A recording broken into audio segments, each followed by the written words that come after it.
Hello and welcome to another stream of Rise of the Tomb Raider, Phase 1, 100%, as part of celebrating the game's 10th anniversary.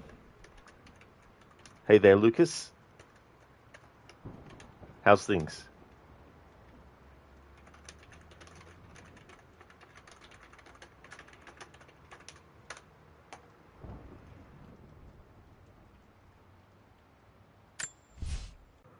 Alright, we've got 39% completion so far.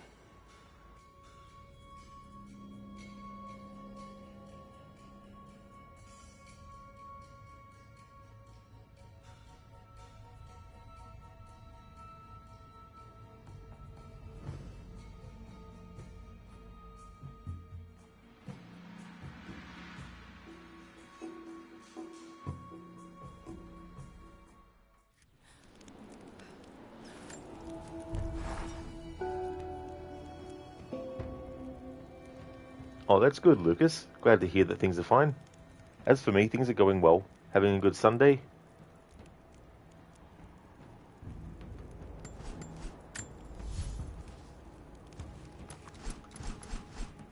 Alright, so we're going to be changing outfit for the start of this stream. I had Lara wearing the Immortal Guardian outfit for a little bit of yesterday's stream, so now we're going to go to the next one.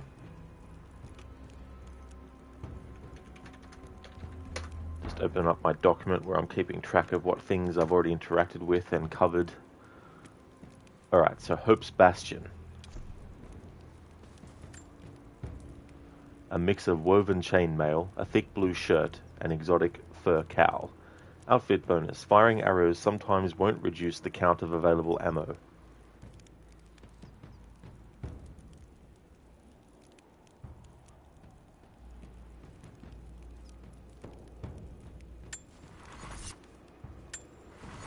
So I'll have Lara wear this outfit for a little bit.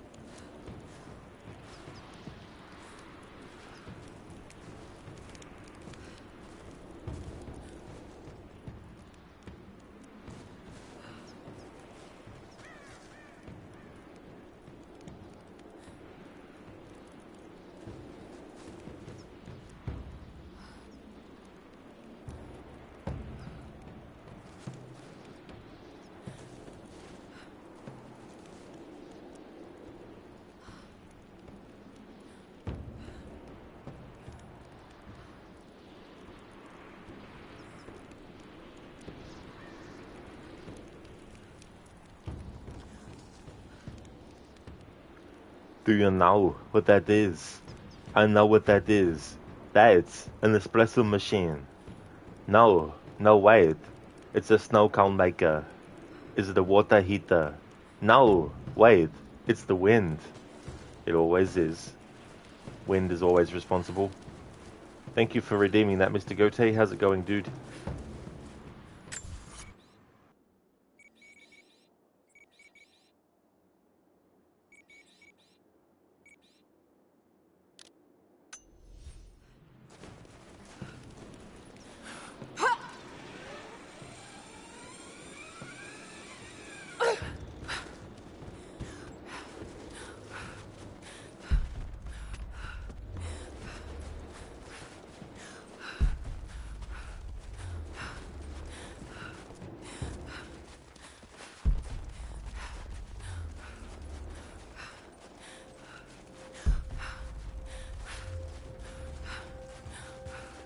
What's the word on the local guides they picked up outside the valley? Said they were hired by two people. One of them a young British woman. But they left him in the mountains before the avalanche. Sounds like that Constantine's phantom. Whoever brings her in is gonna be rich. Hey, they get the radio tower repaired? Not yet. I don't think any of the techs thought they'd be repaired. Over there! There!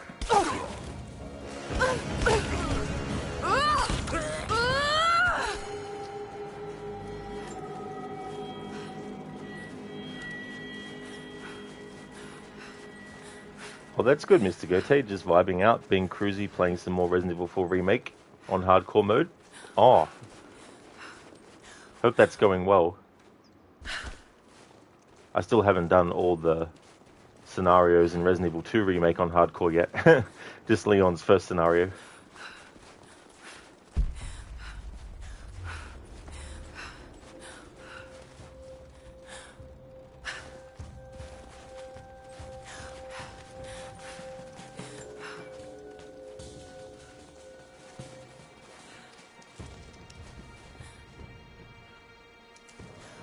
You just arrived in the valley, right? Yeah, with the last supply drop. More coming, I've heard. Lots of boots on the ground. Whatever they have planned. I think... Incoming! We're under attack! Spread out. Keep your eyes open. Cover me! You got cover!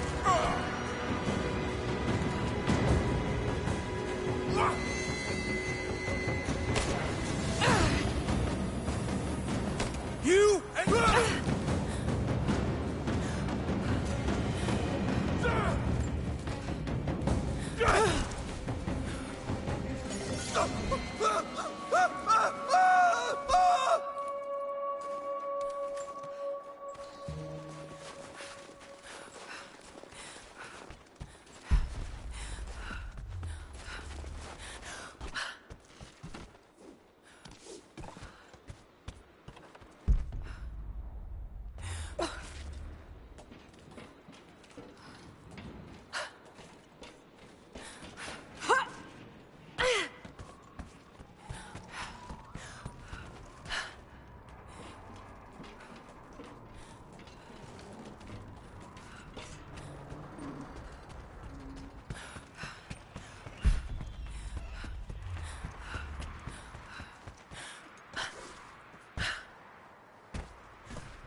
Oh, my day went well, Mr. Gote. Having a good one. Staying cool. Watch some YouTube.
Hello, Spectrum. Things are going well, thanks. How about you?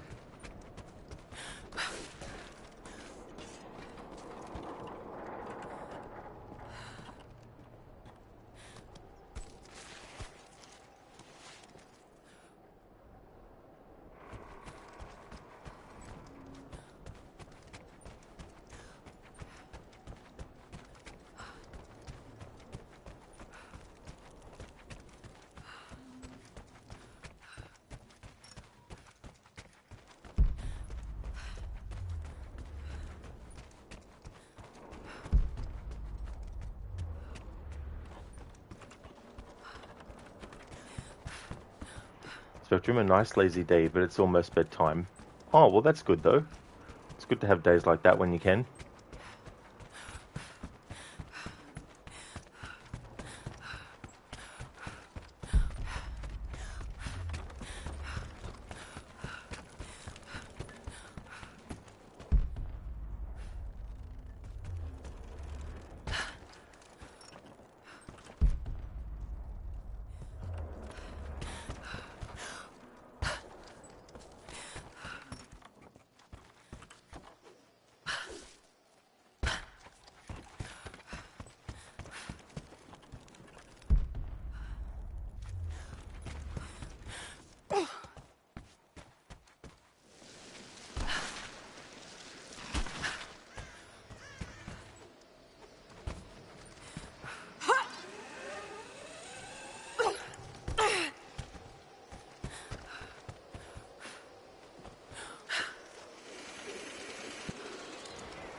That is so bullshit.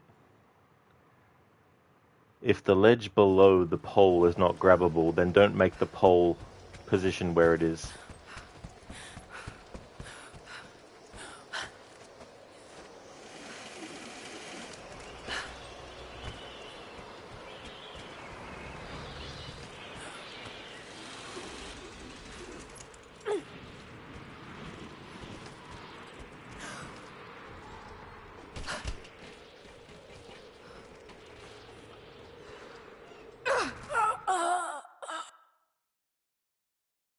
Yeah, Mr. Goethe, must have been the wind. That's who it was.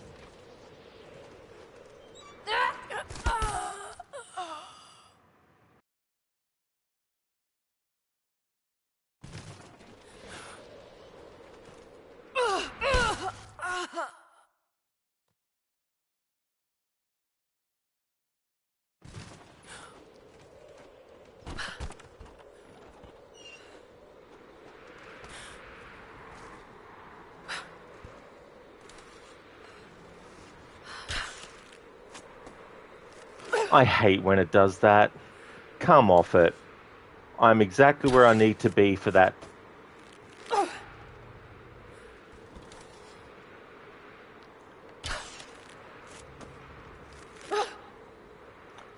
Don't worry, that's just me in that case. I was too far away from it. No wonder why it did that. Mr. Goethe, yes, no one needs to redeem. Rest in peace, Lara, right now. No, that is true. It's happening all on its own.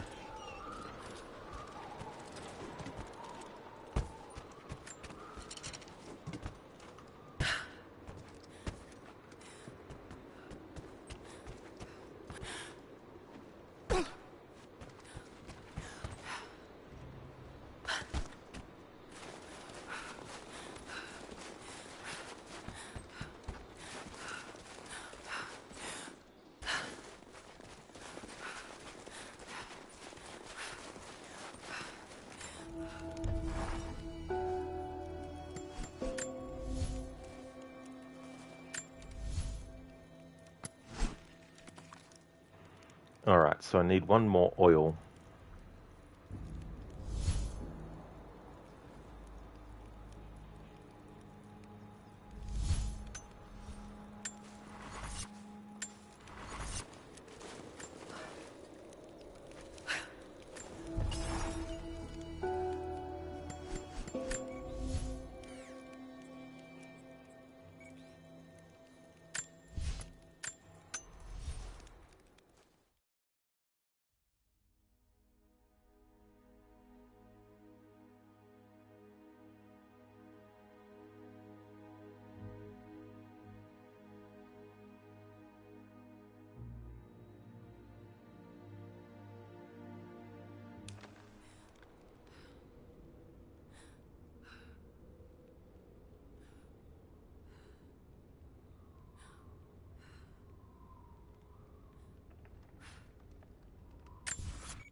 Oh yeah, that'll be because of the spool of wire I don't have.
Now come on. Should have been an okay height.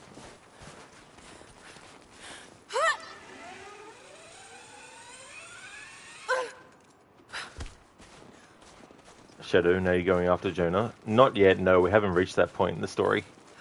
I want to make sure that I'm not going too far in the story and having too much side content to do.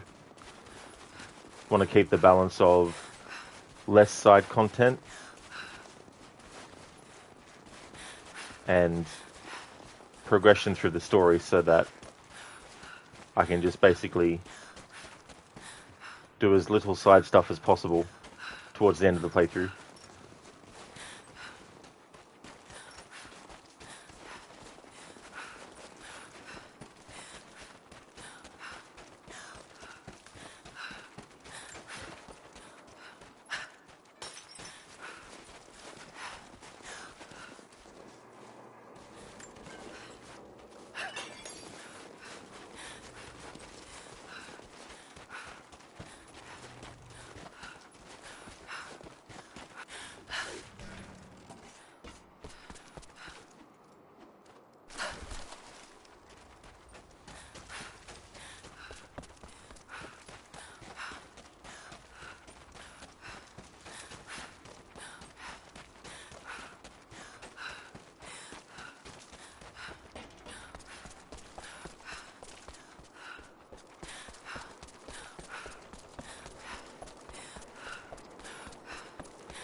Hey, they get the radio tower repaired? Not yet. I don't think any of the techs thought they'd be repairing a 50-year-old comlink. Well, they better figure it out. You just arrived in the valley, right? Yeah, with the last supply drop. More coming, I've heard. Lots of boots on the ground. Whatever they have planned, I think this could be the big one.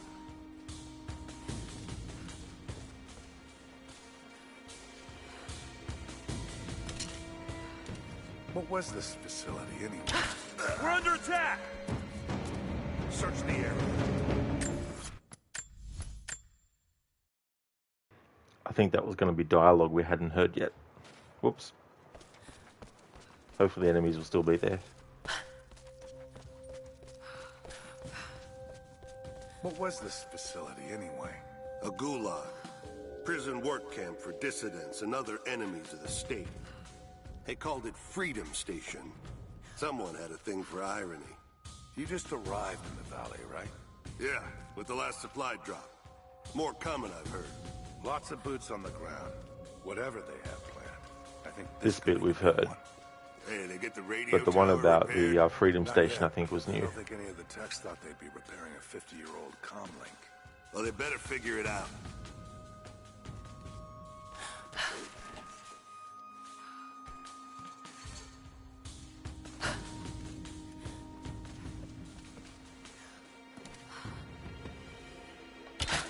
We're under attack! Let's do a sweep. Contact! Roger that! Right there! Man down! I got a hit!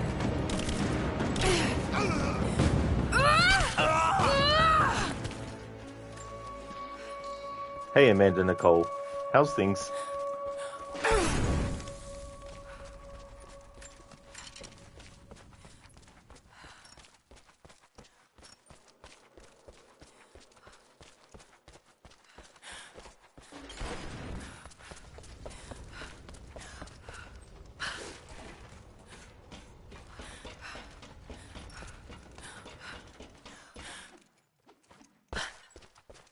Oh, nice. That's good.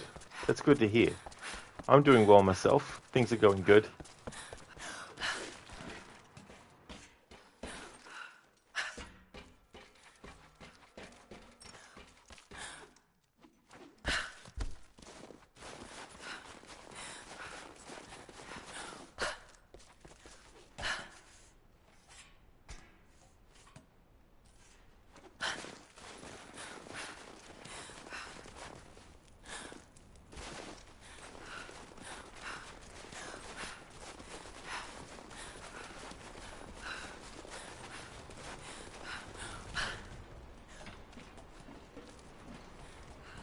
Oh, yeah, Spectrum. That's all good. That's definitely understandable. Thank you for popping in for a little bit. I really hope you get some good rest. And I definitely will have fun. That's for sure. You have a good one.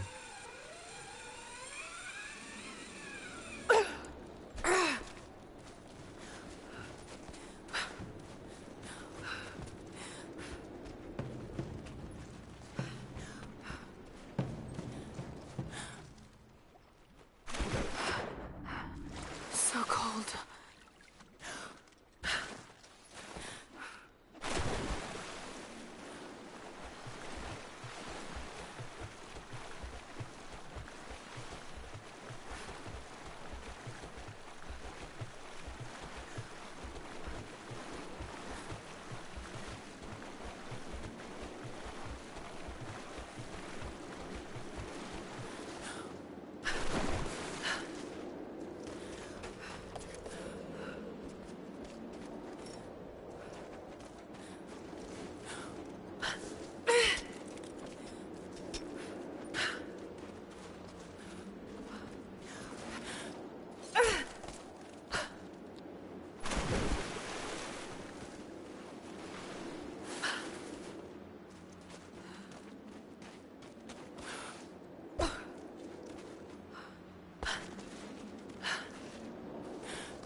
Hey there, Enmita.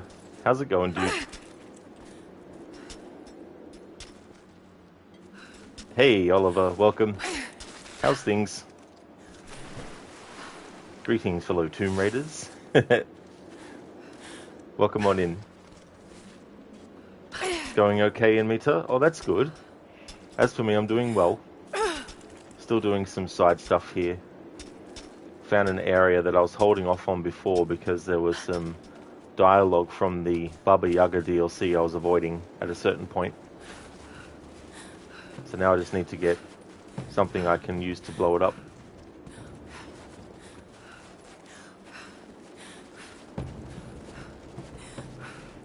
Cheers, Anita. Thanks, dude.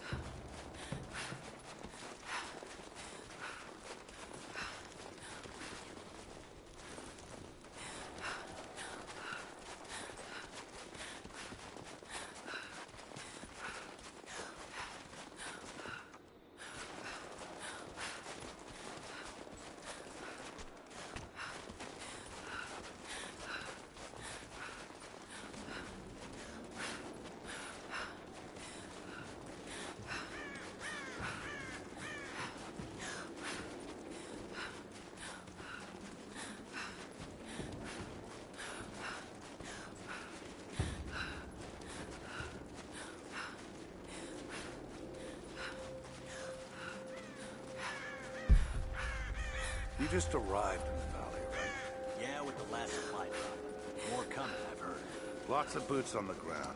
Whatever they have planned, I think this could be the big one. Hey, I thought you said Pickett was gonna be on the job. I thought so, but word is he was on the job on Croft.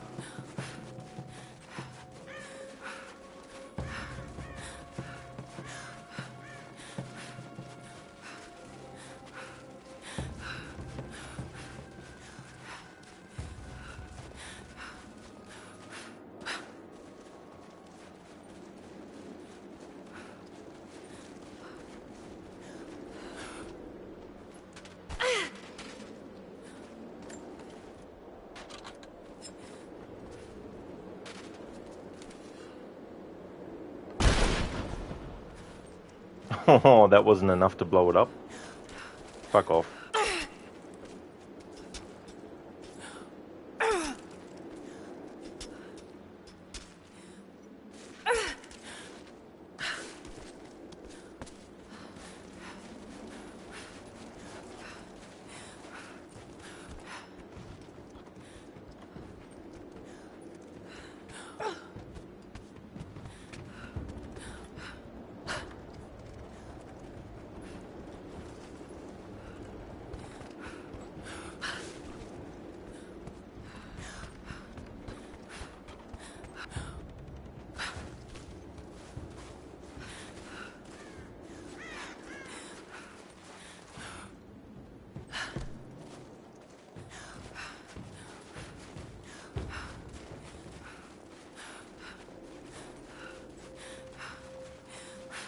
What were they pulling out of the mines? Officially, copper. It was almost certainly uranium. Damn it! Take her out! Just you and me.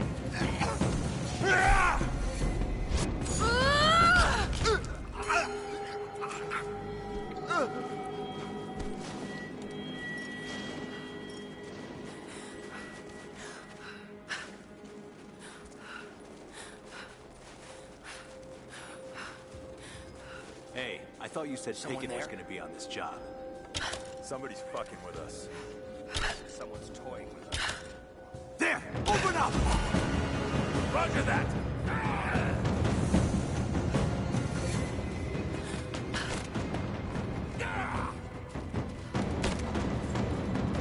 Get clear!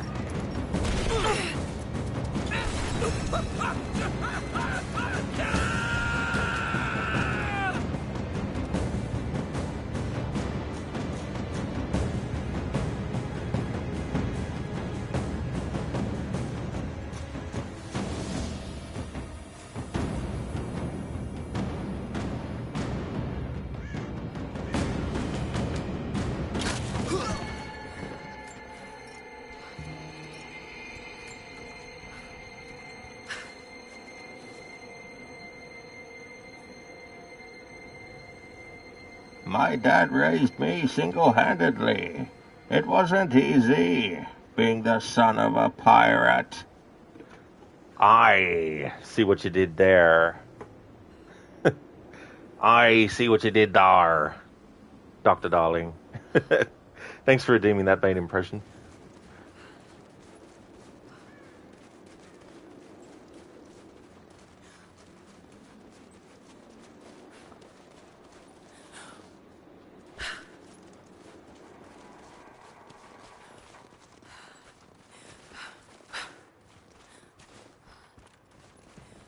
Admit you did some good progress in Deus Ex Human Revolution yesterday. The boss fight with Eliza was so annoying until you figured out how to defeat her. Then you had to save Malik. That part was also annoying, but after 20 tries you did it. I don't blame you for taking so many attempts with that Admita. It's very, very tricky to get to Malik, kill all the enemies in the time limit they give you before she actually gets killed off. But that's good that you decided to go for that as well. Because, yeah, you can just let her die if you want and then continue on. But that's great progress, too, that you're making in that game. That's awesome. Hey there, Stan. Welcome on in. How's it going? Amita, for a moment, you thought it was a statue. Oh, yeah. You were like, I don't remember this being in the game. I was kind of hoping, because that area where those enemies are, they are prone to go into the T-pose. So I was hoping for something similar to happen. And it did, thankfully. Yeah, it's so funny seeing that. Oh, the fucking thing full of... friggin' thing I was going to use to blow up this thing friggin' fell off the bloody thing, because of course it would. So Can't just drop the thing at your feet. Have to drop it away from your feet. It's like, Jesus Christ.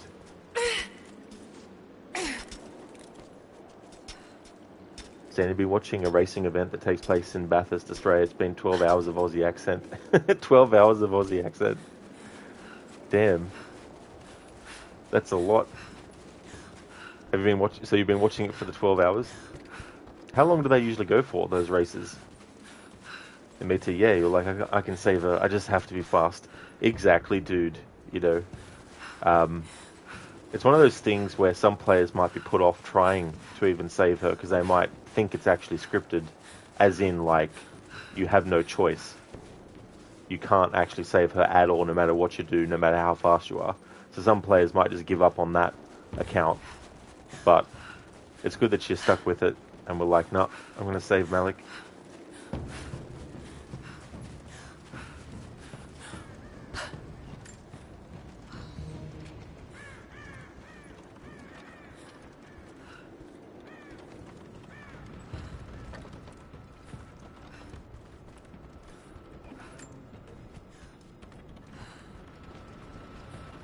Stan, this is an endurance race. It can go 6, 12, or 24 hours. Oh, damn. If you know this comedian, Sam Simmons, both commentators have the accent of that thickness. Oh, really? I don't... Like, maybe I've seen him, but I just don't know from knowing the name. So you get thick Aussie accent without having to spend channel points for it.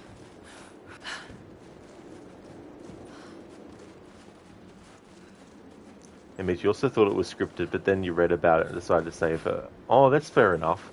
Yeah, I don't blame people for thinking that that is what was going on.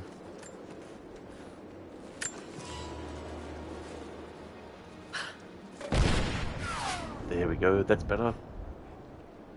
He's a bald man with a mustache. Ah. Yeah, I don't know. Maybe I have seen him, but just don't know his name.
Thanks for the GG's in Mita.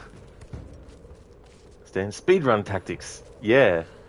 You know, instead of waiting till you get the ability to just blow open walls with a grenade attachment or the explosive arrows. You thought it would have some more stuff. So did I, actually, to be honest. I thought, hopefully there'll be some more resources than just the poisonous mushrooms. Like, nope. That's all you get, plus a couple of wolves.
Oliver Speed, I'm Speed, give me all I need. I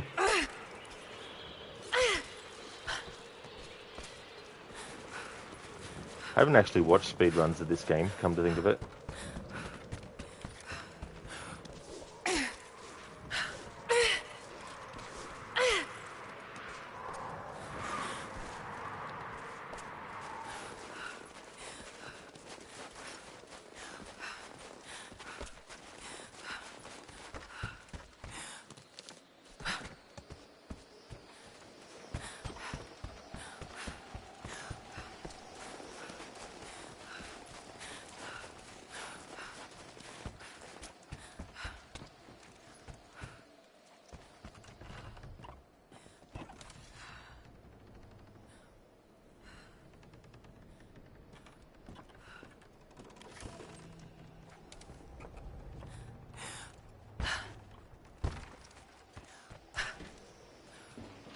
Inmates, you want to not kill anyone, but you have already killed many, so in some cases when you get angry, you just kill them instead of being stealthy. I'm like, I've had enough with you. I don't blame you at all, because there's some moments in that game where you're just like, fuck this shit. I'm just going to go all out and just kill every single enemy in the whole area.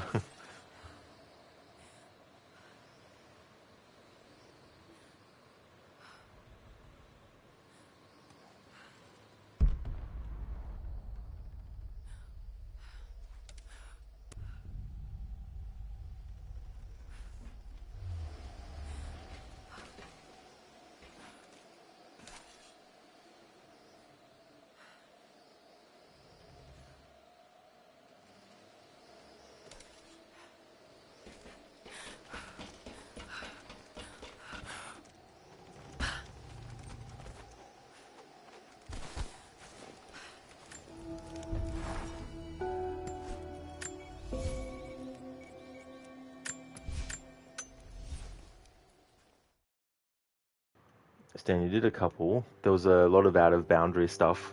Oh, really? Oh, there was? Yeah, like I've seen Shadow of the Tomb Raider and how they bypass a whole lot of stuff going out of bounds.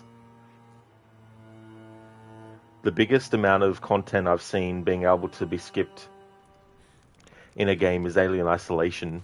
Being able to skip to like the second last level, I think it is, from one of the earlier levels. I'm just like, that's nuts.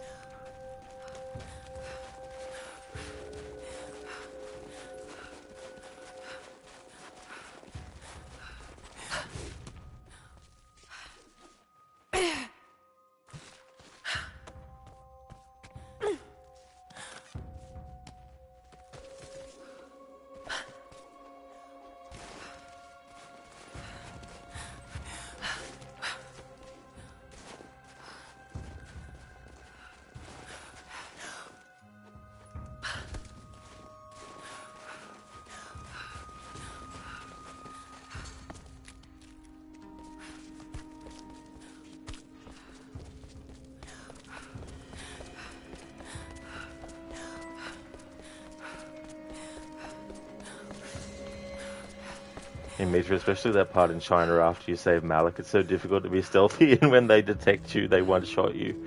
That's true. Oh yeah. I've had a lot of difficult times in that part of the game trying to be very, very stealthy.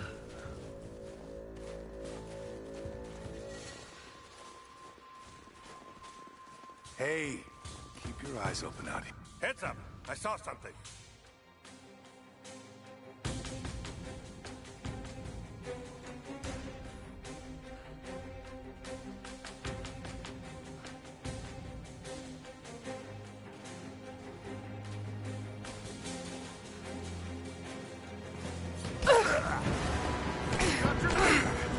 Whatever prompt came on the screen, but fuck me, right? Man down!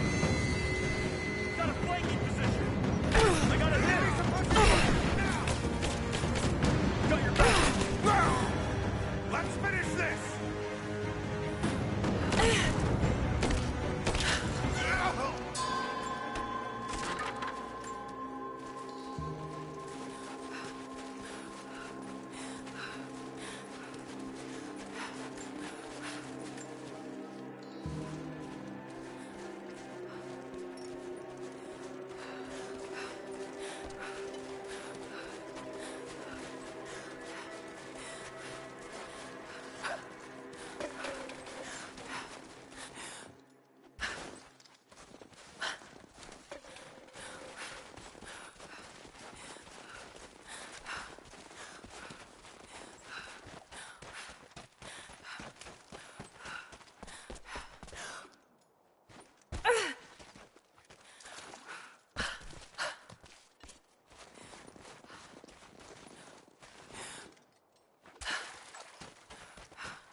There was also an achievement for saving Malik actually, and only 19% of players had it. I guess it's like you said, the most players think it's scripted.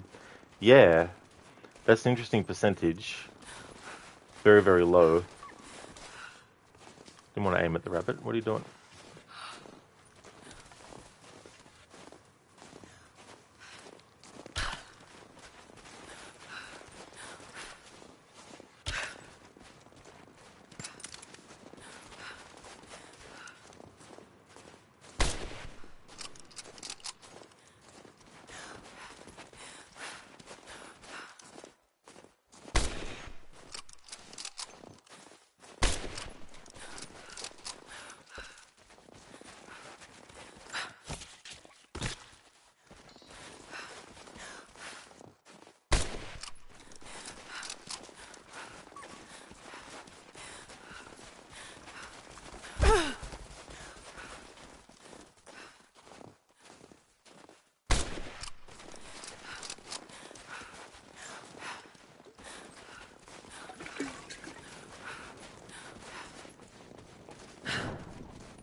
Mate, the way you did it was like this. You got those guys with the heavy weapons first, got the snipers and left the bot for last. That's definitely a good way to do it. What I usually do is I use the Typhoon weapon fully upgraded on a lot of the bigger enemies and stuff, because that's pretty OP. You can basically 1 or 2 shot bosses with it.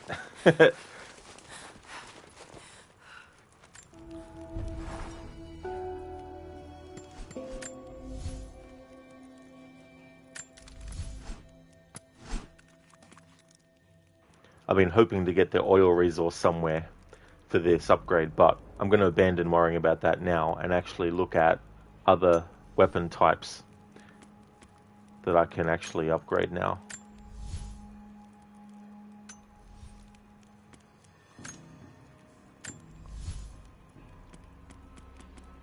Here we go. So, large magazine for the semi-auto pistol.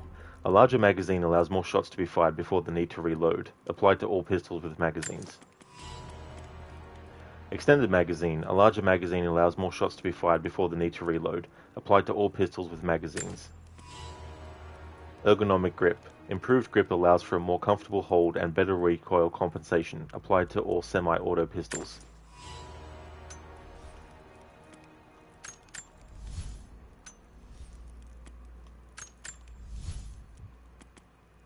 Custom grip. Improved grip allows for a more comfortable hold and better recoil compensation. Applied to all heavy pistols.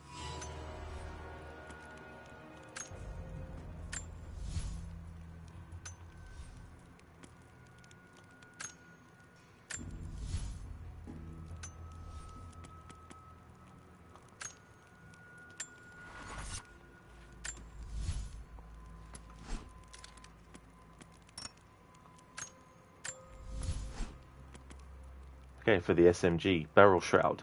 Metal sheathing protects the user from a heated barrel, allowing for faster reloading. Applied to all rifles except bolt action.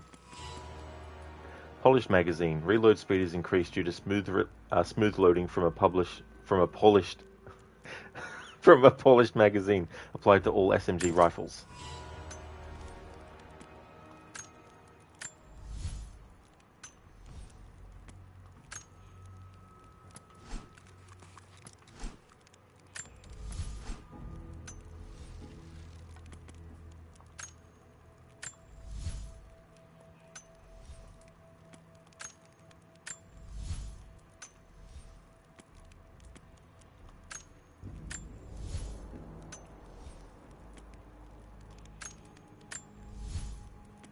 Okay, for the guiding light bow, weighted horn. A more evenly balanced shaft allows for faster redraw and firing of arrows. Applied to all horn bows.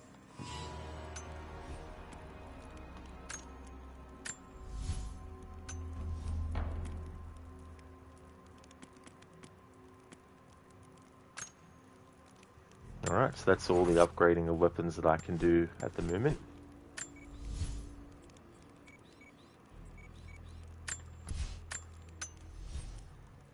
In Meta, you didn't have it actually. You had the shotgun, the rifle, a pistol, and the neutralizer pistol, which had a limited amount of neutralizers. So you basically got the heavy guys with the neutralizer and punched the snipers, and used the shotgun against the bot. Oh, very nice, dude. That's cool. Oh, yeah. Stan is like a magazine translated to Polish. Yeah. I couldn't help but think of that sometimes too. I assume you're not going to upgrade everything? Oh yeah, going to be upgrading everything. Yeah, that kind of stuff, the game doesn't count as 100%, but for my playthrough, I'm going to count it, doing all that stuff. I've already gotten all the tools crafted that you can craft, so that's all done.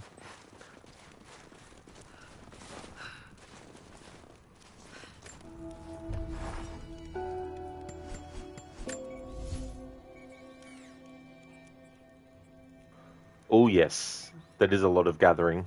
Yeah, you're not wrong there. That's why I'm trying to do as much of it at this point in the playthrough.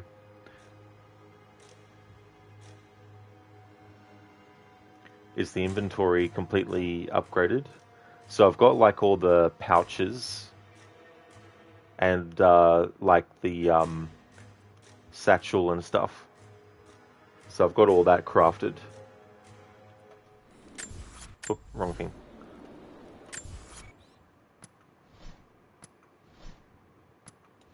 Hang on, I won't be able to see through here.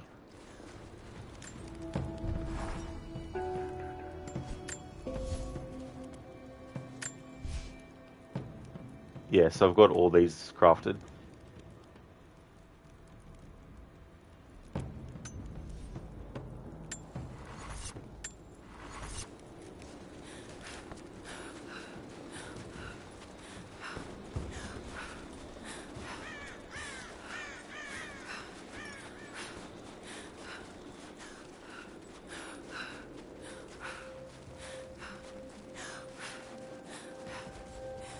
Hey, they get the radio tower repaired? Not yet. I don't think any of the techs thought they'd be repairing a 50-year-old comlink. Well, they better figure it out. Got contact! Right there! I got her! Back me up!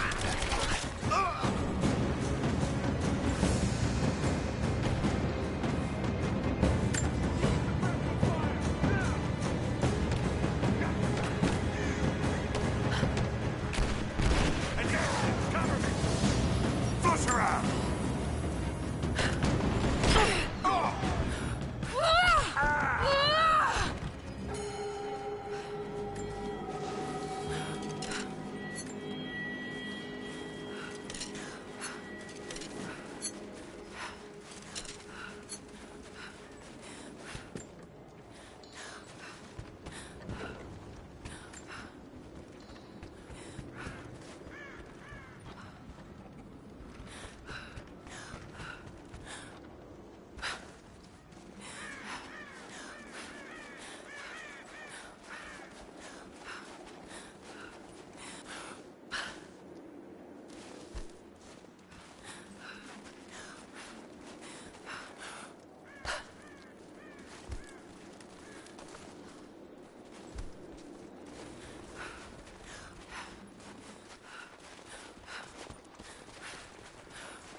Here! I see you!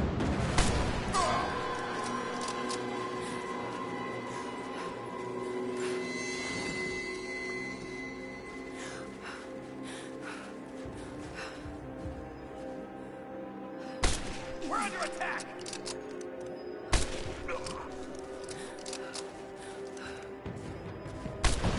Someone's here! We've got company!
Inmate Deus Ex so far looks like a first-person shooting Souls game. Oh yeah, quite unforgiving.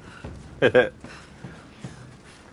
thing about that game too is, like, when you're going for the achievement Foxiest of the Hounds, I remember when I did it, I went through it with a fine-tooth comb. If I had one little doubt about whether or not the previous section I got through was considered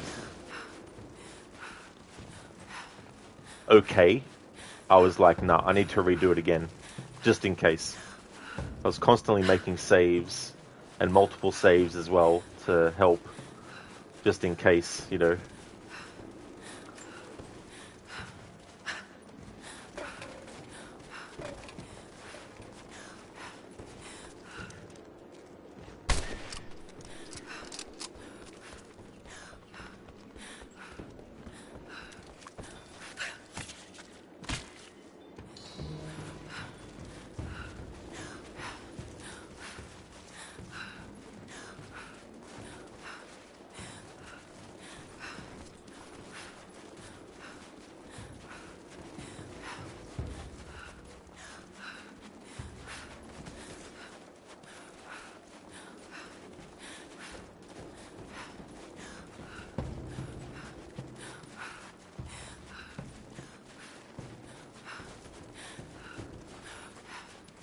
In Meter, does the achievement still count if you get detected but don't kill them?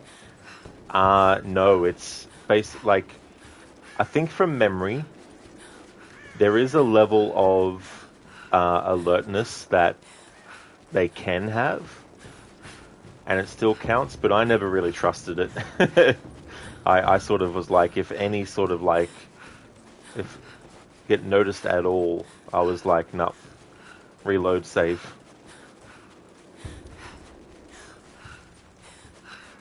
I think it's okay if they're alarmed. I think. But then again, I don't remember if that's just the cameras or if it's also the enemies too. That's another thing to consider as well.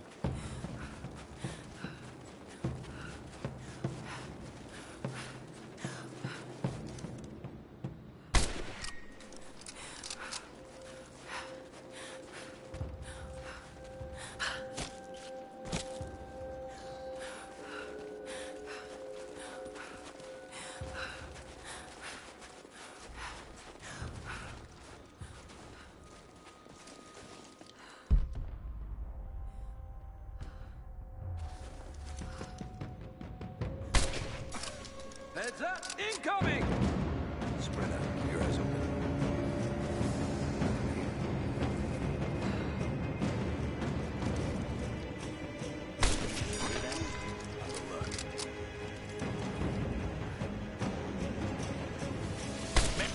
Contact! Got her!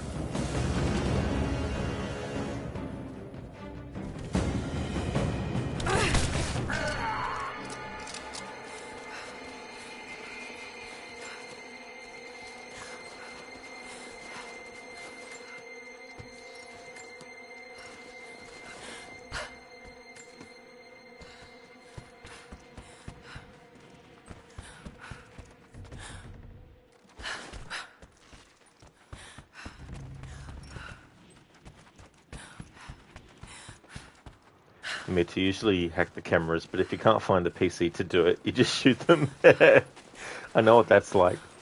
I've had moments where I got pissed off at the camera detecting me, so I was just like, well, it's shotgun time.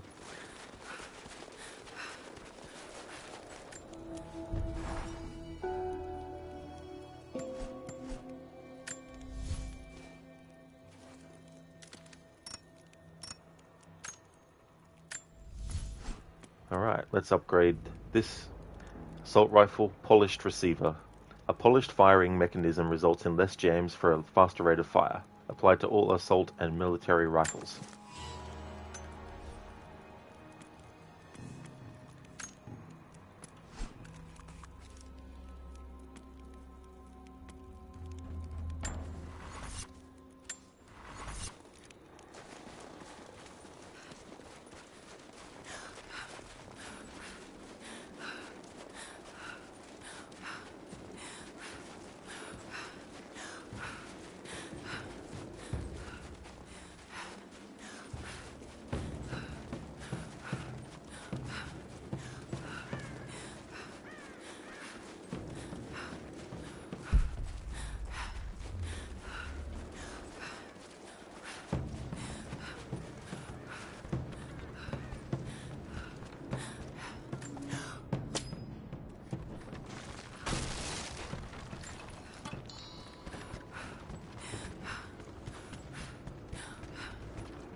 Oliver, just hack the game in me to go into God mode.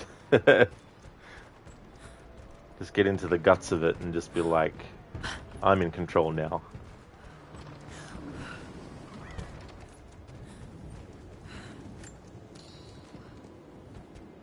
It's so funny in like movies about hacking, where it's like, they're about to hack into the mainframe of the tower, and then it's like, oh no, they've gotten through, there's been a breach!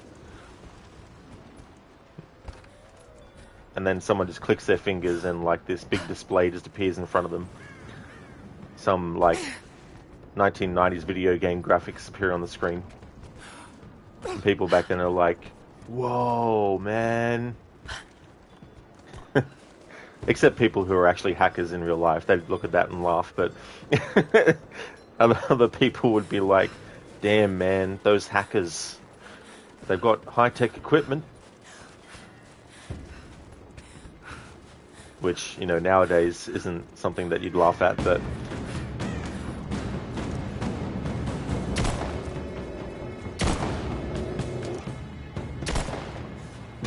I'm like, what the hell?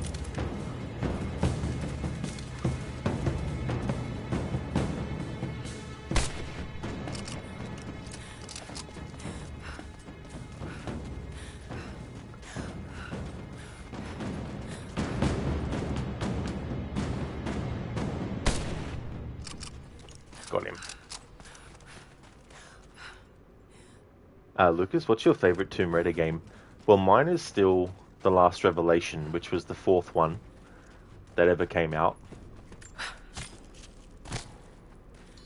I played a demo of it on PC, and I finally decided to get it when I got my PlayStation 1 for the first time.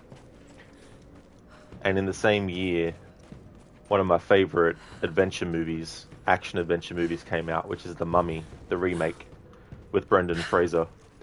And so in that year there were 2 forms of like pop culture that were set in Egypt that I became a fan of, and I was just, you know, I already had a fascination with Egypt when I was growing up as a kid,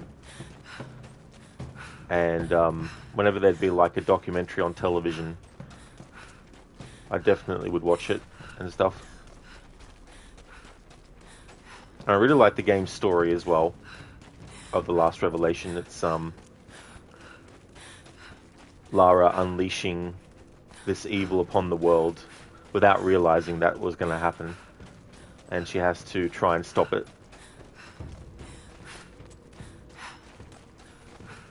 Also, the soundtrack's great as well.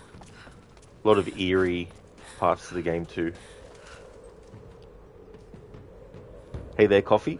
Don't spoil the fun with logic and reason. I know, right? Logic and reason has no place in any form of media. It's like, why is this character able to just spin on their head without even blinking? Well, it's just the way it is. Hey there, Narbro. Must have been the wind.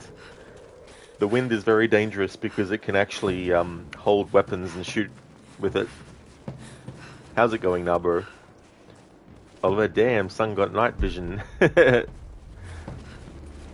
Imagine having natural night vision.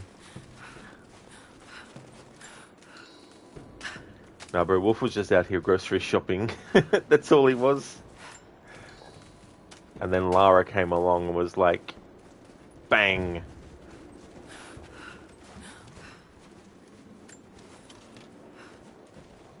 Lucas the Mummy classic. It really is.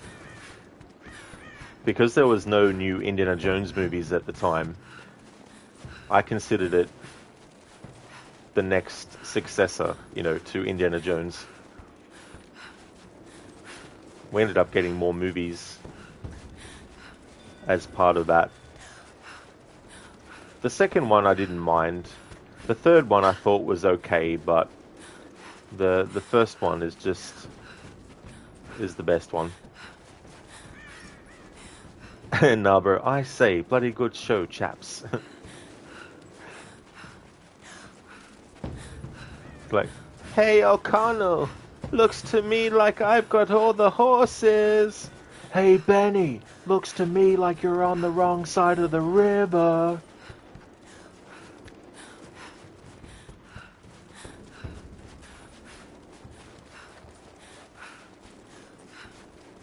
Oliver with that Father Martin stare.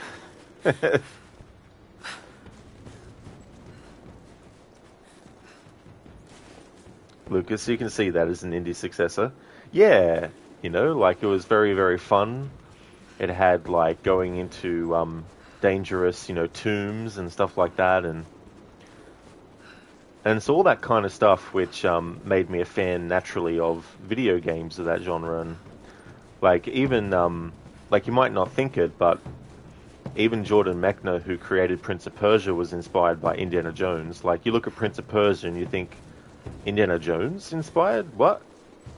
And it's like, well, when he saw Raiders of the Lost Ark, the scene where Indiana Jones at the start of the movie throws the throws the whip to Sapito, and then Sapito is just like, adios, senor, and just drops the whip. Doesn't want to give him back the whip or whatnot. Anyway, the point is, he makes a run and jump, but doesn't make the jump, and there's a door closing on him, and so he has to climb up and get through the door before it actually closes.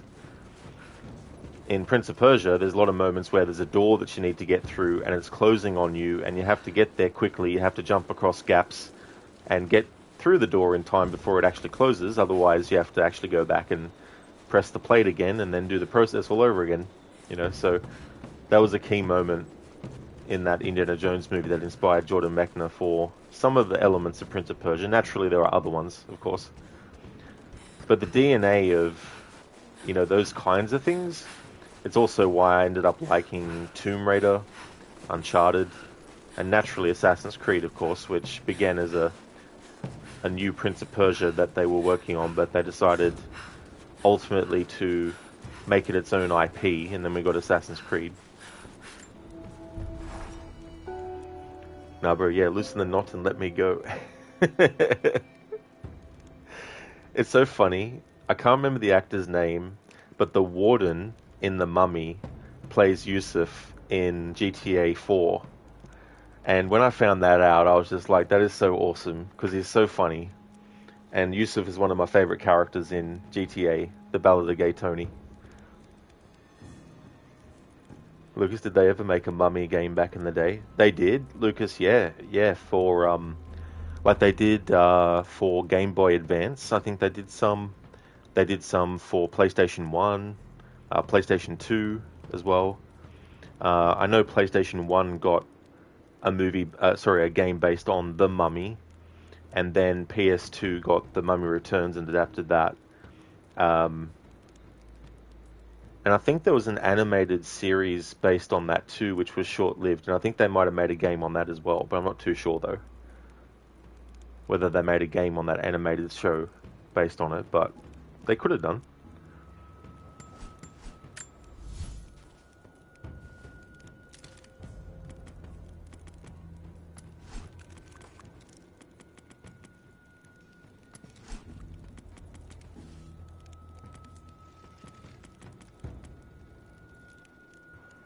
Okay, game, why are you giving me an exclamation mark next to weapons upgrades available? Yet you're not putting the actual exclamation mark on the actual thing that I can upgrade. It would kind of help a bit.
The game's bullshitting me.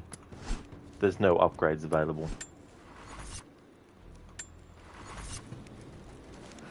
I also thought that it might just be showing me the exclamation mark to say that there's more available, because technically there is more upgrades available, but at the present time I don't have the enhancement tool to allow upgrading the third and final tier of stuff with weapons. But then again, why would it throw the exclamation mark on there anyway? Because it just causes confusion. It makes the player think that there's something that can be done when there's not. And if something is not possible yet, there shouldn't be an indicator to let you know that there is something there. Reminds me of Alan Wake 2. There's a part of the investigation elements where you switch which category of, case you're trying to solve. And it keeps on giving you the icon to let you know that there's there's new photographs or something in that particular category, and you go and look, and it says progress further in the story or something like that. And I'm like, they still haven't patched it. It's like, if there's nothing that the player can literally interact with yet, then don't put the icon next to the thing to say, hey, there's something you can interact with.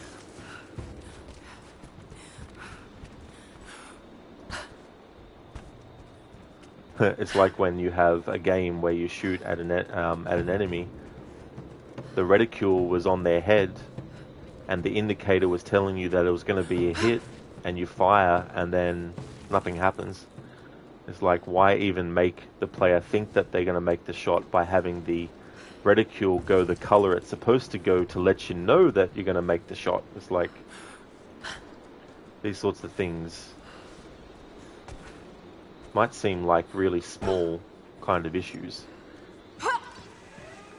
but even small issues should be fixed. Because if the issue is small, then surely it's a quick fix, right? An easy solution. But apparently not.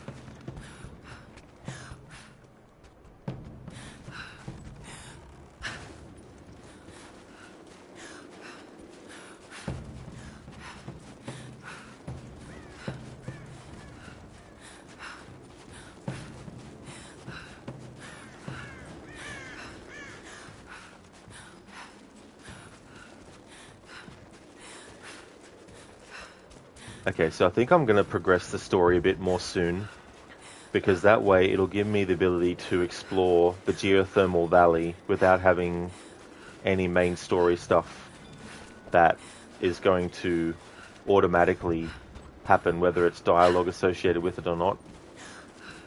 And then once I get that portion of the next part of the story out of the way, then I can explore the geothermal valley a bit better, and then start to do hunting in that area and stuff.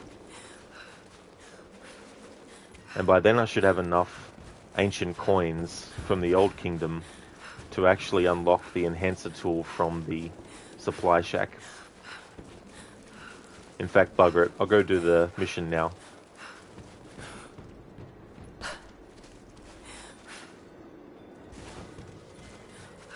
I've had enough of running around getting resources for a little bit now.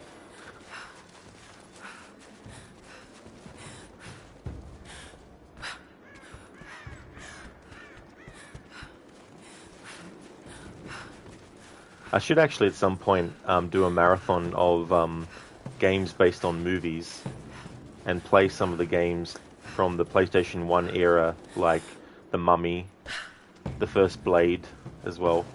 That was on PS1.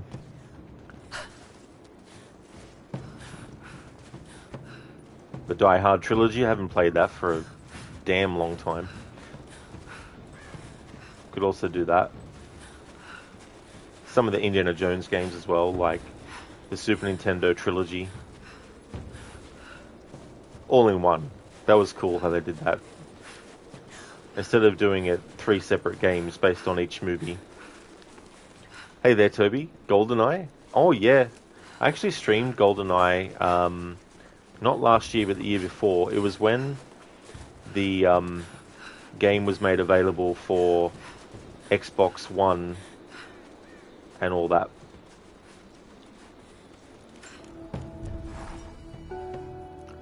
Alright, time to change outfit. Had Lara wearing this for a while. Next up is the Ancient Vanguard.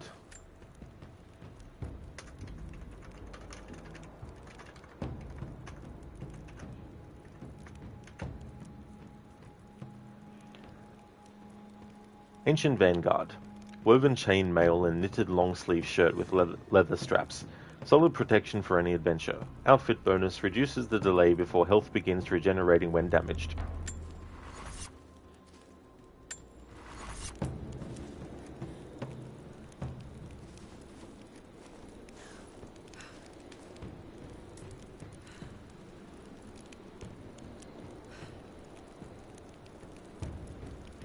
Oh, the previous one, Toby, was Hope's Bastion, was the name of the previous one that I had Lara wearing.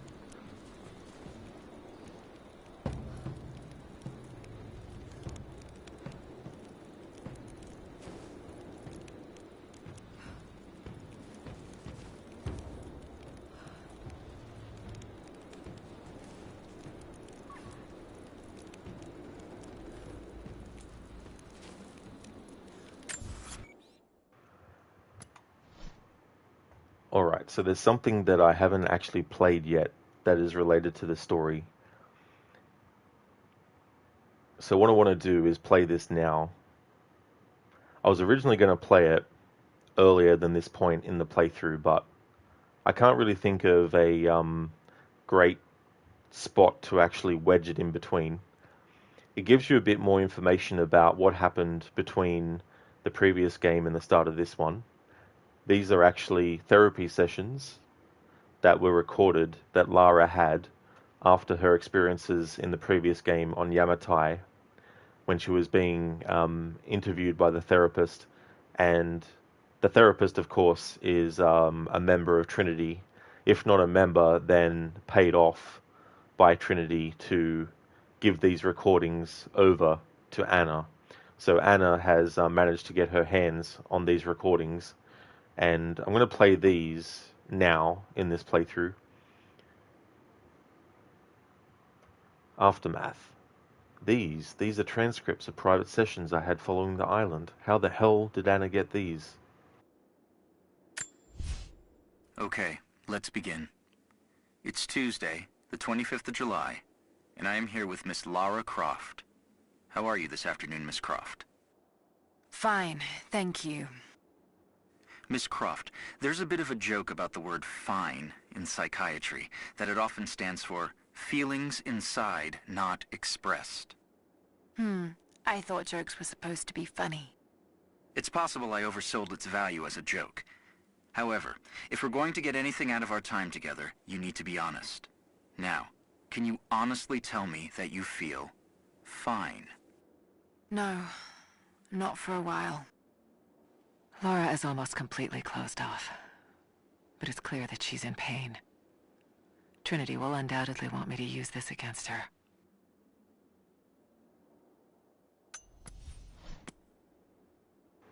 Anna has been monitoring me, spying on me, everywhere I went. Tell me more about the dreams. Nightmares. And I don't remember them, just the feelings that remain. In dreams, the feelings are often more important than the specifics. Tell me about those feelings. I'm on the island and my friends are dying.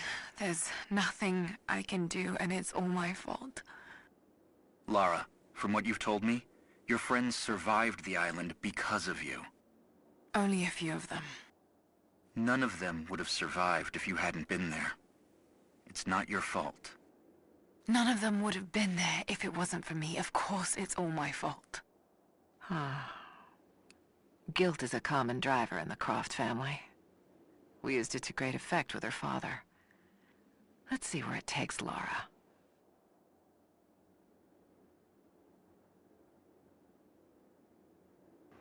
These recordings also, when you hear what Anna says, gives you great insight into how fucked up she is as a character. And that sort of like self-righteous, holier-than-thou, smug sort of commentating about how, you know, we used guilt to great effect with her father. Let's see where it takes her. You know, this kind of like way of speaking about people really, really annoys me as well. Sam, Anna has been deliberately manipulating me for years, all at Trinity's bidding. Have you reached out to the other survivors since your return? Have you been in touch with your friend Sam? You know I haven't. Even if her doctors let me, she doesn't want to see me. You were very close to her before the island. Don't do this. That must be very difficult, to be separated from the people you need the most. When a trauma is shared, the healing process can be accelerated by talking to the people you shared it with. Can we not do the whole patronizing sympathy thing? You know it hurts. I've told you it does. But it's what Sam wants. I have to accept that. I can listen to what you have to say. But you have to open up to someone, Lara. You're not alone, no matter how much you think you are. Perhaps we're pushing her too hard. I'll reach out to her and test the waters. If she's ready to open up to someone, it needs to be me. Big of you, as Alan Wake would say. To Emil Hartman in Alan Wake 1. Very big of you, Anna. Yeah. Admit you've never heard these recordings, you're listening to them for the first time. That is cool, dude. I love when stuff like that happens with games. There was even some audio in the documents that I didn't even listen to until this playthrough. Like when you interact with a Soviet crest or a mural, if you go into the documents menu and actually select the mural that you looked at, there's extra dialogue and stuff. And I never ever thought to check, because the only things I've ever gone into the document menu to check on were these recordings and also Lara's father talking. I didn't have any need to go in and access the document menu for anything else except for that. And so I never thought to check the entries on the murals, because I guess maybe I thought that what Lara says when she interacts with them is all that you can get anyway as well. But yeah, these recordings really give you a good idea of not only what happened between the events of the previous game and this, but it also lets you get a little bit of more background on Anna and her perspective being a Trinity agent, and how she manipulates and how she thinks Lara is, a weak person, and that there's nothing about her that is going to be doable without some kind of influence or help, So essentially, she's in this moment with this dialogue. Anna is basically, trying to come off as if only she is the one that, should be the person Lara opens up to. But she's coming at it from not a place of genuinely wanting to help her with these things. She's coming at it from the angle of digging in the knife a bit further with the manipulation, Belief. She pushed me, hoping I'd show her the way here, and I did. So, Lara, I want to talk about your father. I understand you've been asking about his research at the university. I just had some questions. There's so much in my head, but I don't have the connections. My father was researching something very similar to what I experienced on the island. I don't think this will help you move on from that trauma. Quite the opposite, in fact. It's been helping. It's given me focus. But your father was... how to best put this? Unhinged. Insane. Well, that's what people are saying about me now. Precisely my point, Lara. You can't continue to let your emotions get the better of you. This is a good sign. Lara's getting angry, and when she's angry, she takes action. We should push her even more. Direct her anger in the right way.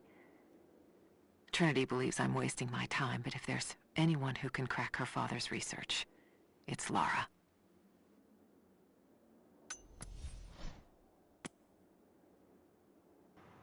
And a lot of that stuff in the press about Lara is Trinity putting that into the press as well. Calm, she tried to keep me away from Jonah. Well, at least that's one thing she failed at. That's the third time you've mentioned Jonah today. You've been spending a great deal of time with him. He's one of the few people who understands what I went through. I worry that only spending time with him might not be healthy for you. Oh, really? Care to explain? He's a reminder of the past. You're going back to the island in your head over and over again, to the exclusion of everything else. Jonah makes me feel like myself, and he doesn't charge an hourly rate. Jonah is becoming a problem. He's a calming influence, and she listens to him. He'll pull her away from her research. Before long, I'll need him out of the picture. Classic kind of manipulation tactic. Notice the people that someone actually gets positive things from and find a way to put a wedge between them to isolate them so that the person doesn't get that positive influence, because the other person is believing that they're the ones that decides what is good or bad for the person. So obviously in this case, the therapist believes, and he's most likely definitely under instruction from Trinity, believes that Lara needs to be separated from Jonah, and he's coming up with some kind of reason that he feels might be logical to Lara, that she might agree and be like, yeah, no, you're right, actually, every time I do, but Lara knows herself that Jonah is actually a positive influence. It reminds me of Assassin's Creed Revelations, the Lost Archives DLC. The character of Clay Kazmarek, you can actually find emails of his therapist, and his therapist was actually working for Abstergo, and so the therapist was looking at things that Clay said were giving him some, good positive stuff, and he was trying to get Clay to separate himself from those people because the therapist wanted to make sure that Clay was always going to be turning to him for guidance, and that it would actually, work in the best interest of Abstergo and him as well. So this is a very similar thing with this therapist in Rise of the Tomb Raider with Lara, where it's like, that positive influence? Nah, get rid of that. We've got to get you away from the positive influence that is on your life, Control. She knows everything about me. She's been planning this since I was a child. Would you say you have control issues, Lara? Doesn't everyone? I mean, no one wants to feel out of control, do they? But not everyone has been through what you have. I had to take control of the situation. If I didn't, then we'd all have died on that island. And did you enjoy taking control? You mean killing, don't you? Did I enjoy killing? I did it because I had no choice. Lara is avoiding the tough questions. It's hard to tell if she's merely being stubborn or she's actually frightened of the answers. By the end of this, she may have to face a hard truth about the kind of person she's become.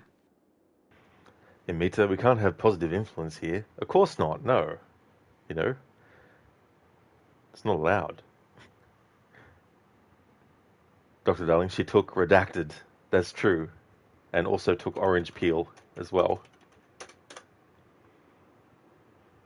I actually like this because in a way it's a bit of a meta response to people saying, how come Lara kills everyone left and right?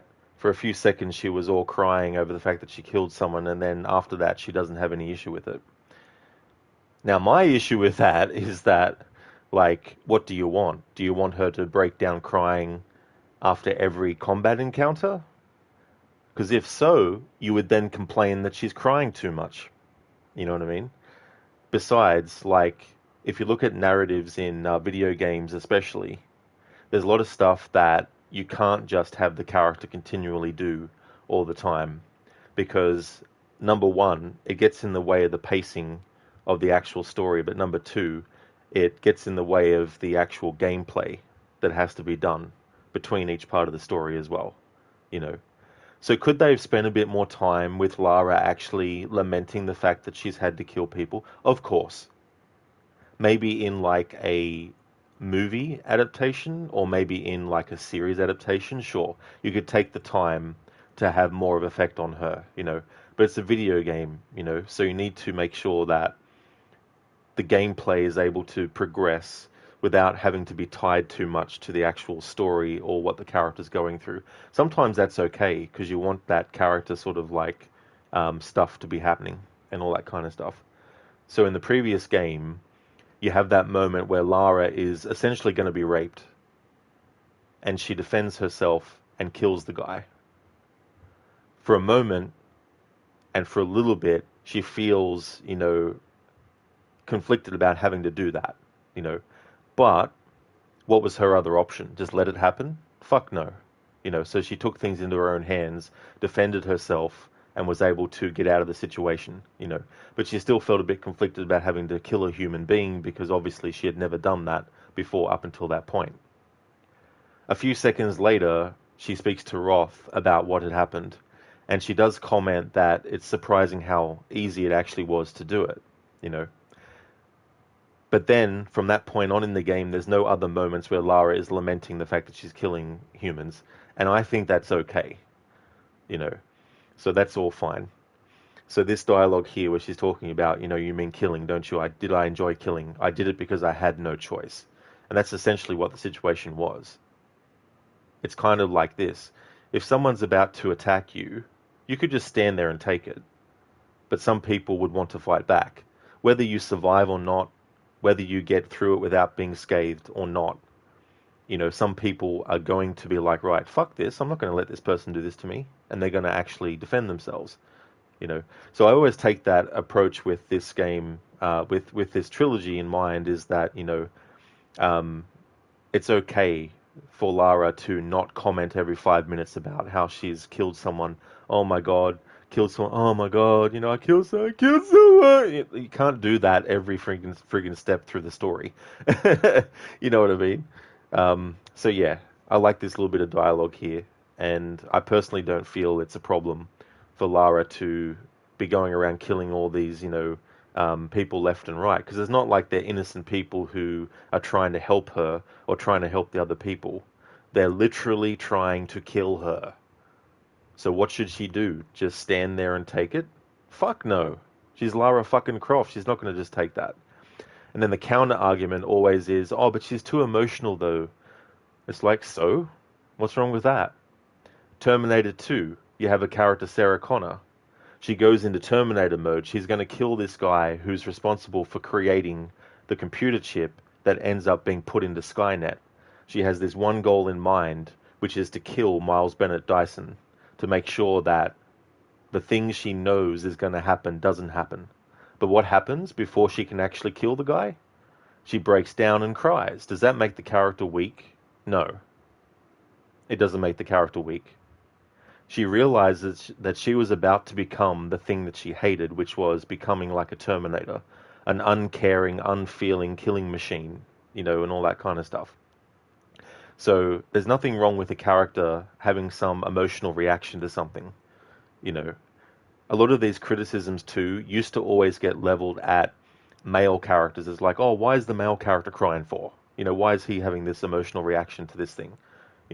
If his friend got shot in front of him, he should just be stoic and not say anything. Shouldn't be upset about it, or shouldn't let anyone see it. But these sort of criticisms are then transplanted onto a female character, where it's like, oh no, you can't have a female character showing emotion. It's like humanity in general, we all have emotions.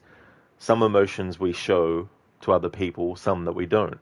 But we all have emotions. And so I've never really sort of like gotten with the criticism or the logic that characters in general aren't allowed to express any emotion as well.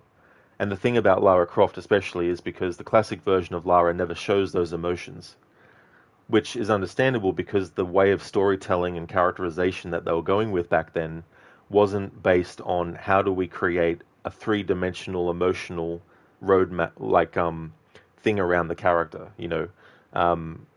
games and movies games started to be more like movies and delve into the depths of a character's psychology and their thought processes and all that kind of stuff, and trying to add things that help round out the character a little bit more as well.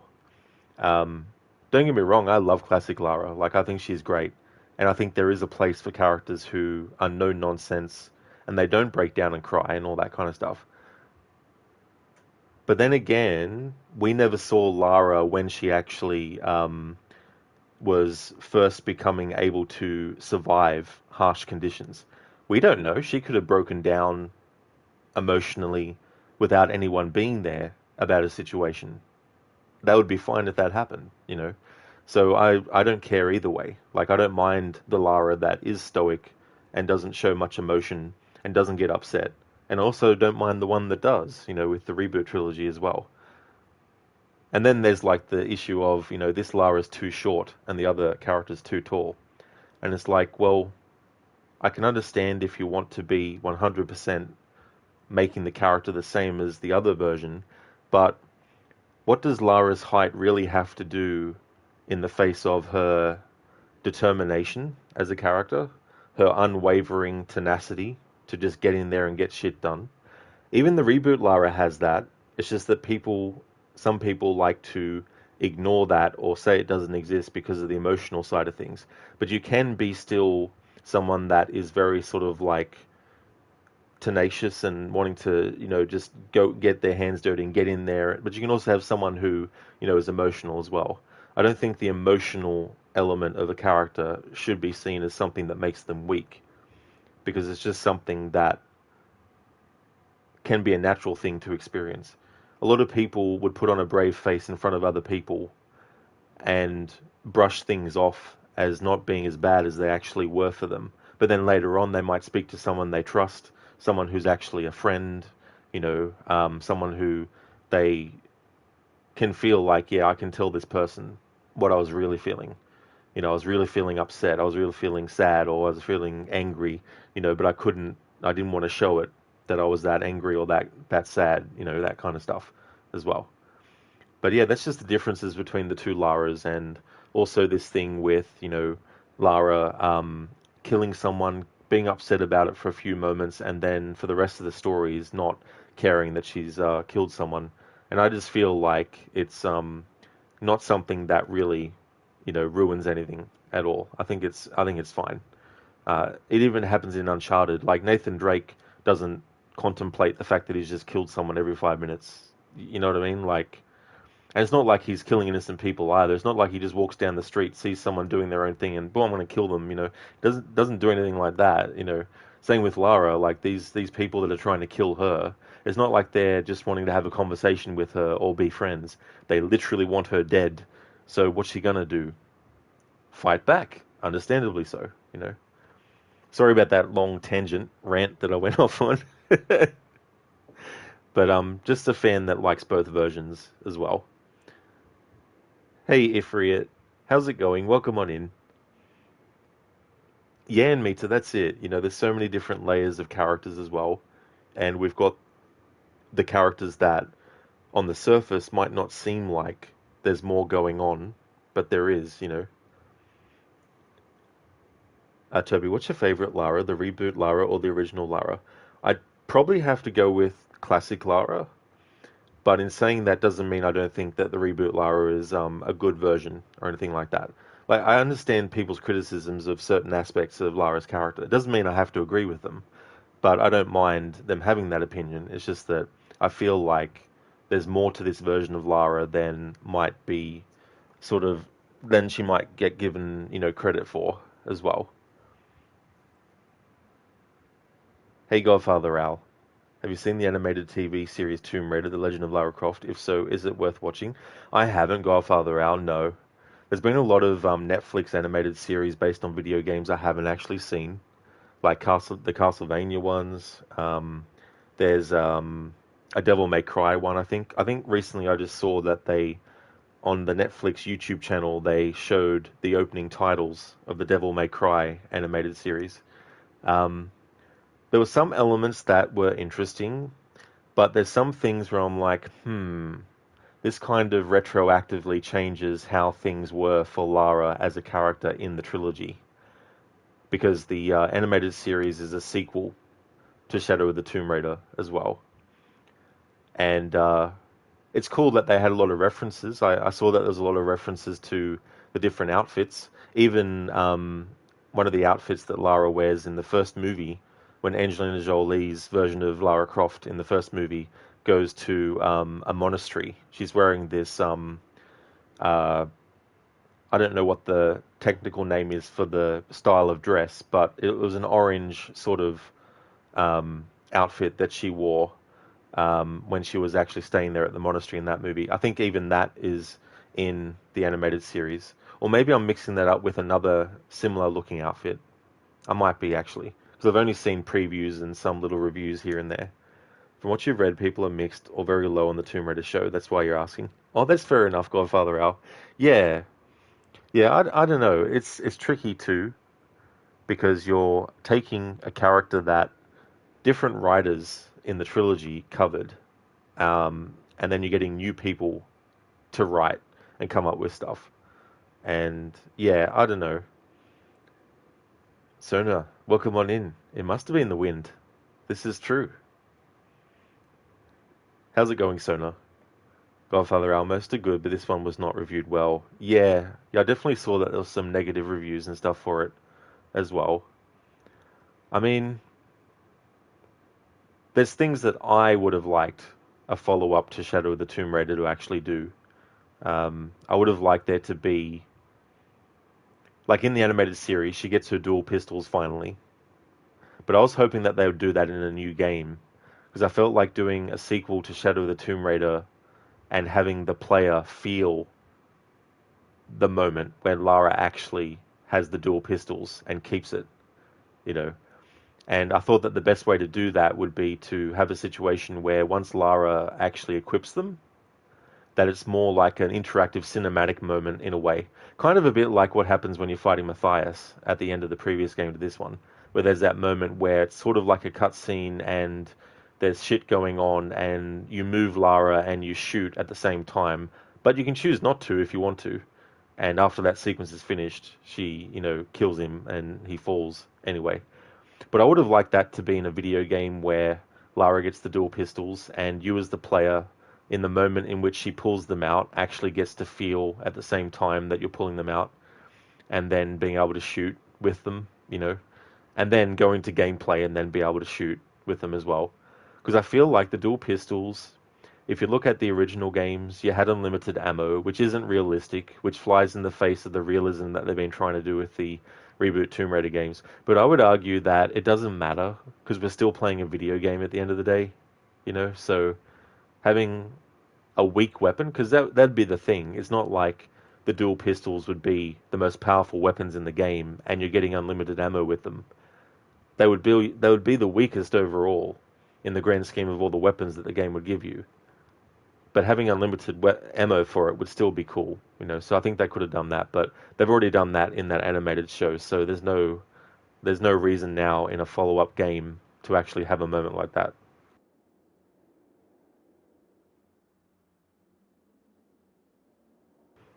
Oh, that's great, Sona, that you're doing well. That's awesome.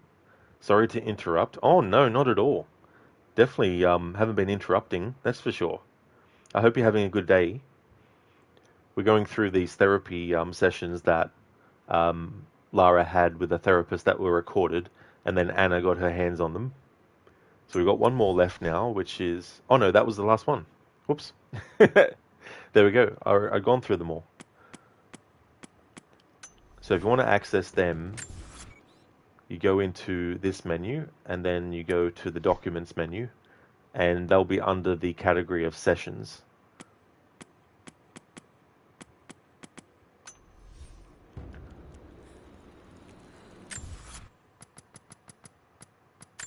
Alright, so I can get the text that explains what's happened in the story up to this point. I'm going to exit to the menu, then go back in.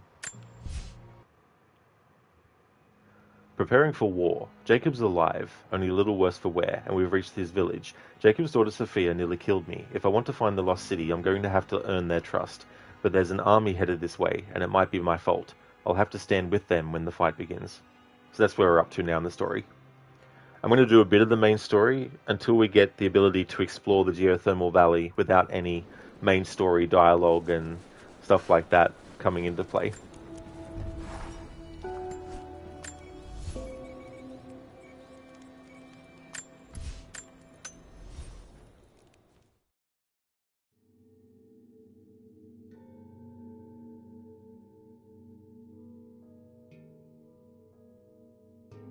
Of course, it would show that up when I was fast traveling. I forgot that I had to fast travel, and that the loading screen would appear when fast traveling, which would have the text.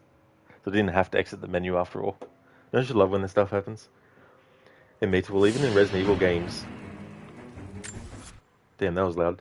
Even in Resident Evil games, you can have unlimited ammo, which isn't realistic, but it's fun. Although you can only get that if you finish them in less than 3 hours. Exactly in Meta, yeah, you know, because that's the thing. At the end of the day, you're playing a video game, so there's certain video game logics that are just going to come into play. Because otherwise, you're doing a different style of game, and then after that point, you're just basically doing a movie that people just sit and watch, you know.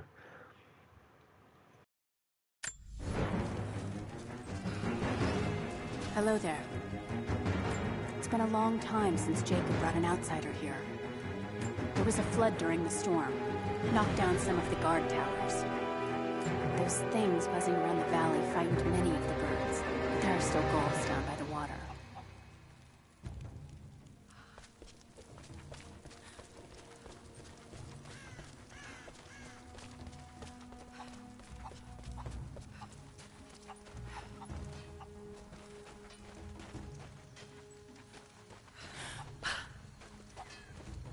I need more wood for the fire. They needed most of the lumber to repair the guard towers. We'll have to make do with what we have. Well, if they need arrowheads for the battle, then I need more firewood. I've already cut plenty. Besides, I don't know how much more time you'll have left to forge. We can make points faster than broadheads. That should be our focus.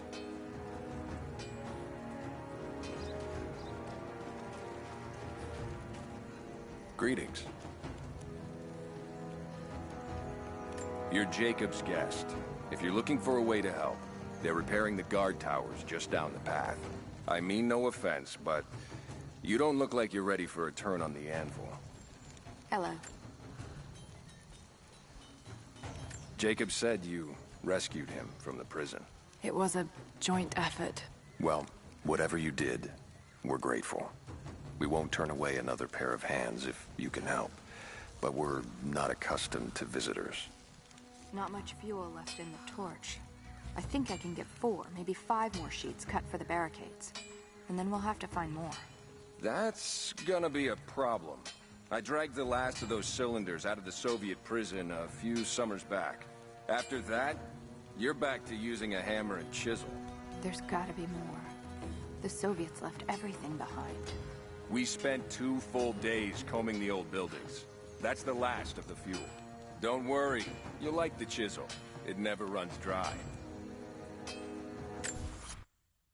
Because there's so much dialogue that could happen, I'll just pause it to be able to cover some stuff.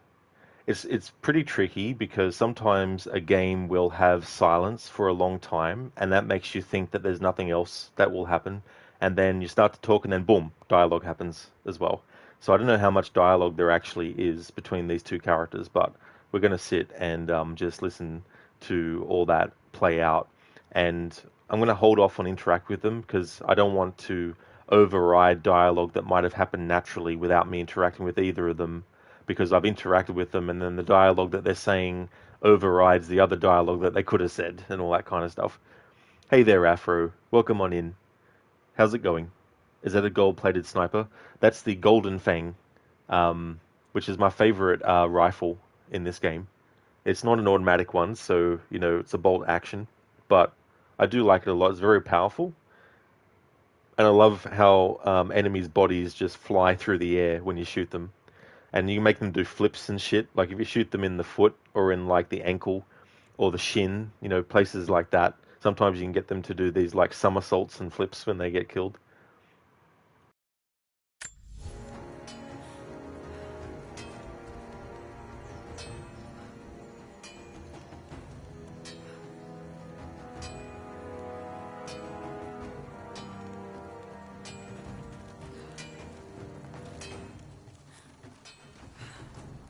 How's the cutting coming? Slow. Gotta be careful. The rust made weak spots. We should have kept the metal dry during the rains. We had to use those sheets to patch the roof last year, when we had the floods. Make do with what you can. See, I was just about to interact with that character before that dialogue started. And there was a long pause before it started.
Great. So I can't get dialogue from this character if I interact with him.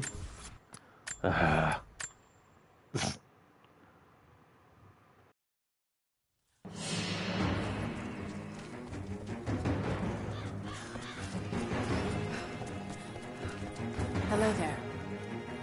It's been a long time since Jacob brought an outsider here. There was a flood during the storm, knocked down some of the guard towers.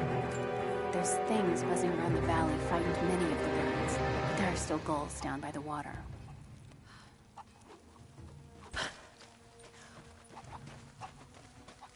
I need more wood for the fire. They needed most of the lumber to repair the guard towers. We'll have to make do with what we have. Well, if they need arrowheads for the battle, then I need more firewood. I've already cut plenty. Besides, I don't know how much more time you'll have left to forge. We can make points faster than broadheads. That should be our focus. Hello there. Did you bring anything to trade? Anything we could use? There's something buzzing over the valley. You must have seen them. There's a white wolf out there. I've never seen her myself, but I've heard she's only out at night. The white wolf comes out at night. Mostly comes out at night. Mostly. Hello there. You're Jacob's guest. If you're looking for a way to help, they're repairing the guard towers just down the path. I mean no offense, but you don't look like you're ready for a turn on the anvil. Jacob said you rescued him from the prison. It was a joint effort. Well, whatever you did, we're grateful. We won't turn away another pair of hands if you can help, but we're not accustomed to visitors. Not much fuel left in the torch. I think I can get 4, maybe 5 more sheets cut for the barricades. And then we'll have to find more. That's gonna be a problem. I dragged the last of those cylinders out of the Soviet prison a few summers back. After that, you're back to using a hammer and chisel. There's gotta be more. The Soviets left everything behind. We spent 2 full days combing the old buildings. That's the last of the fuel. Don't worry, you like the chisel. It never runs dry. I haven't made a Nicole. Yeah, I've played Shadow of the Tomb Raider. I won't be doing that after I finish this playthrough of Rise, but I will be doing my annual playthrough. And this year I want to do a stealth challenge with it.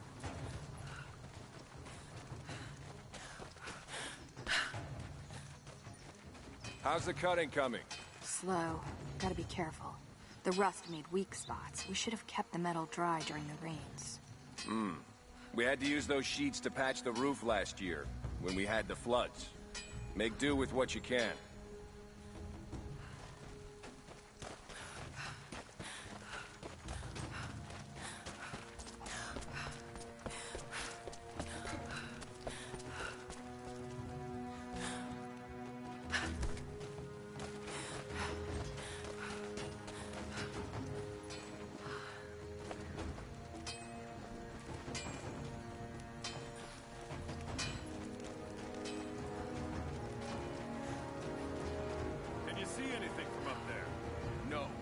trying to get the structure repaired.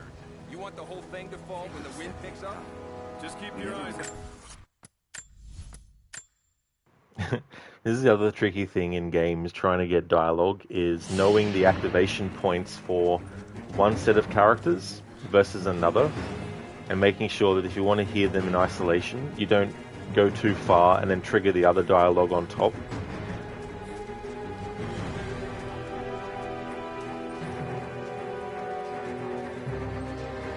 I need more wood for the fire. They needed most of the lumber to repair the guard towers. We'll have to make do with what we have. Well, if they need arrowheads for the battle, then I need more firewood. I've already cut plenty. Besides, I don't know how much more time you'll have left to forge. We can make points faster than broadheads. That should be our focus. Hello. Can you see anything from up there? No, I'm trying to get the structure repaired. You want the whole thing to fall when the wind picks up? Just keep your eyes out. We could be here at any moment. I'll do what I can. I'll run out of nails before we're done here. We can pull more out of the old cabins. The ones we don't use anymore. Can't the smith forge more? I just need a few dozen. He's making arrowheads. As many as he can before they arrive. I'd rather run out of nails. You.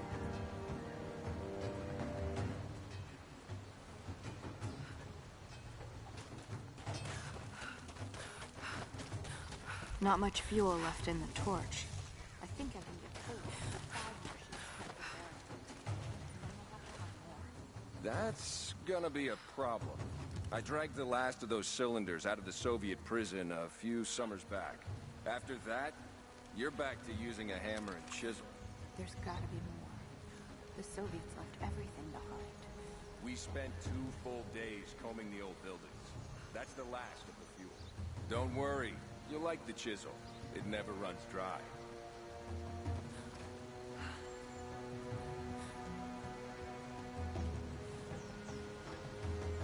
Jacob said they'd come. We never recovered from the Soviets. And now this.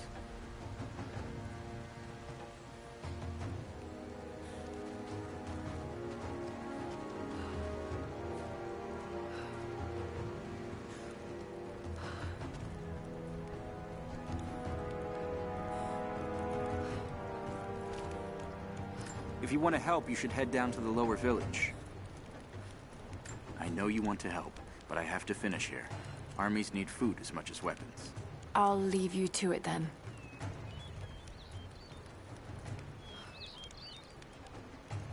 What's on the menu? Some of the chickens that you have running around?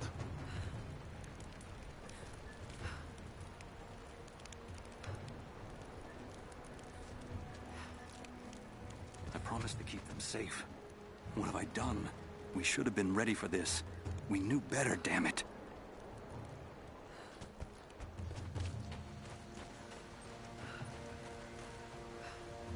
I'm sorry, I've got no time to talk. Jacob says you can be trusted, and that's good enough for me.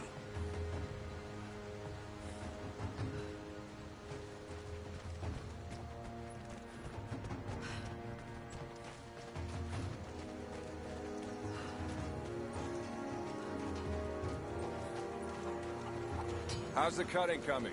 Slow. Gotta be careful. The rust made weak spots. We should have kept the metal dry during the rains. We had to use those sheets to patch the roof last year, when we had the floods. Make do with what you can.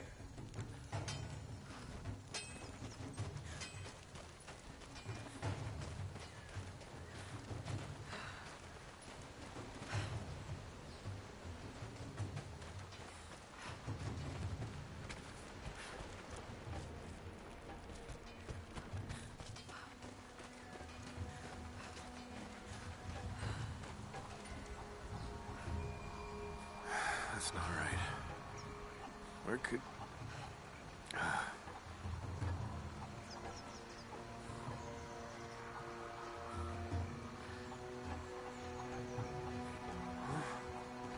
Oh, hell.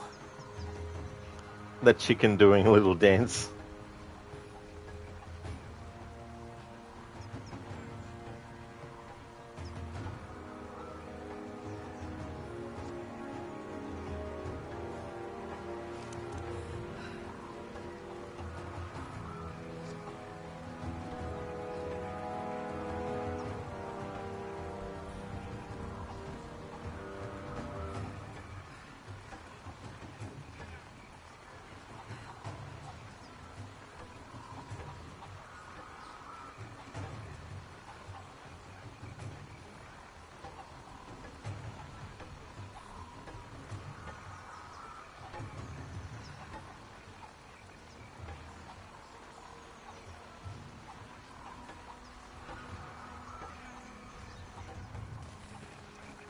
Hello there.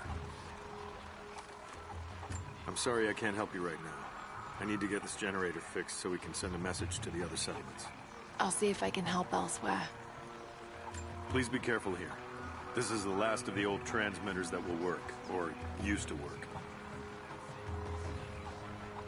Yeah, and me too, that chicken jab. It was so funny, especially when it started doing like the jump to side to side.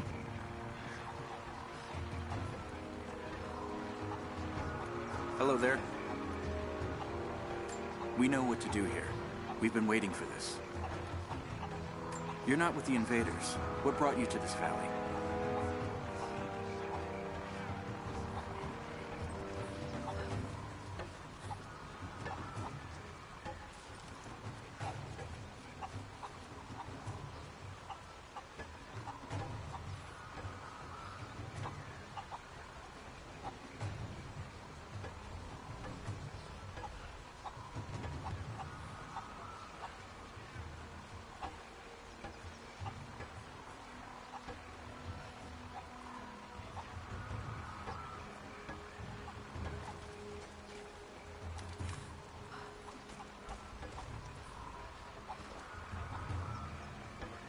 No, it's not going to do it now. It's just flapping its wings.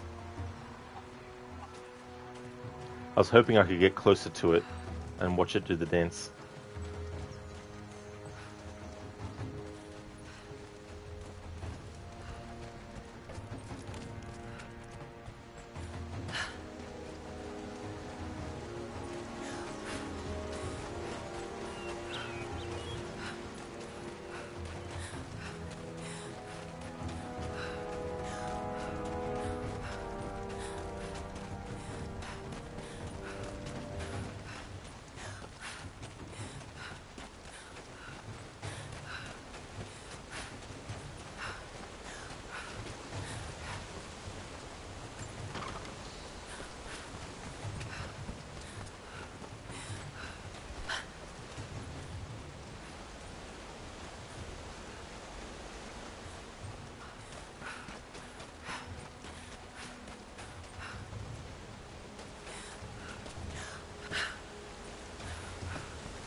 Greetings. It's been a long time since Jacob brought an outsider here. There was a flood during the storm. Knocked down some of the guard towers. Those things buzzing around the valley frightened many of the birds, but there are still gulls down by the water.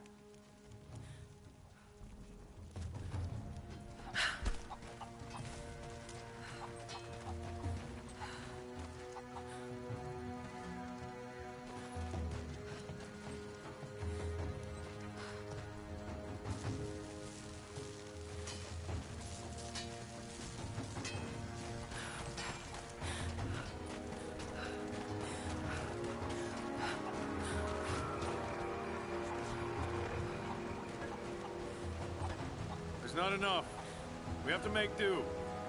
There has to be more. Send someone to go look.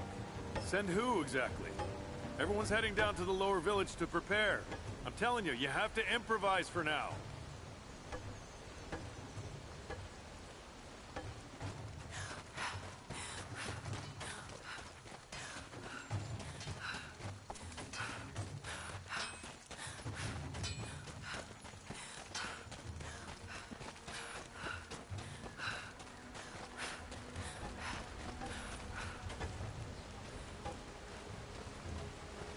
You there. We could use some help if that's what you're here for.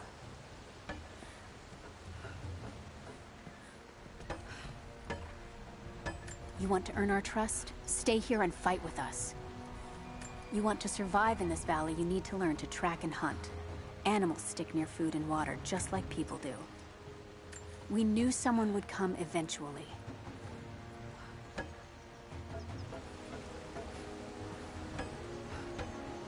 I'm here to help. What can I do? We're trying to fortify as many of these towers as we can. Most of them were badly damaged in last year's floods. We've got the repairs in hand, but I need some extra supplies from around the valley. If we can get these towers repaired, it'll give us an advantage over the invaders, and it'll help us reach the upper levels of the ruined towers. Will you help? Defensive strategy. The mission reward is the battle-worn outfit. I'll see what I can round up. Thank you. Bring them back to me when you found them. Do you have the supplies we need? Easy. Already had them. I love in games when you can do that. Here you are. This should be everything you asked for. Good, good. Leave some of the supplies in the basket there, and we'll finish the repairs. But I need you to bring the rest of the supplies down to the tower by the lakeshore. When you're done, meet me back here.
Hello.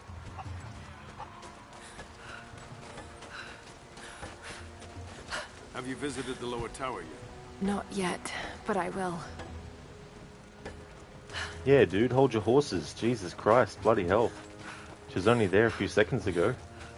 Man, how about you do it? Want it done instantaneously?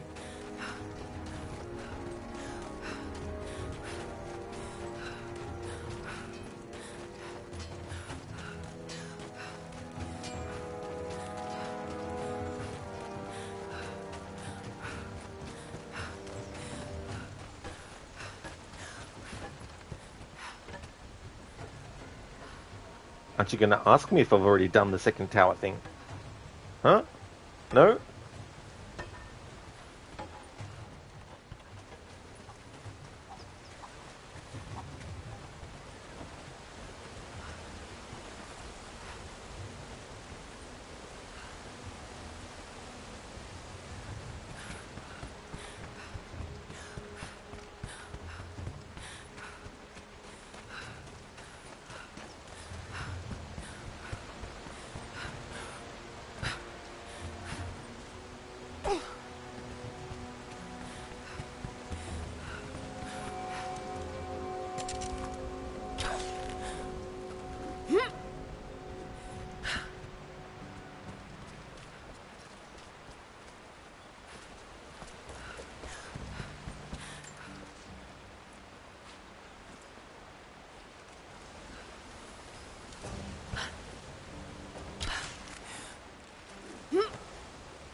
Lara, I'm sorry if Sophia was less than welcoming.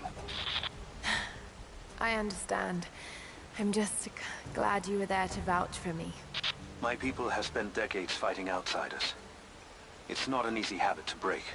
See if you can lend a hand with the preparations. A little hard work would go a long way towards building trust. I'll see what I can do.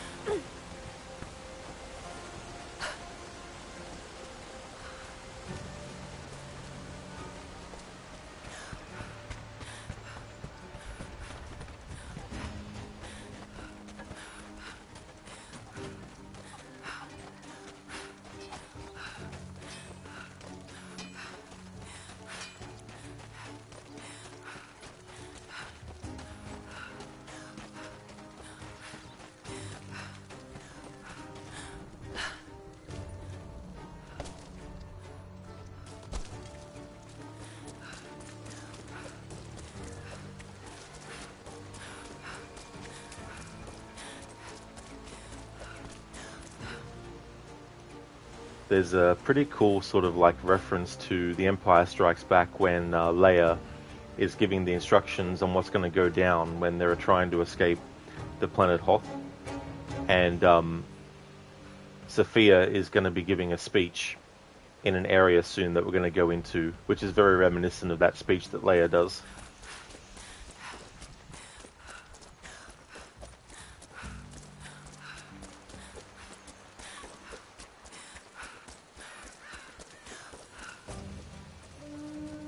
Trinity will be here soon.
You there! Maybe you'll be able to help us with these machines.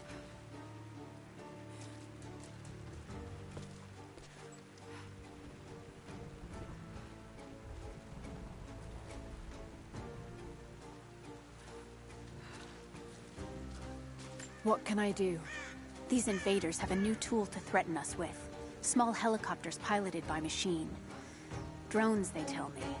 The things don't fight back, but they've got what looks like a camera inside. They're mapping the valley, and we're losing our advantage. I've been able to bring a few of them down, but with those weapons I expect you'll have better luck. Will you help? Surveillance disruption. Mission reward, ancient hornbow.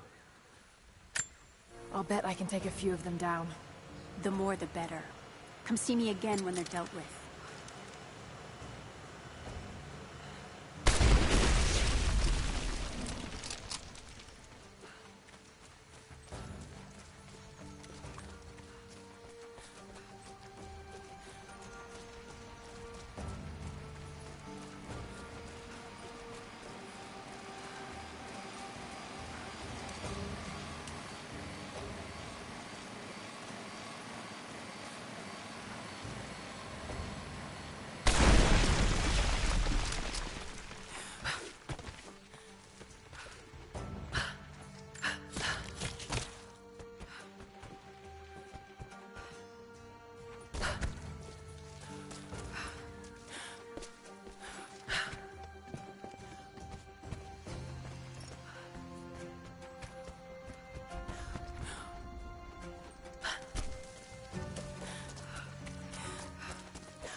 Have you dealt with the rest of those machines?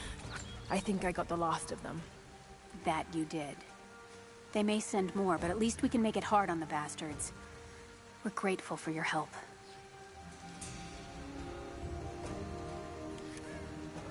Ancient Hornbow. Alternate weapons. Multiple weapons are available for each weapon category. Each weapon has unique benefits and weaknesses as well as custom appearance. Some even have exclusive upgrade options. Alternate weapons can be viewed and equipped at base camps in the weapons menu.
Have you visited the lower tower yet?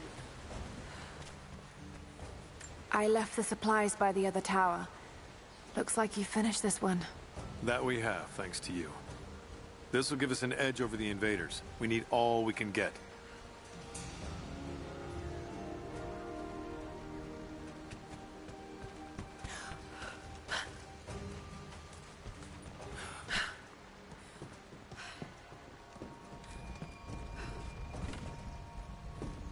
Hello. I hope you know how to use that bow. Whatever you're looking for, we can talk about it after the battle. The Soviets abandoned this place in a hurry, and they left salvage all over the valley. Put it to good use.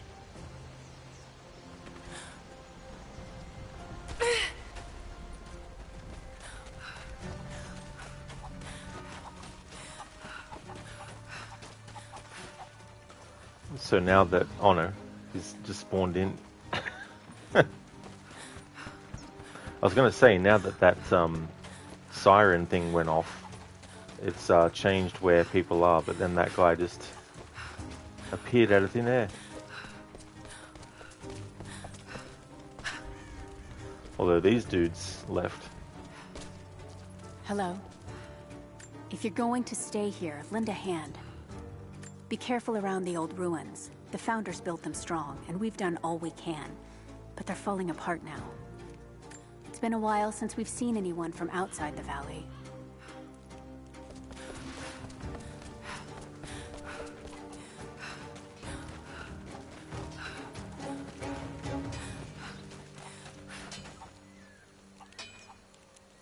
Greetings. Did you bring anything to trade? Anything we could use? There's something buzzing over the valley. You must have seen them.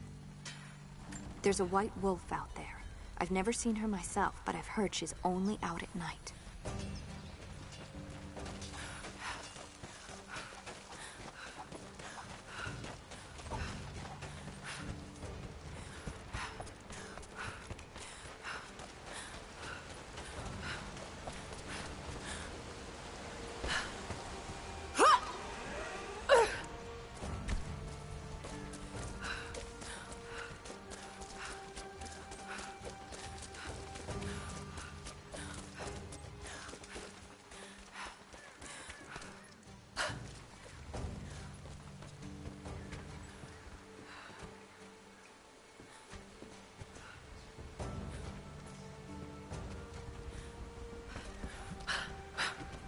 Alright, now I'm going to go to the area where Sophia is doing a speech, and the speech that she gives is similar to the one that Leia gives in Empire Strikes Back when the rebels are escaping from the planet of Hoth before the Empire reaches where they are.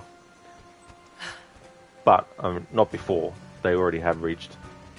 Hey there, Adrian. How's it going?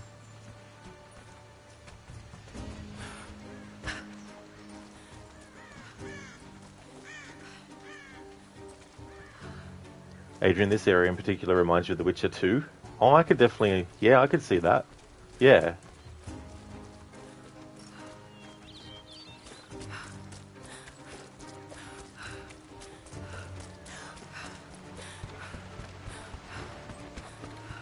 They will likely come from the air.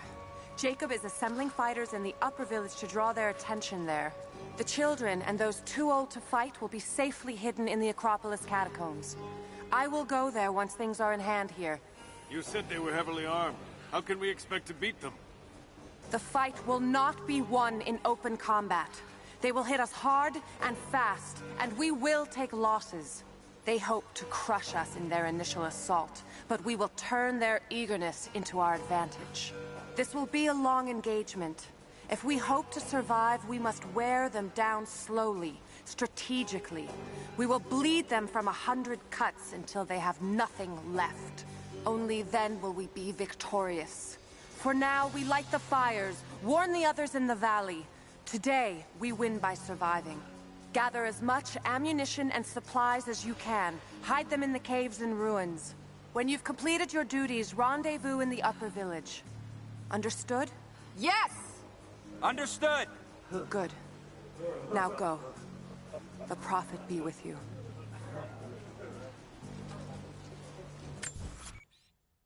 Just swap out, you know, the Prophet be with you with the Force be with you. Adrian, just a similar color palette as Chapter 2 in Witcher 2, which was Bergen, you think? Could have been, yeah. I can't really remember too many of the name places and that from Witcher 1 and 2. Probably not much from 3 as well, because it's been a few years since I played it.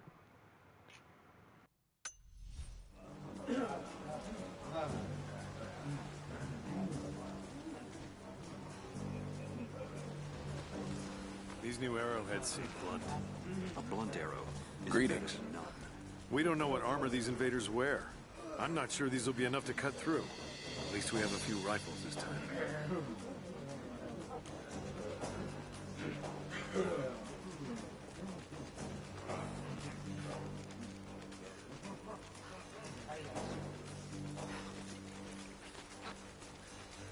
Something I can do for you.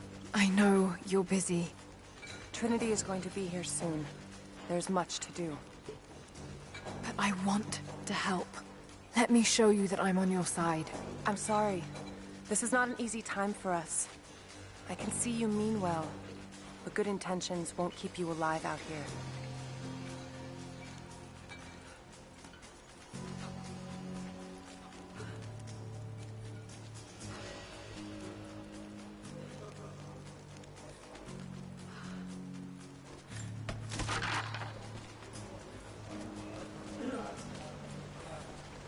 Hello there.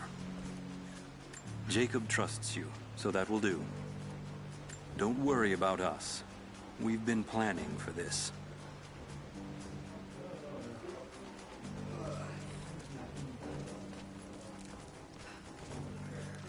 You've got interesting timing, coming here right when our enemy arrives.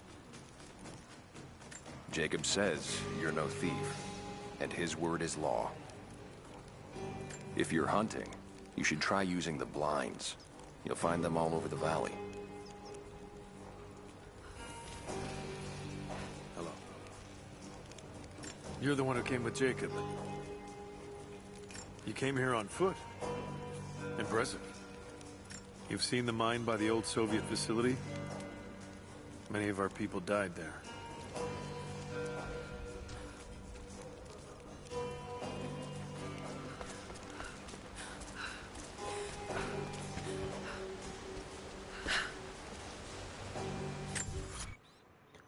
Adrian, Oliver, sorry, did somebody say The Witcher?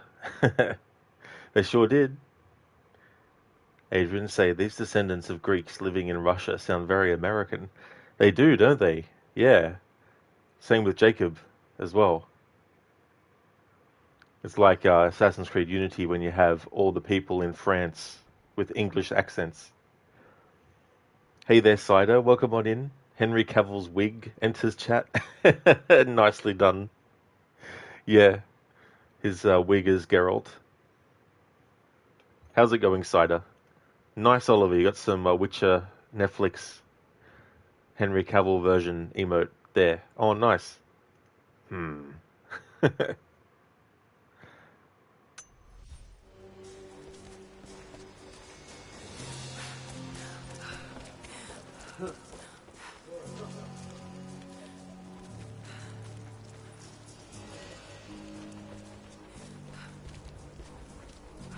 Greetings. Many of our people worked the mines for the Soviets. Even after we drove them out, they died of a strange sickness. How long are you planning on staying? That last storm couldn't have come at a worse time. Oh, don't worry. Lara knows plenty about storms that disrupt things, given the events of the previous game to this one.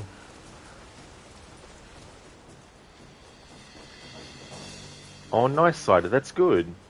I'm glad to hear that you're going well. As for me, I'm doing well, having a good Saturday. A Sunday, actually, sorry. It's Sunday now. But yeah, going well. Hey there, Code. Welcome on in. Time to make 1 liter of coffee and have some buns to munch. 1 liter of coffee. Wow, that's a lot of coffee. That should keep you up for a week.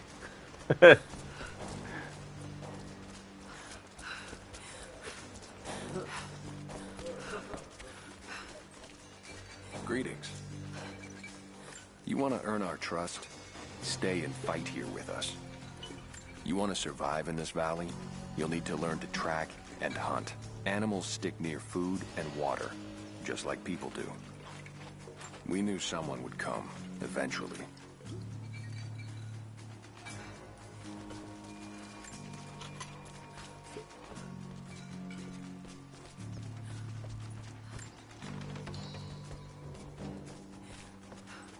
Greetings. There are places all over the valley marked with chimes and totems. Our ancestors placed those there. You'd be wise to steer clear of them. You want to earn our trust? Stay and fight here with us. Code will probably just make you look like a hedgehog. Sonic the Hedgehog, addicted to caffeine and coffee. I don't think he needs too much to be able to run around fast.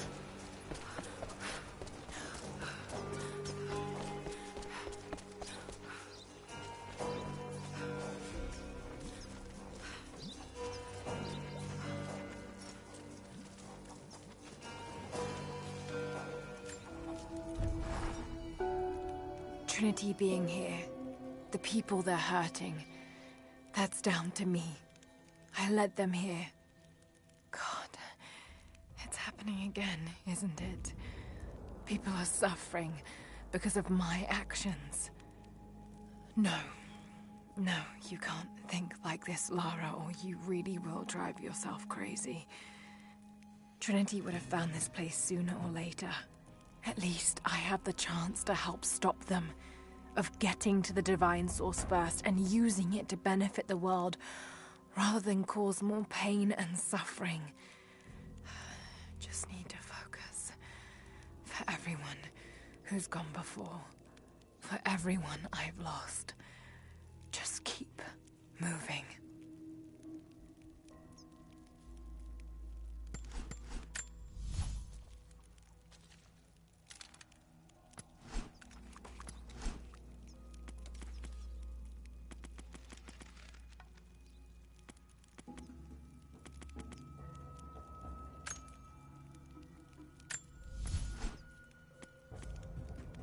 Notched rest for the recurve bow.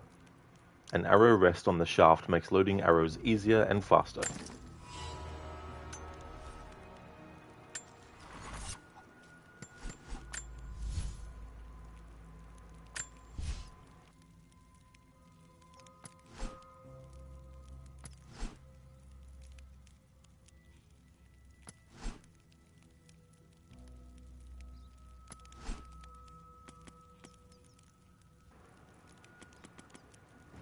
Field Medic.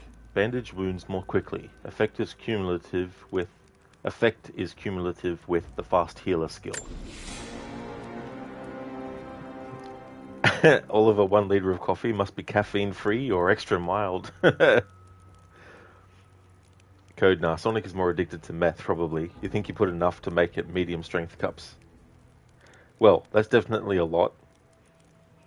Adrian, the Divine Source will be ours. Gordon Ramsay, just you wait. Yeah. Gordon Ramsay. Oliver, where's the Divine Source? You fucking donut. Code, Divine Sauce must be butter-based. Butter sauce. Yeah, that can be delicious.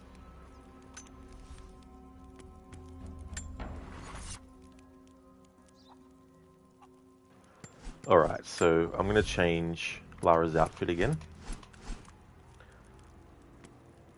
to Shadow Runner. All black clothing with a tactical vest and matching beanie. Outfit bonus. Firing bullets, shells sometimes won't reduce the count of available ammo.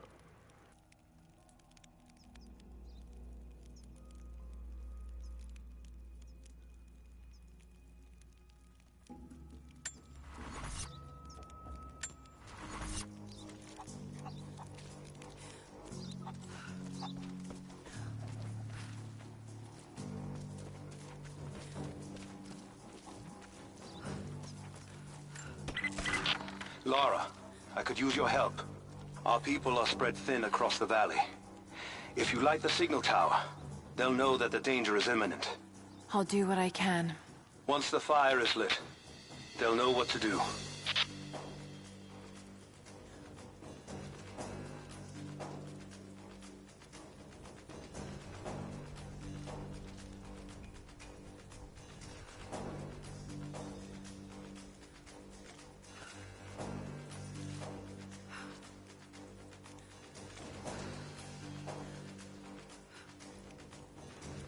This is one of my favorite outfits for this game. The other one is the Commando outfit. But I'm going to leave that one till last to actually showcase. But yeah, this is the Shadow Runner.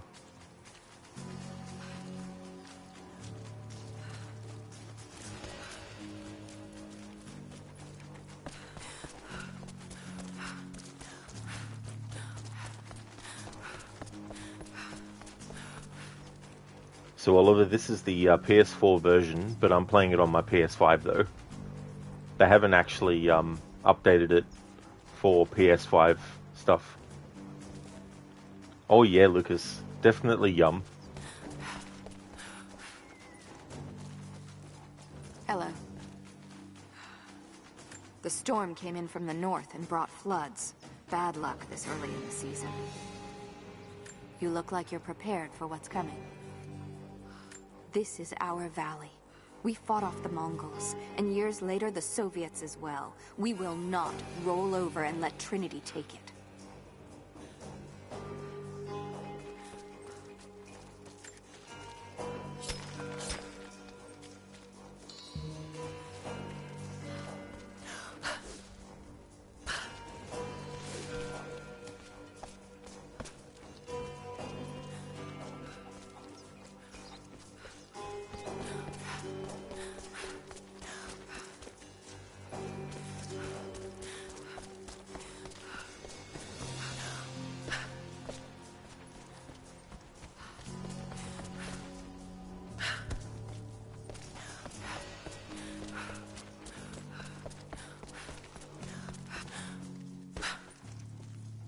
You're the one that came with Jacob. I have something to ask of you. What can I help you with? Jacob told me you've got a knack for exploring. There are more old places, tombs, all around the valley.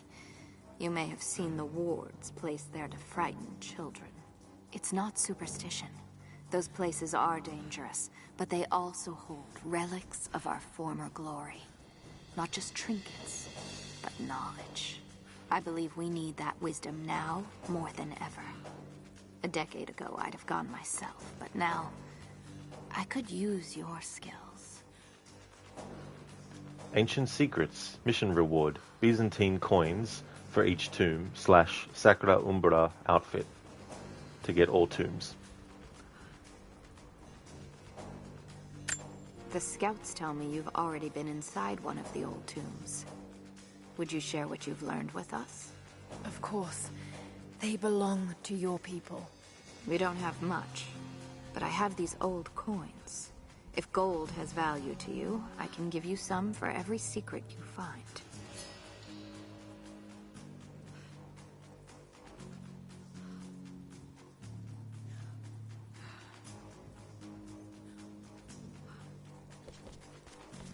Something goes weird with the audio there, and I slightly heard the audio of her voice coming from a completely different position to where she's actually located.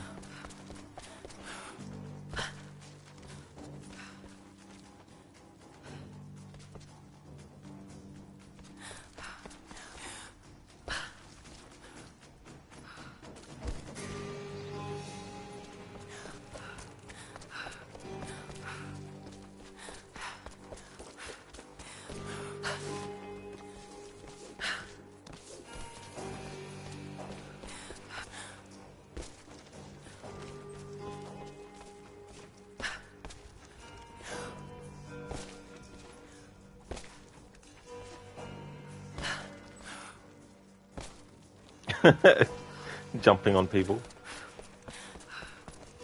Oliver, Lara is fairly familiar with ancient tombs. That's right. Ancient tombs from the Old Kingdom.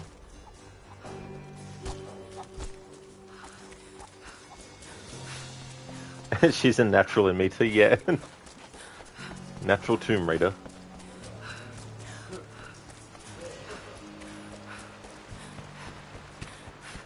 Tomb Raider, she's the one that raids the tombs.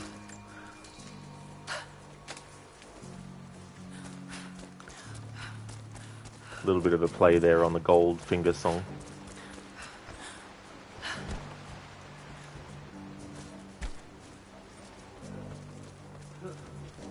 Oliver, she didn't feel a thing. That's true. It was just, you didn't even react at all. Like, if someone jumped on my head with their feet, I'd be like, what the fuck are you doing? That's right, Lucas, yeah, Goldfinger. The third James Bond movie. Sean Connery's third outing.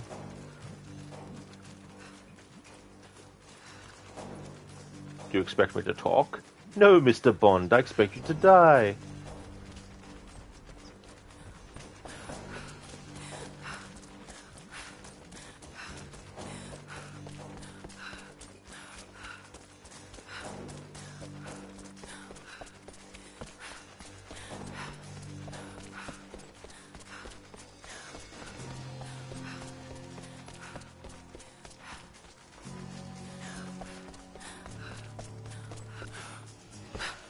Welcome back.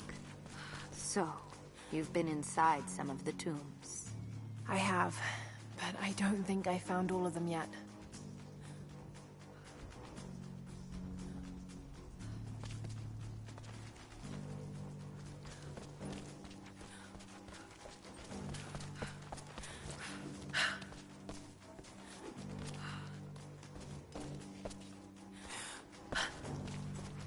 Okay, since we've had that speech from Sophia, I just want to see if there's anything that some of these remnants at the start of the geothermal valley actually have to say now.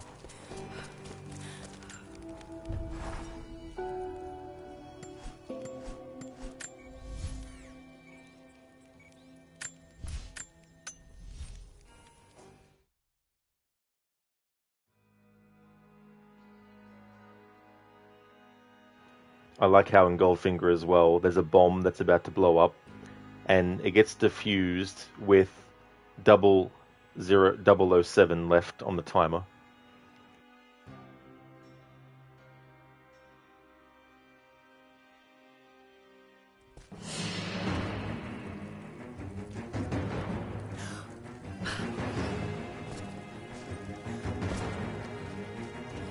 Greetings. Be careful around the old ruins. The Founders built them strong, and we've done all we can. But They're falling apart now. There's no time to talk, I'm afraid. We've got to get ready. If you're not here to fight, then you should head somewhere safe.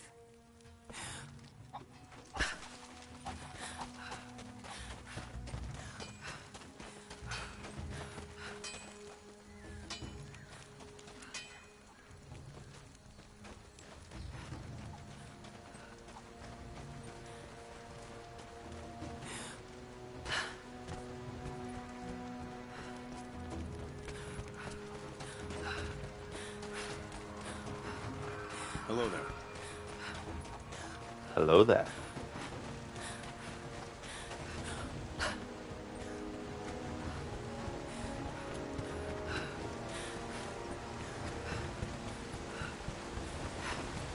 Alright, so we need to light the beacons. We need to call Gondor for aid. I mean, we need to call... we need to call Rohan for aid, I mean.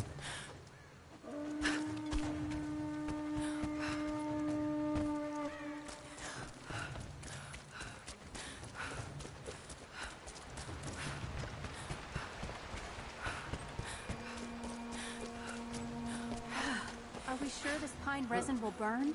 You should have seen the last batch. Once it caught, we couldn't put it out. Even if it won't, the smell alone would be enough to drive them away.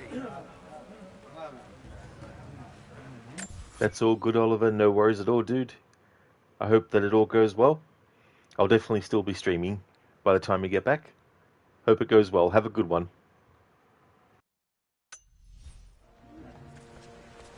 Greetings.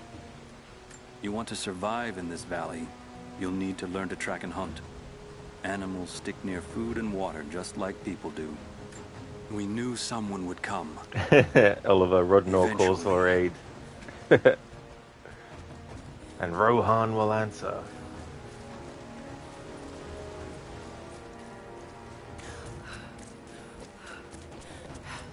I'm running out of fletching. We'll need more. We're still putting 4 to an arrow. They'll fly with 3. What? Evenly spaced around the arrow shaft?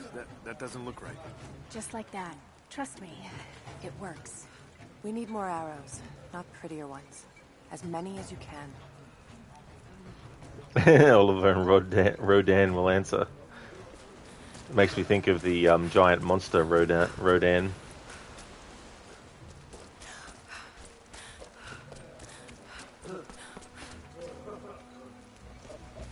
Oh, it's so funny, the ambient vocalizations that they put in games sometimes. Someone's like,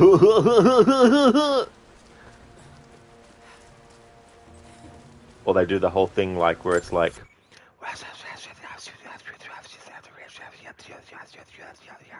just saying gibberish but a bit silent in the background. Then you get like some Assassin's Creed games where they're literally talking, but the audio's been reversed.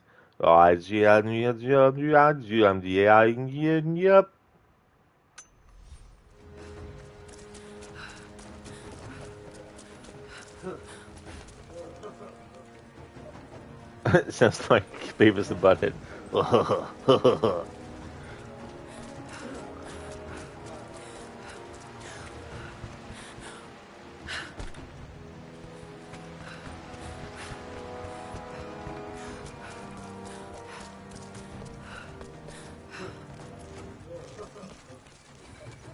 Hello there. Side of AC audio is scary. Especially when you have the beggars in Assassin's Creed 1. Please, sir, I'm poor and sick and hungry and dying. Please, sir, spare a few coins. All I ask is for a few coins. Then if you don't, you start climbing a wall, they start throwing rocks at you.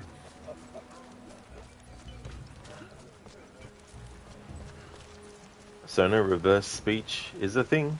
Yeah. I remember one time when I was messing around with a very basic audio program. In fact, it came with Microsoft, it came with Windows. This was like Windows 98 around that time.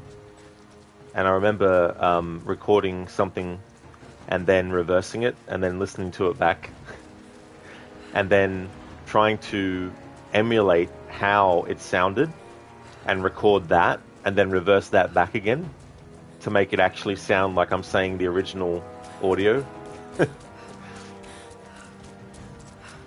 Code reminded you of the Good Morning Vietnam movie playing the record backwards. Freddy is the devil. I never actually got to see that movie, Good Morning Vietnam, with Robin Williams. Never watched that one. It's one of the ones that I just never got around to.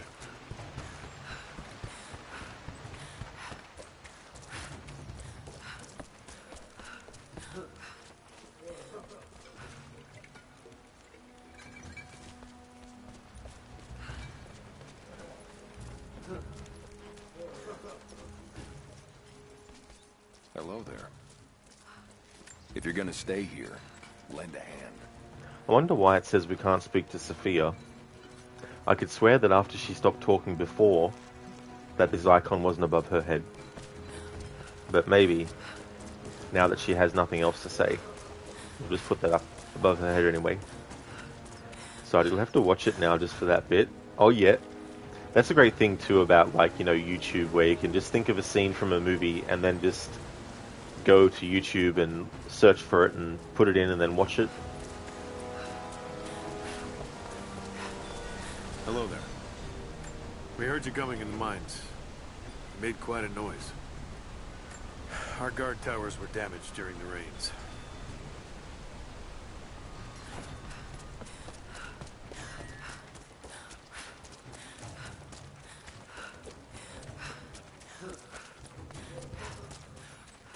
Greetings. Careful of the deathcap mushrooms that grow in the valley. You wouldn't want to eat them, but they make a powerful poison. You want to earn our trust? Stay and fight. Alright, so a lot of the dialogue from these NPCs is just repeating and in different orders. This dialogue about the mines this guy said before was something we heard before, but... Alright, there we go. Okay. Now it's time to light the beacons.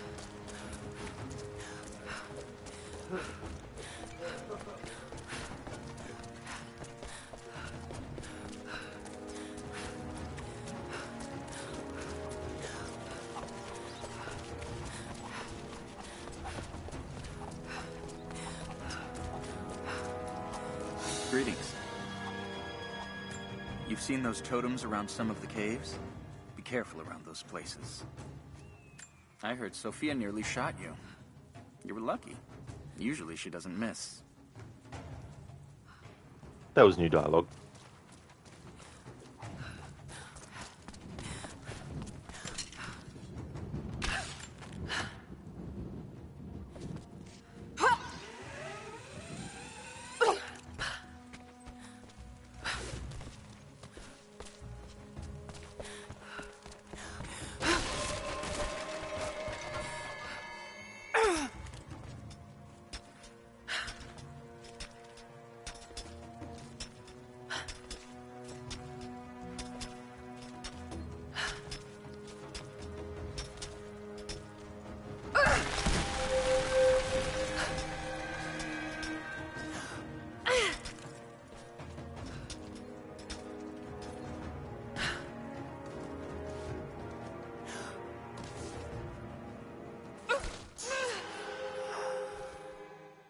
Come on now, game, seriously?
oil flask. Fire arrow crafting. The oil flask allows creation of fire arrows. Fire arrows can ignite cloth explosives and non-armored enemies. Select fire arrows by pressing up on the D-pad multiple times until the fire icon is shown. Crafting fire arrows requires cloth, oil, and normal arrows.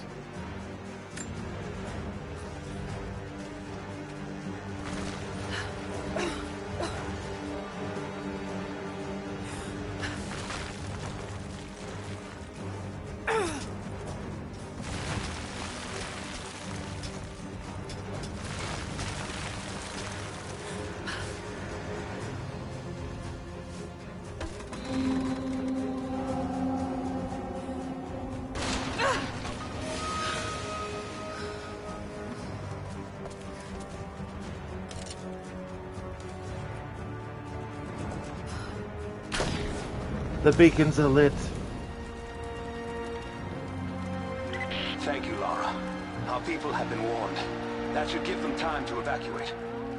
Meet me in the upper village. I'm gathering our forces here. All right.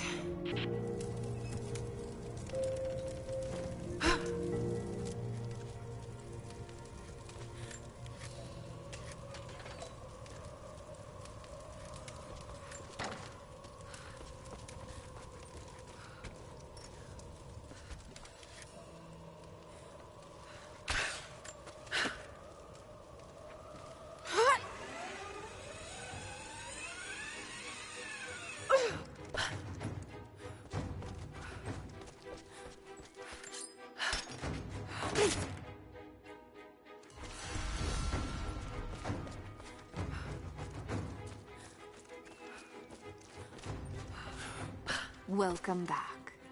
So, you've been inside some of the tombs. I have, but I don't think I found all of them yet.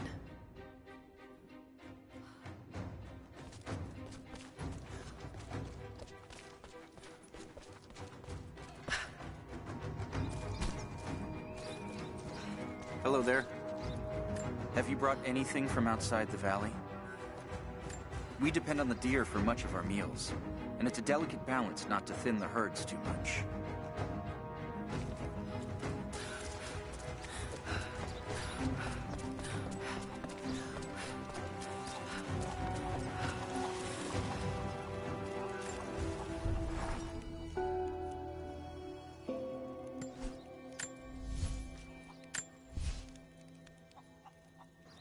Alright, so now that we have the oil flask, we now have something else that we need to get all the materials for. So we've got the small oil flask, small waterproof flask made from treated hide, used for holding oil.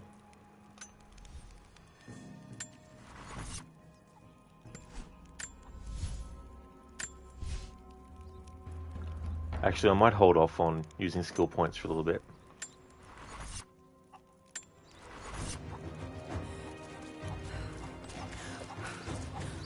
Greetings. If you're going to stay here, lend a hand. Greetings. Hello. Greetings. Hello there. Be careful around the old ruins. The founders were strong and Alright, so I thought there might be some new dialogue from them because of what we've just done. Now I'm going to double check the same for this other group of characters that are close to the start of the geothermal valley.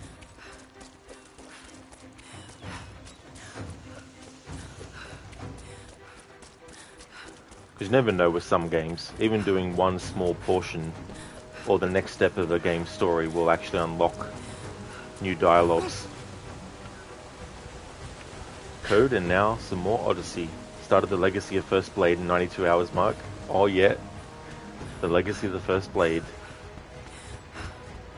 There's some aspects of that storyline that I thought were good, but others that I thought were...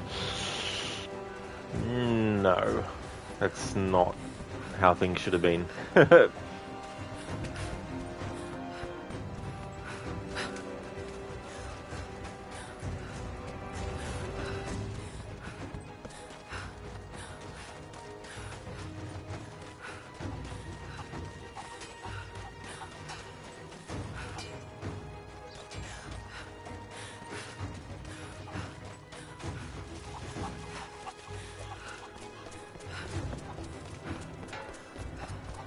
Greetings.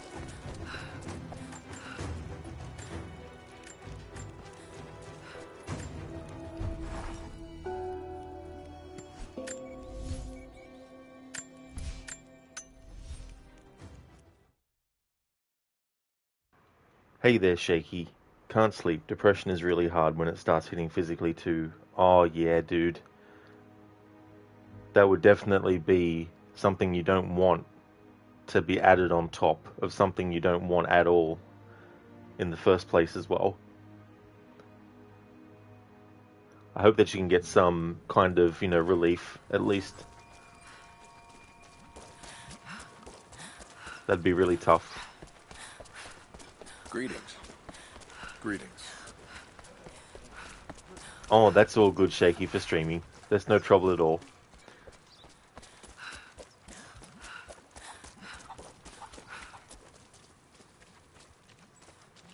You're just going to say, thank you always for the days you choose to be here. Well, thank you, Shaky. I appreciate that. It's one of the great things about streaming is that you can become helpful for people. If someone just wants to come into the stream and not, chat at all and just, chill out and relax. It's definitely one of those things where I appreciate that too, But I'm glad that you enjoy being here when I stream, Shaky. That's really good.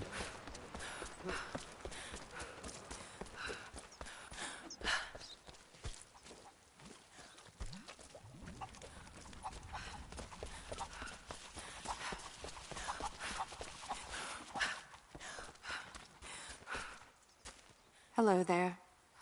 You want to earn our trust? Stay here and fight for us.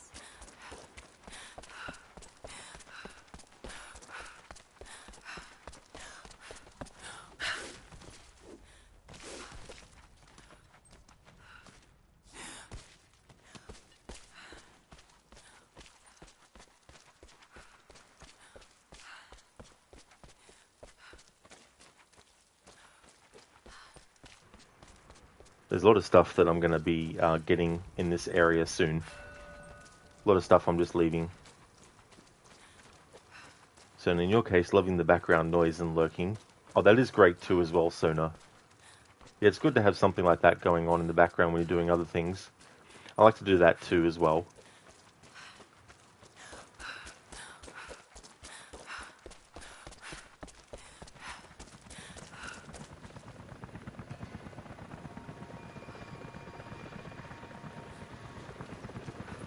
Hello there. Be careful around the old ruins. The Founders built them strong, and we've done all we can, but they're falling apart now. Jacob, helicopters are headed your way. Get here as fast as you can! Get behind the barricades! Move! Move! Look out! Stay under cover! Pull back!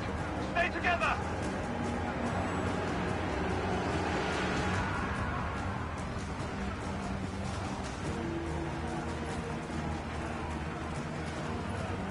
Surrender at once. Resistance will be met with deadly force. Lay down your weapons or you will be shot.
Where is the divine source? Tell me! Stop! Don't hurt anyone else! Where is it? Wait! Wait! There's a map. The Atlas. It will show you the way. Okay. Tell me about this Atlas. Hey.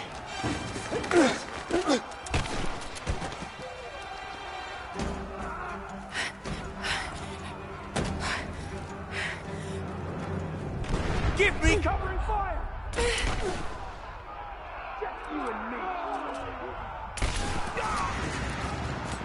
Cover me! Lay down covering fire!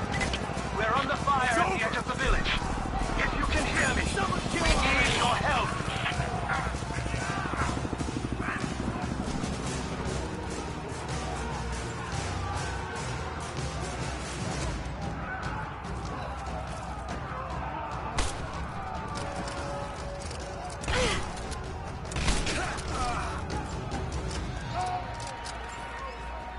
Please, no, wait!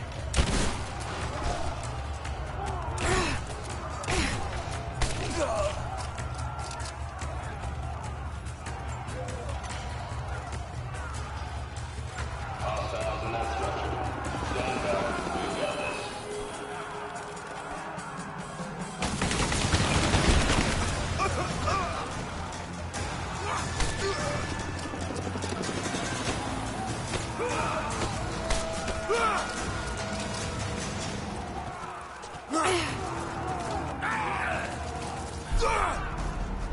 We're getting torn apart!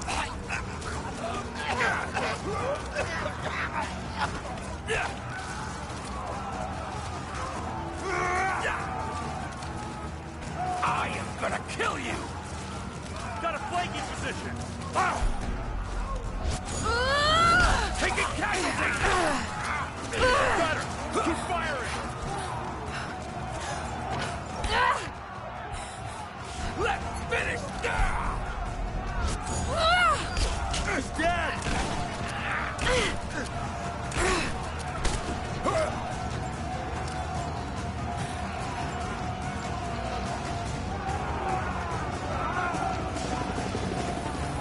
Do not let them escape. Shoot the runner.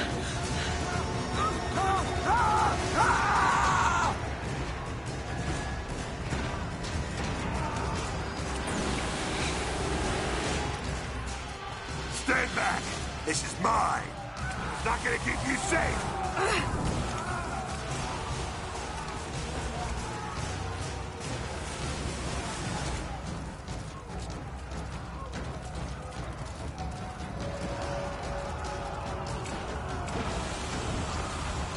I'll burn you out of there!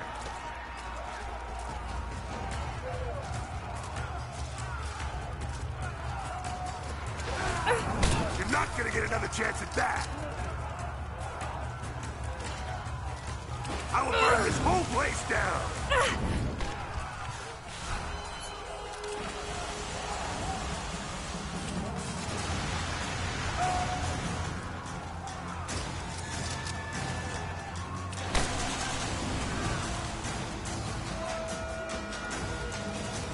It's gonna blow!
We're bugging out. Withdraw and regroup at the drop.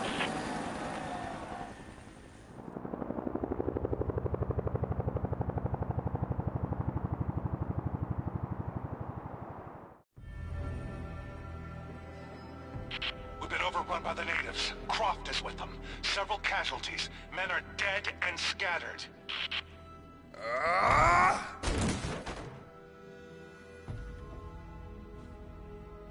We should have killed her. You have nothing to show for your efforts. Perhaps she'll succeed where you're failing. I will not fail. Trinity will step in if you do. And you know what that means? I'm expendable. They have no interest in my survival. I need the power of the Source! And you will have it. Don't lose faith, Anna. This is God's will. Our success is inevitable. Please, just find it. My time is running out.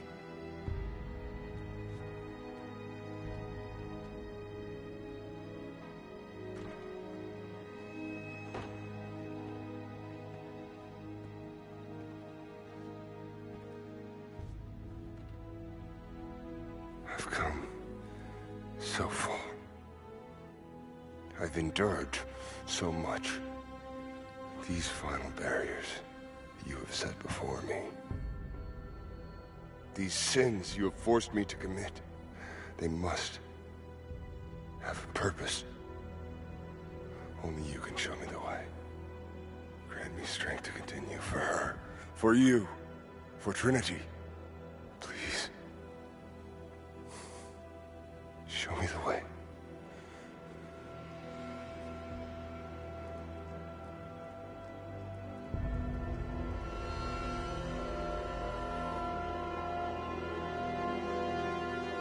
And blood it shall be.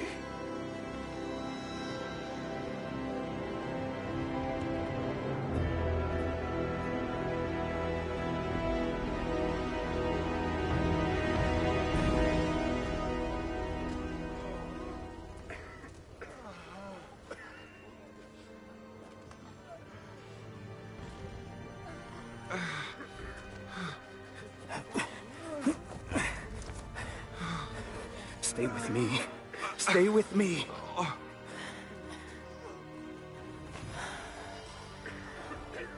I'm sorry. Your people don't deserve this. It is our chosen path. Our duty. It's never been easy. I understand what it's like to lose people. Trinity won't stop, will they? I doubt it. They have many resources. And the Atlas? It's an ancient map to the old city. But Trinity won't find it at that tower. Many of my people live in those ruins. They won't be prepared for what's coming. I can help them, Jacob. Will you do this for us? Or for that which you seek? Right now, they're one and the same. I'll be back with reinforcements after I've tended to the wounded.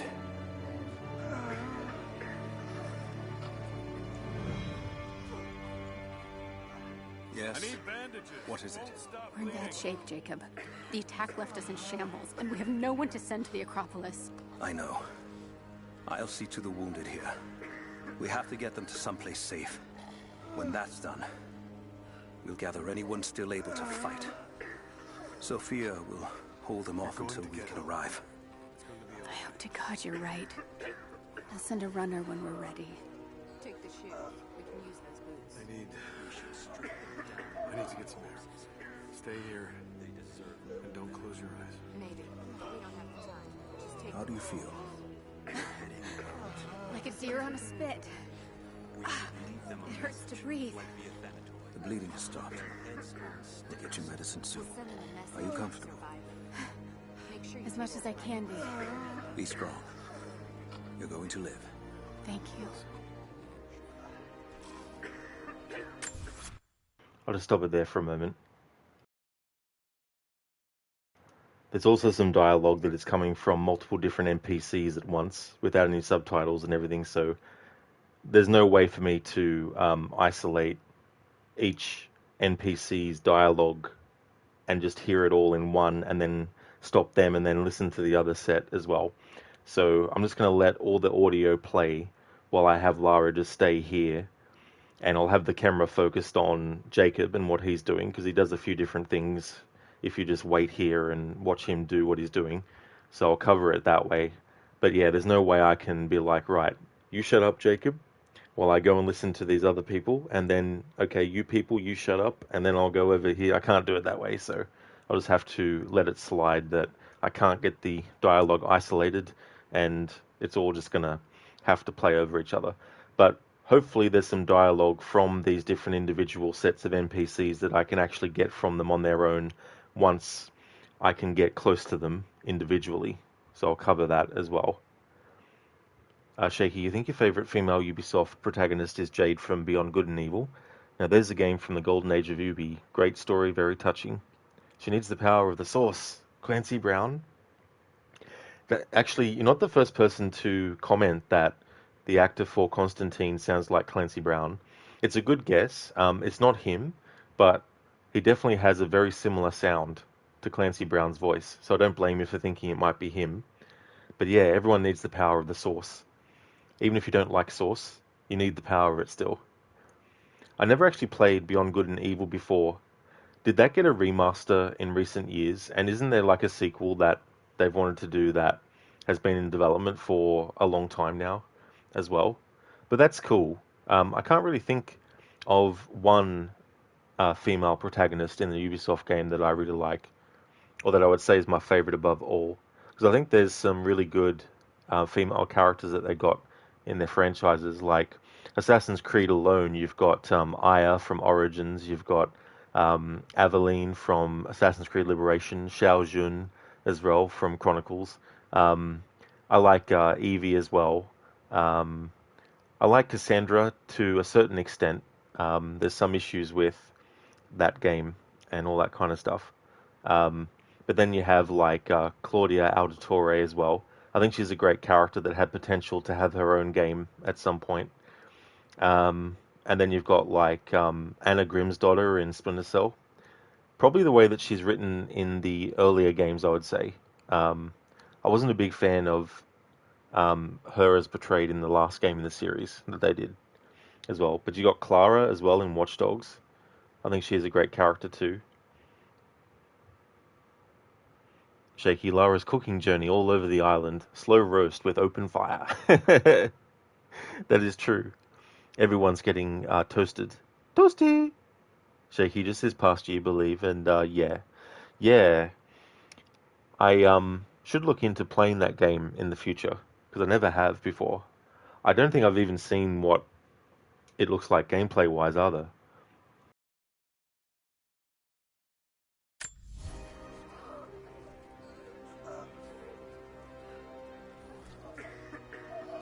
They tell me you were brave today.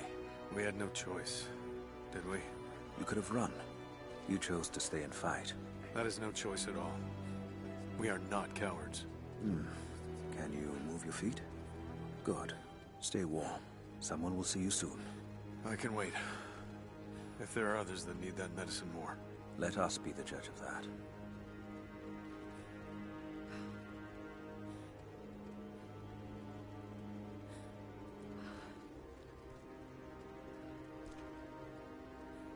And you? How are you? Damn. Be with God, my friend. The Lord is your guardian, your protective shade at your right hand. The sun shall not harm you by day, nor moon by night. The Lord guard your soul from all evil.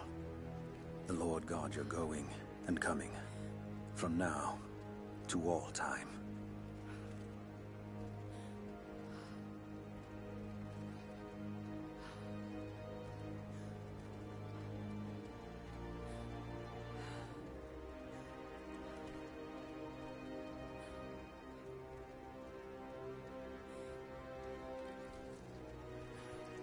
And you two, are you hurt? I took a round to my leg, but it's clean. I can wait. Is that you, Jacob? She took a jolt to the head, but she's lucid. I'm keeping an eye on her. All right. Watch his pupils. Don't let him nod off until we can look at him. Of course.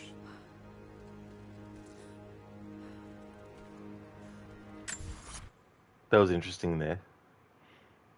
The text of the subtitles was different to what was actually being said.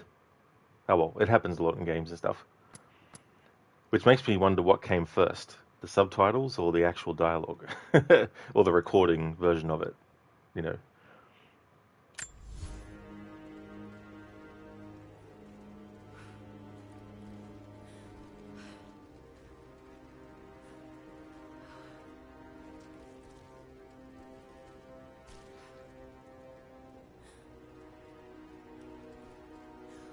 Don't forget to breathe. You're going to be all right.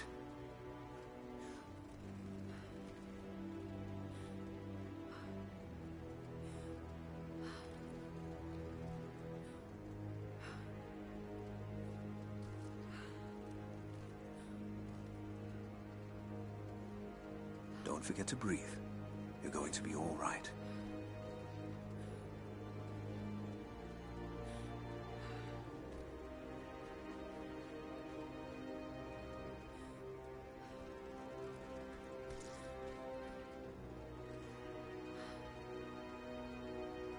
We'll bring some water from the river for you soon.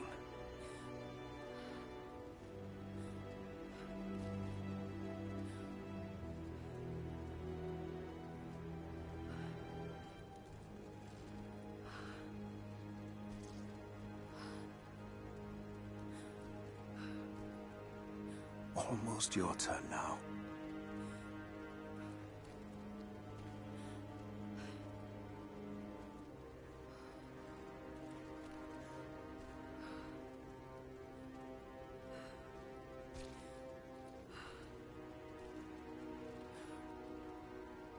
We'll bring some water from the river for you soon.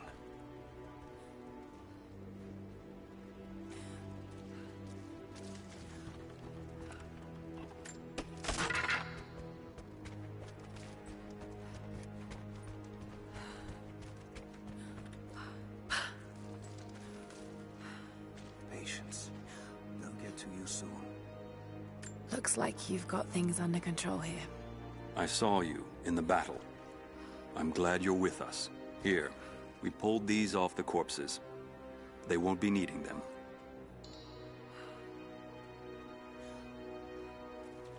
We'll bring some water from the river for you soon.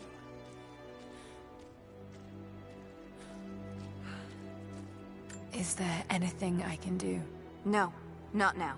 We have to get ready to move the wounded. We found these supplies with the invaders. It's not much, but... Oh yeah, Mita, no worries at all, dude. A work lurk. Thank you so much for leaving that lurk, dude. I hope that work goes well.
Is there anything you need?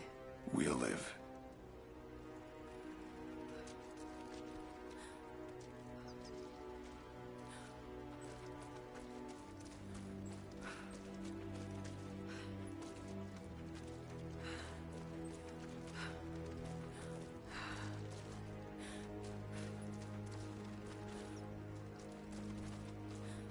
Hold still.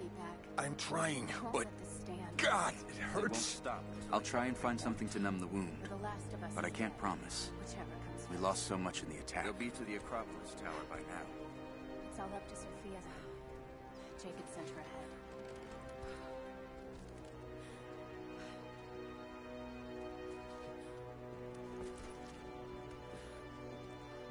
You're lucky.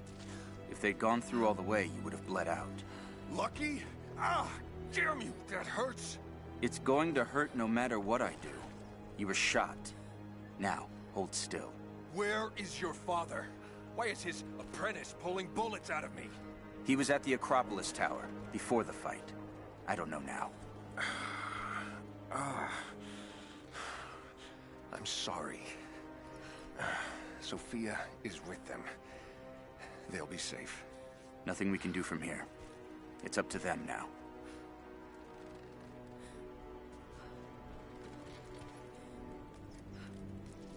Do you need any help? Most of these men would be dead if you hadn't joined us. We owe you a great debt. They tell me you have interest in the past, before the fall. There's something on the desk over there that may interest you. I can't save the leg. The wound is too severe.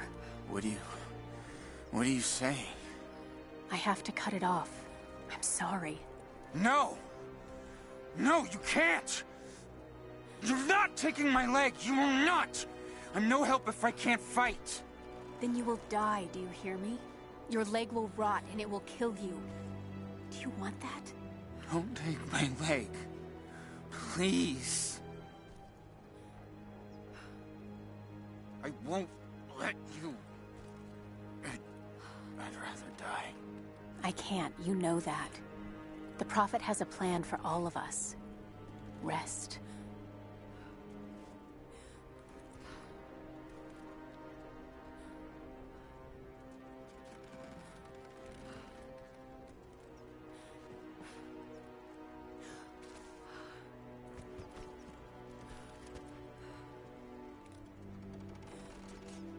Okay, look at me. Let me see your eyes. Good. Now quiet for a moment. I need to listen to your breathing.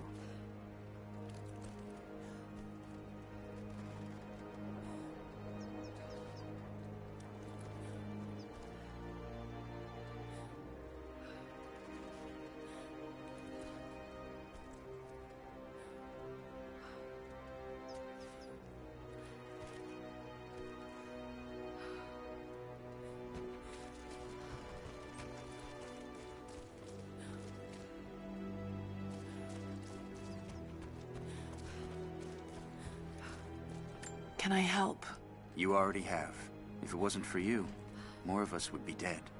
Then it was worth it. Rest now. You're gonna be alright. Lucas, whose leg? This guy's leg. This guy injured here on the makeshift table. You're going to be alright.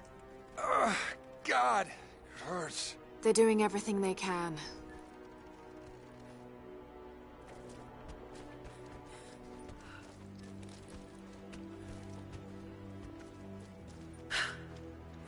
I feel like there's some dialogue between Jacob and this character that I've missed, because they're just standing here looking at each other.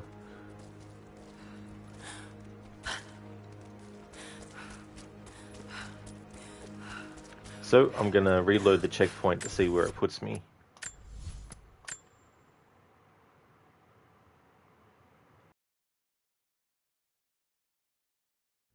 Yes.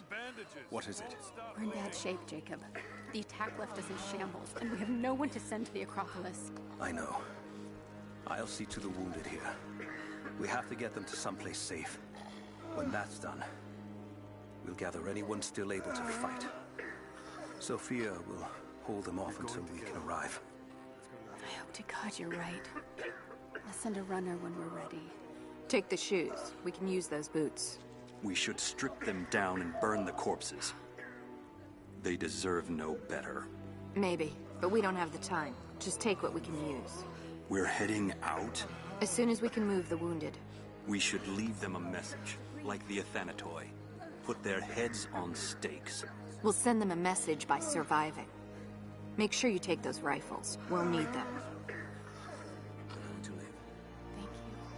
See, I had a feeling that there was some dialogue between Jacob and that other NPC. So that's good timing that reloading the checkpoint put me to a spot where the dialogue would actually play again.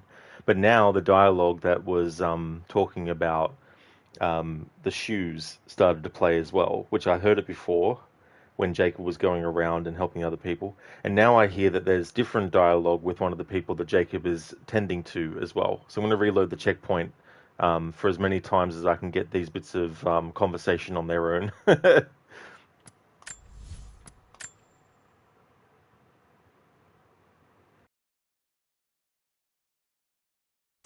Yes? What is it? We're in bad shape, Jacob. The attack left us in shambles, and we have no one to send to the Acropolis. I know.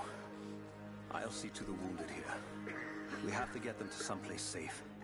When that's done, we'll gather anyone still able to fight. Sophia will hold them off until we can arrive. I hope to God you're right. I'll send a runner when we're ready. Take the shoes. We can use those boots. We should strip them down and burn the corpses. They deserve no better.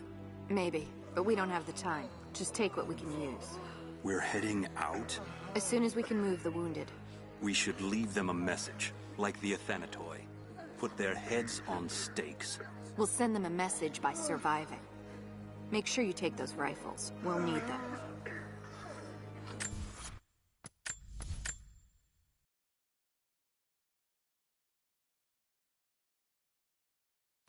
Yes? What is it? We're in bad shape, Jacob. The attack left us in shambles, and we have no one to send to the Acropolis. I know. I'll see to the wounded here. We have to get them to someplace safe. When that's done, hold still. We'll gather anyone still able to fight. God, Sophia will hold them off. You're going to get help. It's going to be all right. God, you're Hello right. there. I'll send a runner when we're ready. Hello again. You fought well. I'm glad I could be here.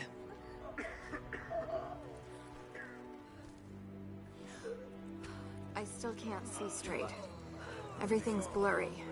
That's to be expected. But it will get better, right? What did the physician say? Barely. You're a little unsteady on your feet. Will they be back? You'll have to ask them that. I can't say. He was at the Acropolis Tower before the fight, so I don't know now. You might not even know you've been hit until it's too late. Infection can be as fatal as a bullet. Sophia is with them. They'll be safe. Nothing we can do from here.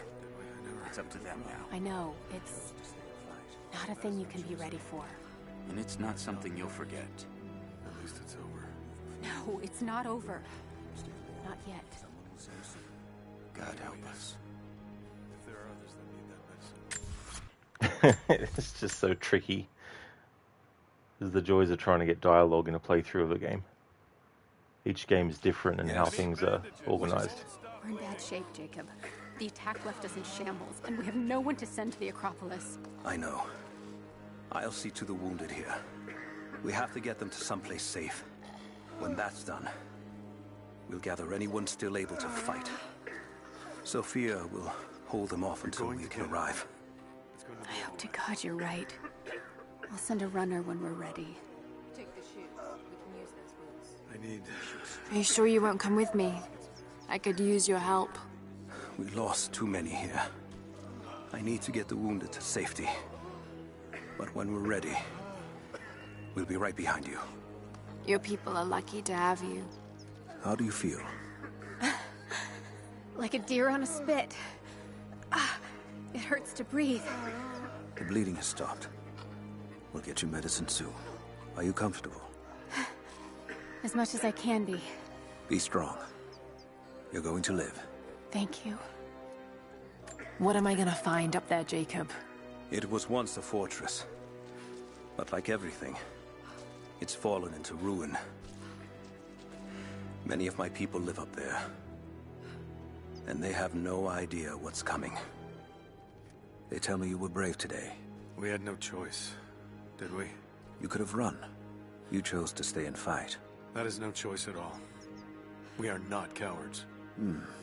Can you move your feet? Good. Stay warm. Someone will see you soon. I can wait. If there are others that need that medicine more. Let us be the judge of that.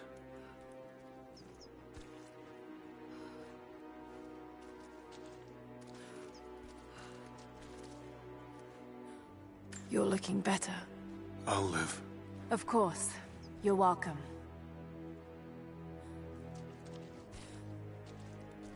And you? How are you? Damn. Be with God, my friend. The Lord is your guardian, your protective shade at your right hand. The sun shall not harm you by day, nor moon by night. The Lord guard your soul from all evil. The Lord guard your going and coming, from now to all time.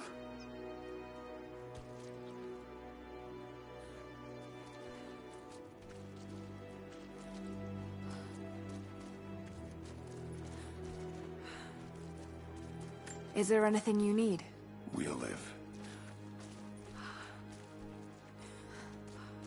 I still can't see straight. Everything's blurry. That's to be expected with a blow to the head. But it will get better, right? What did the physician say? Barely. You're a little unsteady on your feet. Will they be back? You'll have to ask them that. I can't say. And you two, are you hurt?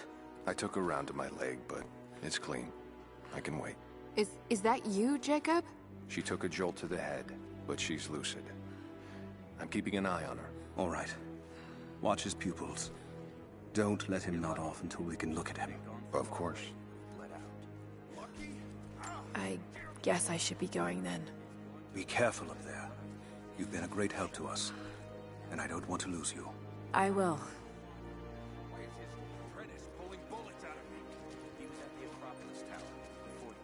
Hello there. Hello again. You fought well. I'm glad I could be here.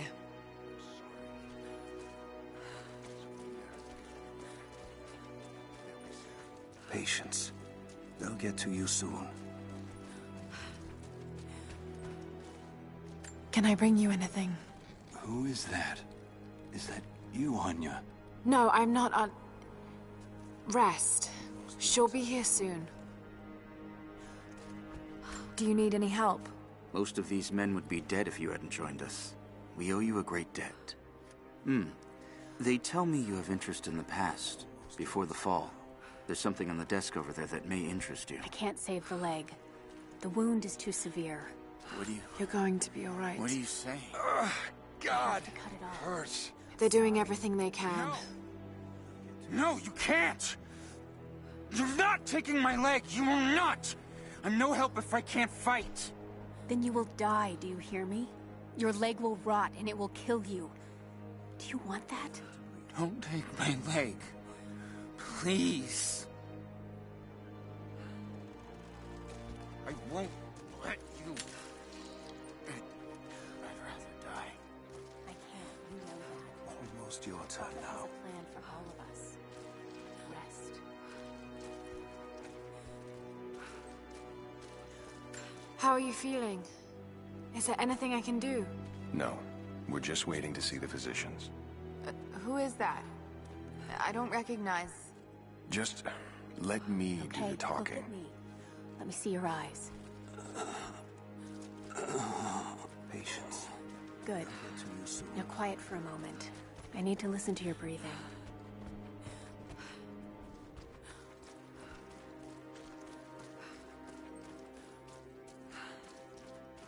We'll bring some water from the river for you soon.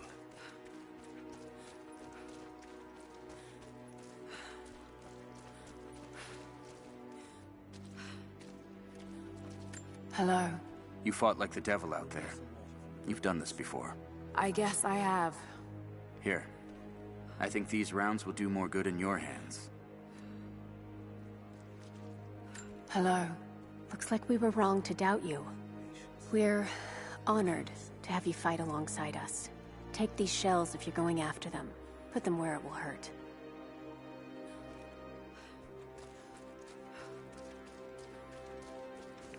Alright, so I think I've covered Get to you soon. all the dialogues in this scenario, in this section. Looks like you've got things under control here. I saw you in the battle. I'm glad you're with us. Here, we pulled these off the corpses. They won't be needing them. Is there anything I can do? No, not now. We have to get ready to move the wounded.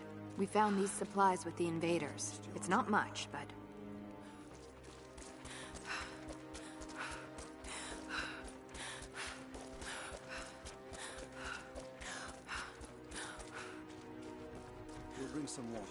Although, I wonder if these two characters have any dialogue with each other. I'll just double check that.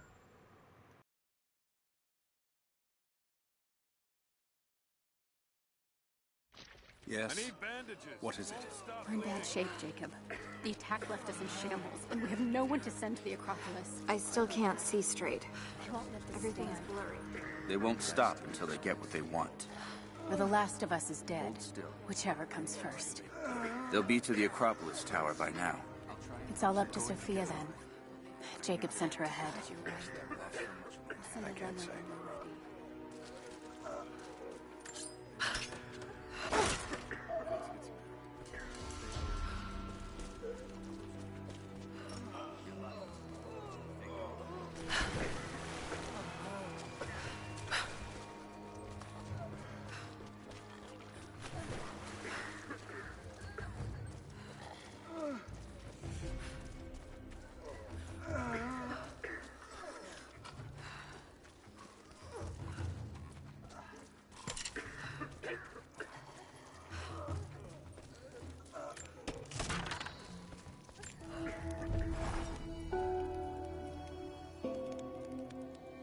I wish you could see the view from my tent, Lara.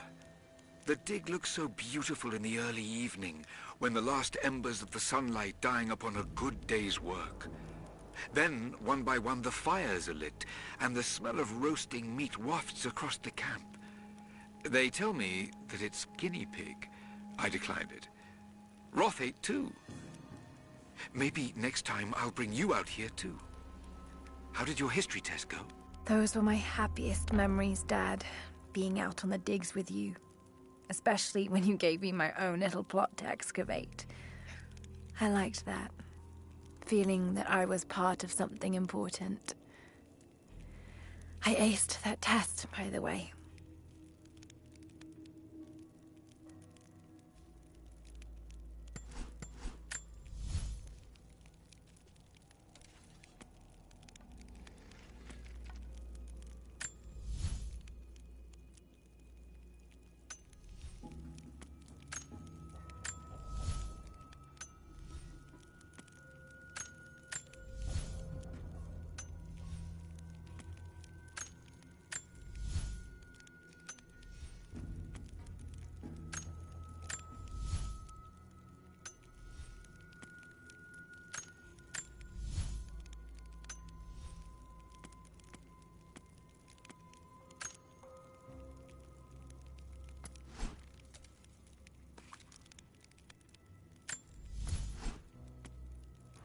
Alright, here we go. For the Venom Hand Cannon, Hair Trigger. Increased trigger sensitivity allows for increased rate of fire. Applied to all pistols except heavy pistol.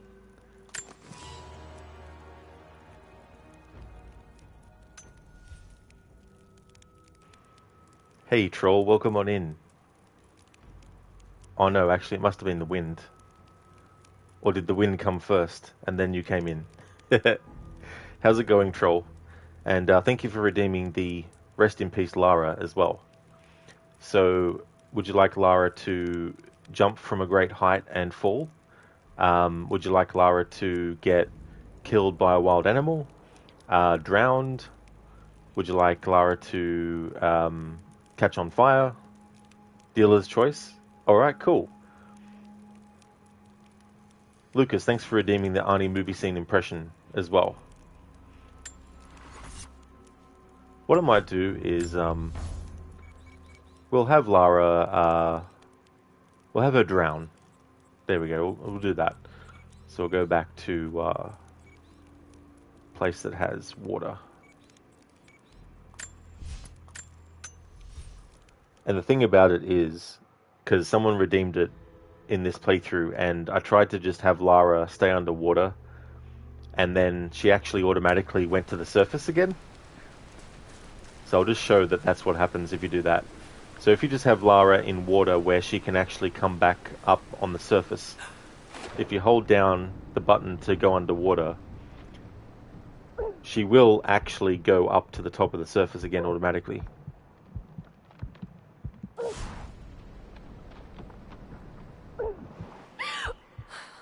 Like, she automatically did that. Let's do that again. So you need to have her go to somewhere that she can't get above the surface.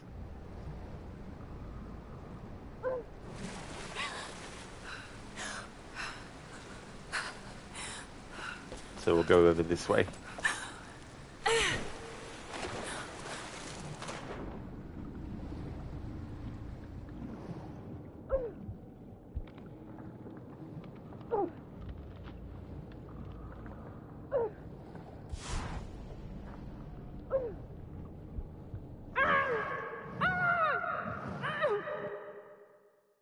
There we go, Troll. Thanks for redeeming the rest in peace, Lara.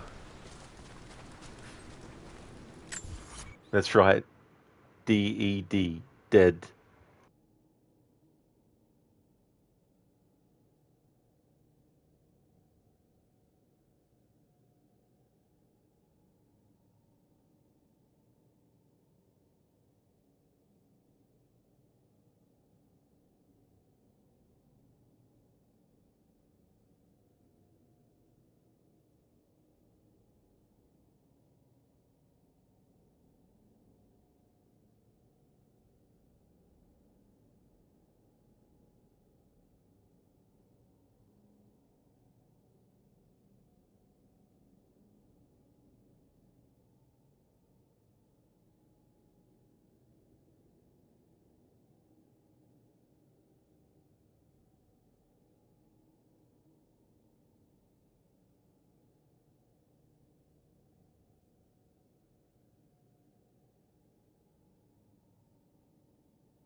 Okay, so I've got a scene. John, how's your arm, John? Come over and find out. No thanks. I think I'll take a pass. John, stick your head out. One shot, right between the eyes. I'll make it quick, just for old time's sake. Bennett, stop screwing around and let the girl go. It's me that you want. I only have one arm. You can beat me. Come on, Bennett. Throw away the chicken shit gun. You don't just want to pull the trigger. You want to put a knife in me and look me in the eye and see what's going on in there when you turn it. That's what you want to do, right? I can kill you, John. Come on, let the girl go. Just between you and me. Don't deprive yourself of some pleasure. Come on, Bennett. Let's party. I can beat you. I don't need the girl. I don't need the girl. I don't need the gun, John. I can beat you. I don't need no gun. And I'll kill you now. That's from Commando. Thanks for redeeming that, Lucas. Mr. Gote, he wants to pull on the tie. What's that from? Thanks for redeeming that, Lucas. That's from Commando, which this year celebrates its 40th anniversary. So, came out 40 years ago when I was 2 years old.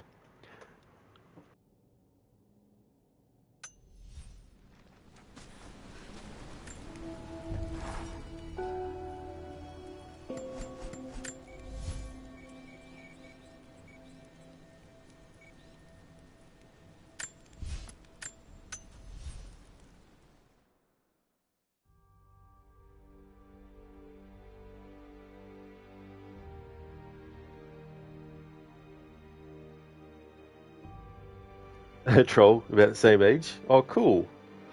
Yeah, I think I was probably about 7 when I saw Commando for the first time.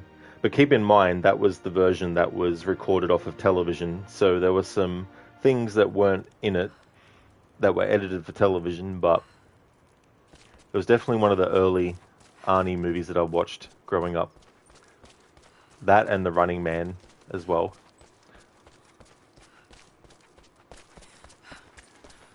I think I was about like 10 when I saw Predator for the first time. I'd seen Conan the Barbarian. Sorry, I'd seen Conan the Destroyer when I was around 10 as well. But it wasn't until I was about 13 that I saw Conan the Barbarian.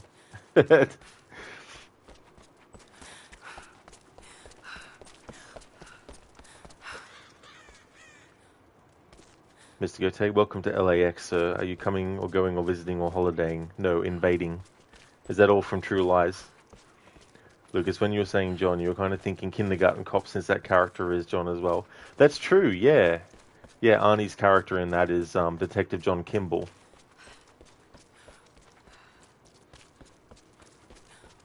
It's funny to have a last name Matrix. It's like, what's your name? My name is Neo Matrix.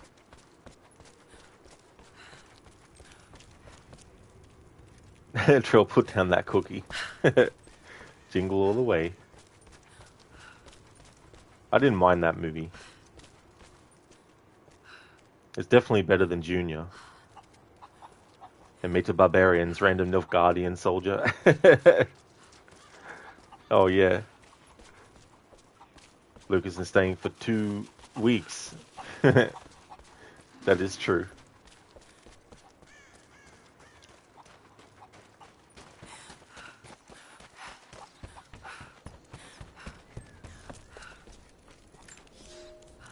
Another difficult winter for my people. There are more deaths than births now. And as the seasons pass, the young ones are becoming restless. I see them looking to the sky when the rare plane passes overhead. Wistful, wondering, longing.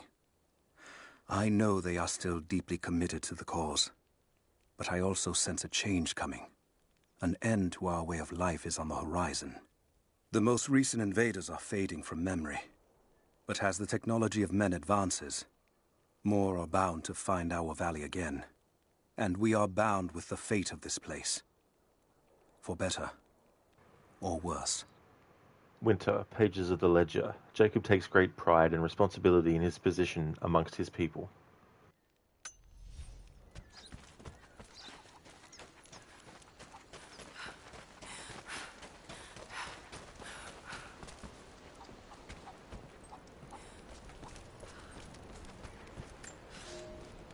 I made a mistake today. One that threatens to lead to more mistakes. I spent time alone with Alya. Something I have avoided until now. She reminds me of my beloved Sophia, whom I thought I'd long forgotten, and it opens my heart like a wound. She clouds my judgment, even when she is not present. I sound like a giddy child, and those days are far behind me. I must bury these old feelings deep and stay apart from my people for a time. Spring, pages of the ledger. Jacob's duties meant he was forced to isolate himself. He had to be impartial. Lucas, have you ever heard of North Sentinel Island?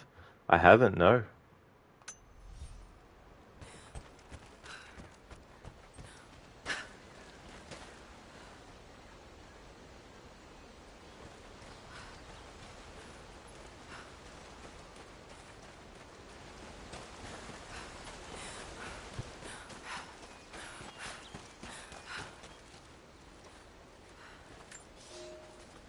Young ones, you scoffed at learning your letters.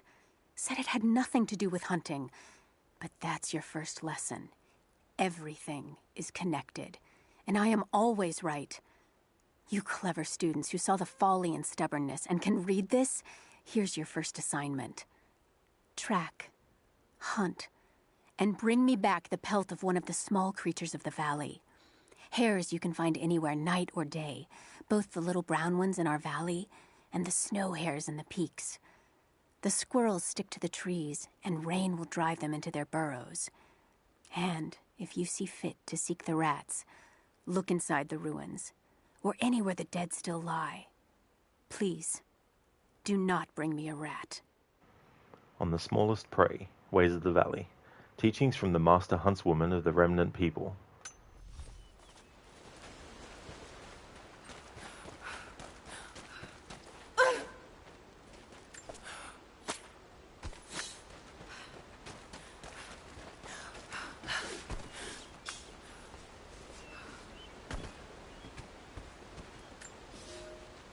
Here is your lesson for today. Bring me any creature with feathers. The birds in our valley fly mostly by day, nesting away at dark. You've seen gulls and other kinds farther afield. Those common birds would count for today's lesson, but it would lack ambition. You clever students who wish to impress me would do well to head to the high elevations between dawn and dusk. I would find Buzzard most impressive. And before you ask, the chickens around our village came here with our ancestors. Bringing me a tame bird from your mother's yard will not fulfill the assignment. Yes, like no shortcuts, no cheating. On local birds, ways of the valley. More wisdom from the hunters of the valley, this time on hunting birds. Lucas, it's an island where nobody is welcome because the natives are so aggressive and unwelcoming that they're known to shoot spears at planes, helicopters, and kill all visitors. I haven't heard of the name of that island before, but I definitely have heard of an island where people don't want, outsiders to actually land on, which, I mean, is definitely fair. But just goes to show that even in modern times, there's things that we only just hear about that for many people is, their reality as well, like from their perspective, they're people that are living now, it's not some group of people that lived back in a different time period, as well, so.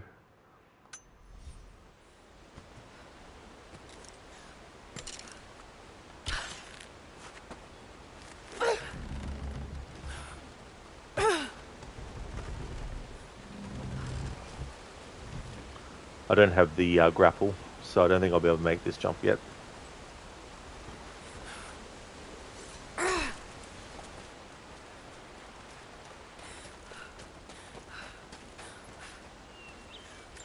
followers of the Prophet fled to the east.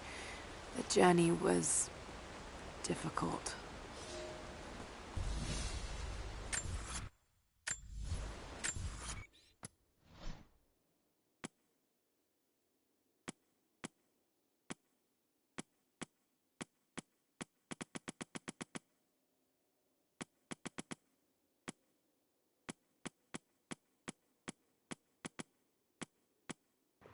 Alright, so that was a Byzantine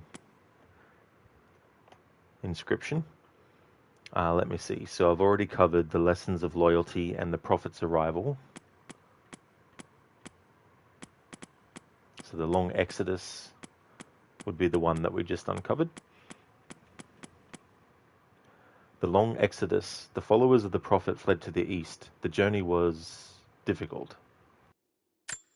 Across the steppes and into the frozen wastes, they traveled east in search of safety and freedom. They passed the edge of the Empire and crossed into the frontier, protecting the divine source. The journey was perilous. Many succumbed to the cold and starvation, but the miracles of the prophet kept them going forward.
Thank you so much, Troll.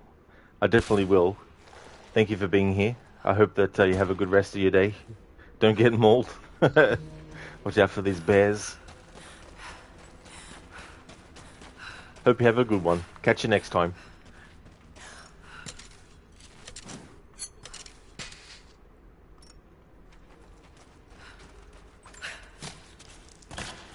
Lucas, you can't really blame the islanders for being like that either. I mean, imagine being one of them, being completely isolated from the rest of the world, and suddenly one day a large helicopter is circling above. You'll probably think it's some sort of monster. Yeah, I mean, that's the thing. Seeing things like that for the very first time when your knowledge of stuff is not that, you know, things that aren't highly advanced and all that kind of stuff as well.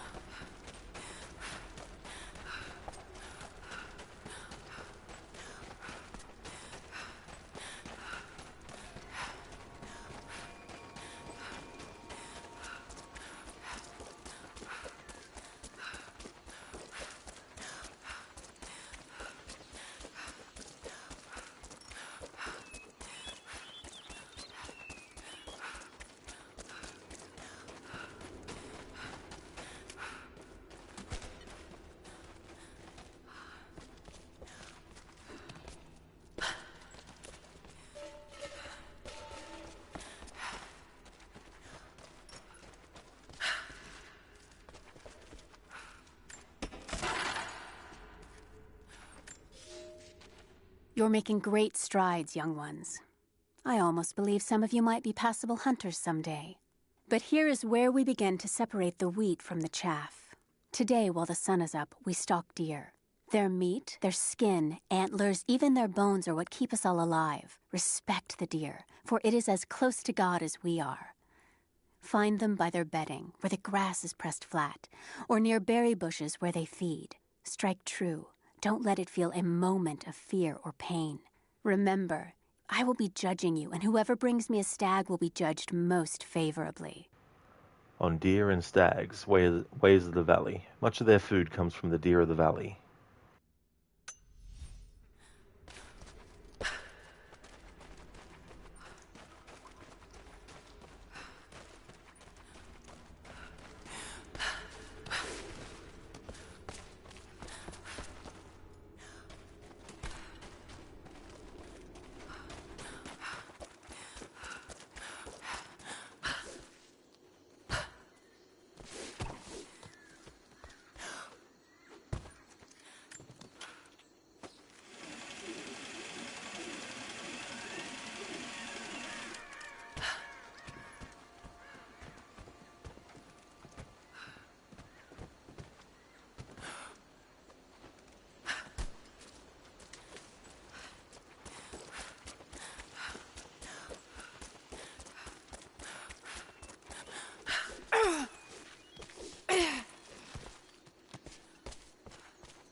Lara, may I speak with you? What can I do for you? We need food and shelter for those that can't fight. We'll make emergency rations from dried boar and mushrooms. It's better than it sounds, but I don't think I'll be able to gather nearly enough. If you could track and kill a razorback, as well as bring the rest of the ingredients, we might be able to keep everyone fed. For another day at least. A hearty meal. Mission reward, Huntress outfit. Yes, of course. I'll be here. And thank you.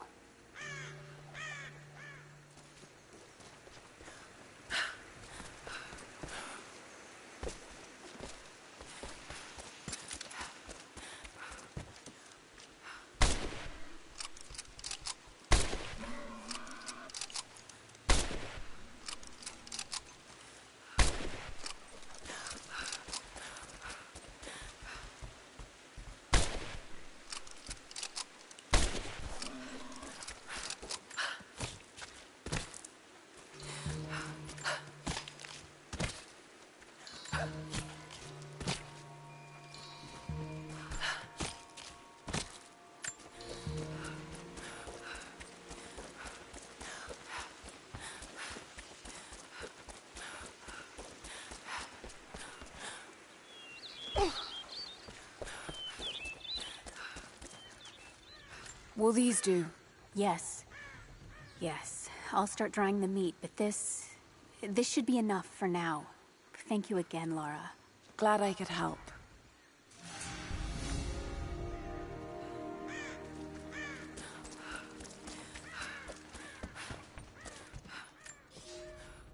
The day I feared has come. There can be no more denying it. The helicopters we saw last sundown represent a new incursion onto our lands. We have grown up in the shadow of our parents' struggle, and now, it seems, we will have our own. But the sacred duty must be done. We must protect the source of God's grace on earth. A new day. Diary of the Resistance. The people of this valley have been waiting for decades, knowing that someone would come.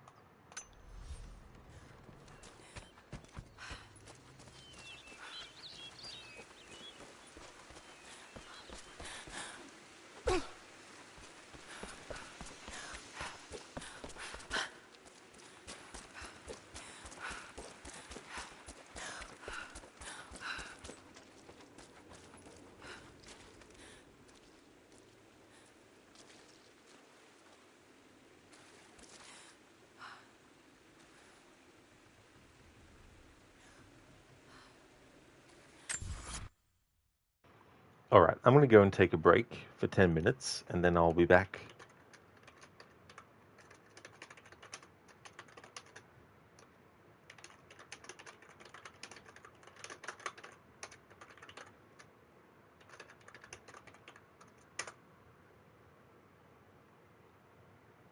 I don't know if I'll be doing any more story for this stream, so I'll just say for now that I still might do some of the story for this stream, but I would like to actually focus now that we have access to the geothermal valley without main story interference. I want to get as much of the side stuff in this area that I can now, and potentially any other places that I've been to before in the game to get the side stuff done there as well. But I will be back in 10 minutes to continue on.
Alrighty then, back from my break.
I hate that diving spot.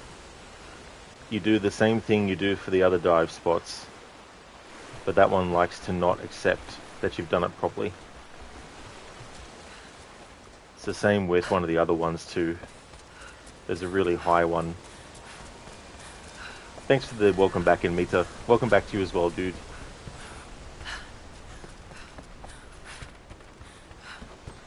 Let's try this again.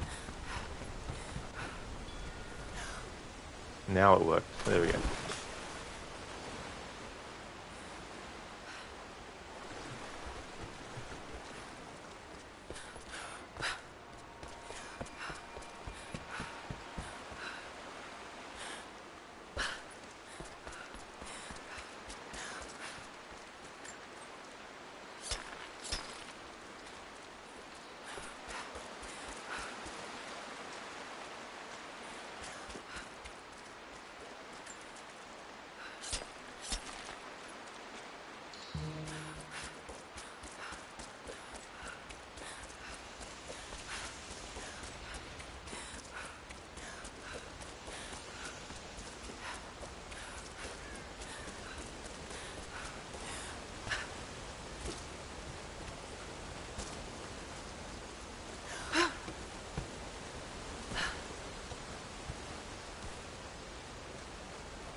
Rivka joined the Prophet because her husband, a Rus nobleman, was a believer.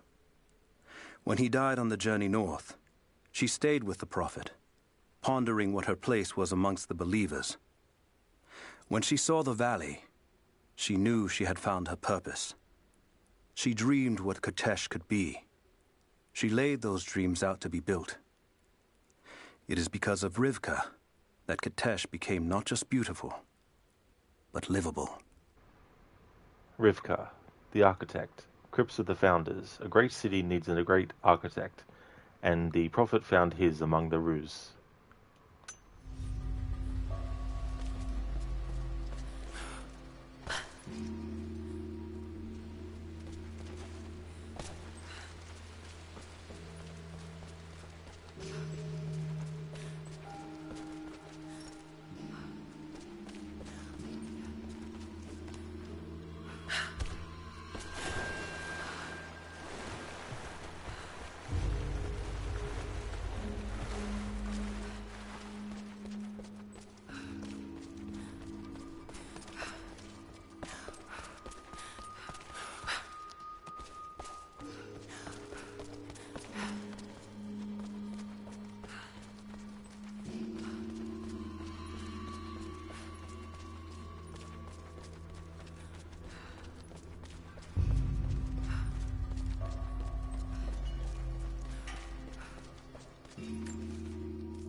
An ancient bow part from the Old Kingdom. Rivka, the architect.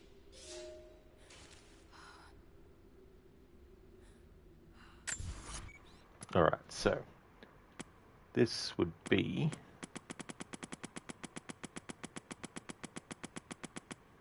Crypt Murals. Rivka, the architect.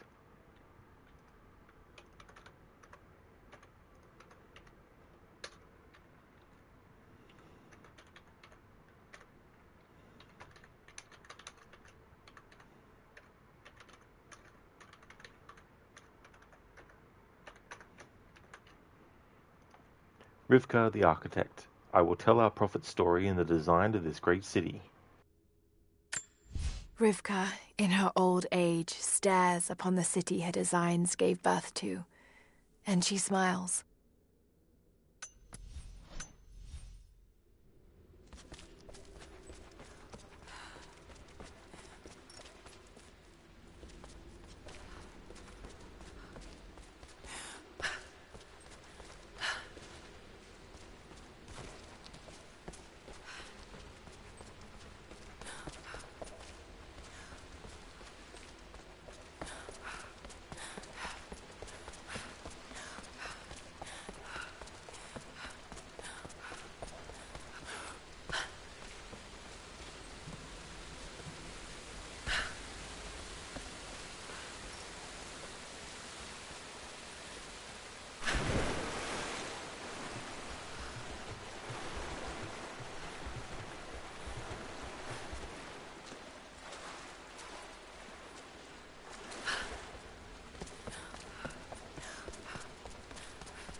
Rise of the Chicken Thrower.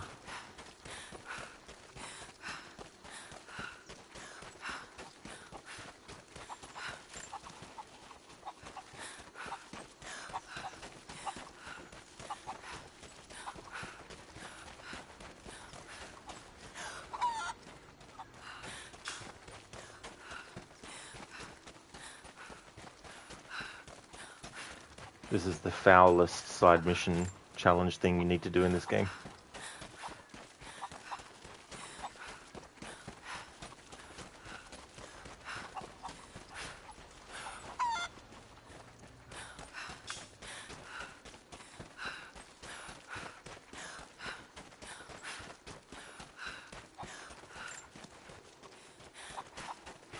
Makes me think of Legend of Zelda Ocarina of Time.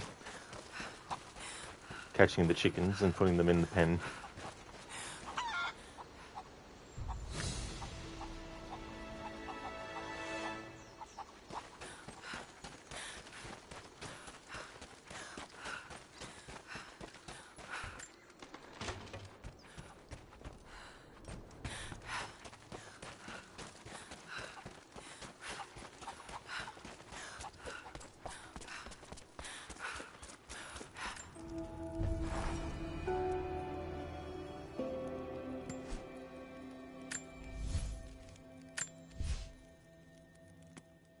Alright, so let's craft the large oil flask. Large treated hide flask that holds a significant amount of oil.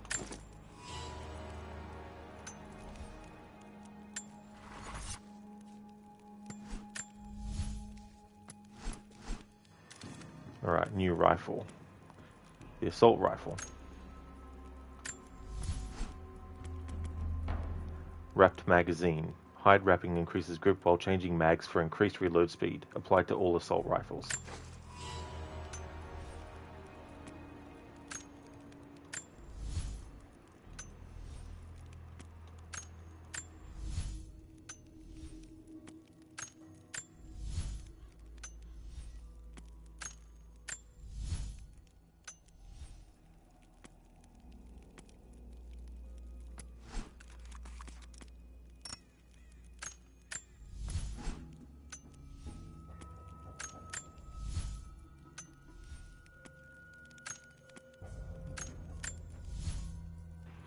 Upgrade for the Moon Shadow lubricated well. The magazine well is lubricated for smoother operation and improved reload speed. Applied to all heavy pistols.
Alright, time to change Lara's outfit again. Now we're going to change it to the Siberian Ranger. Green long sleeve shirt and a light tactical vest. Practical attire for both exploration and combat. Outfit bonus. Increased carrying capacity of all special ammunition.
see. It speaks of something hidden.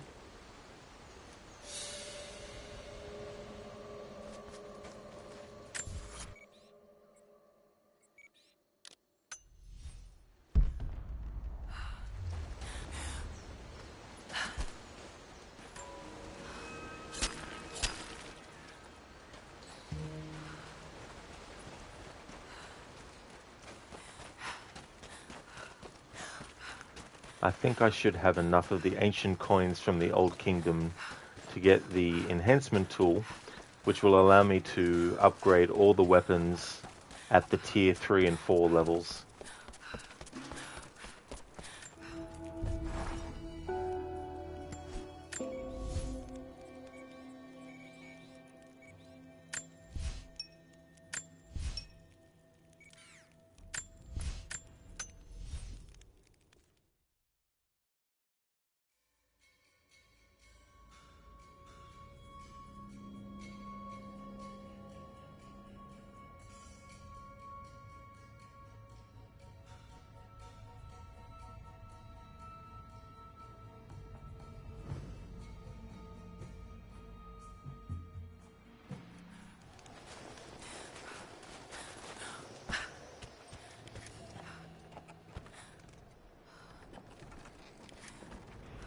Enhancement tool. Upgrade tool that unlocks an additional tier of all weapon upgrades.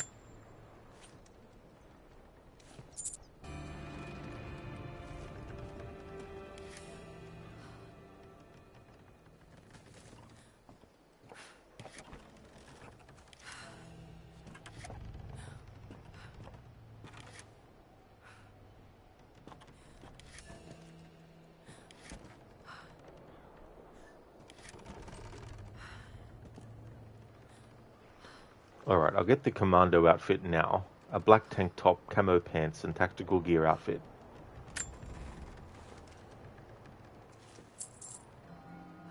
I was wondering when you picked that one.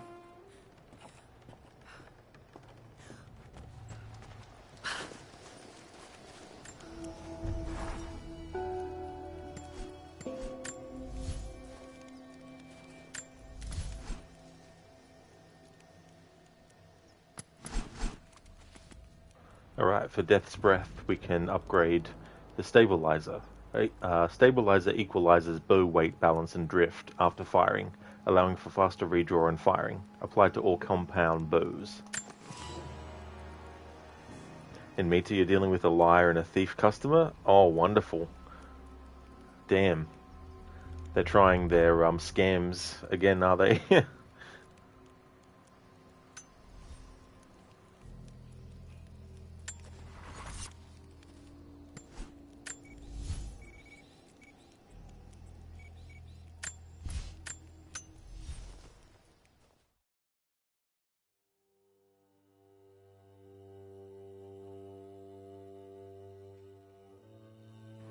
I was just thinking there might be some new dialogue now from enemies in areas we've already been to, based on what we've done in the story recently.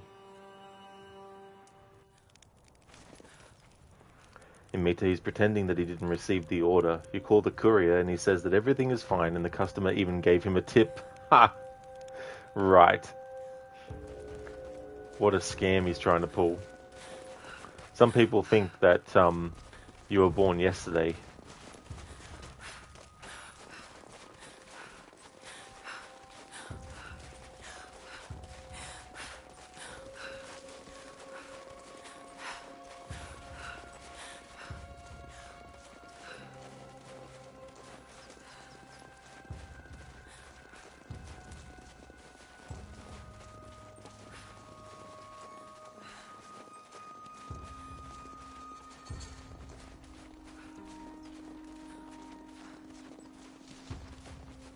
Amita, yeah, as if though you don't deal with people like him every day.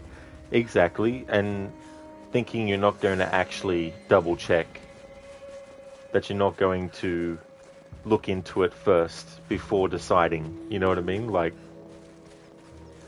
they just think you're going to say yes straight away and be like, yeah, sure, that's fine. Hey, Mr. Epic, how's things?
Mr. Epic.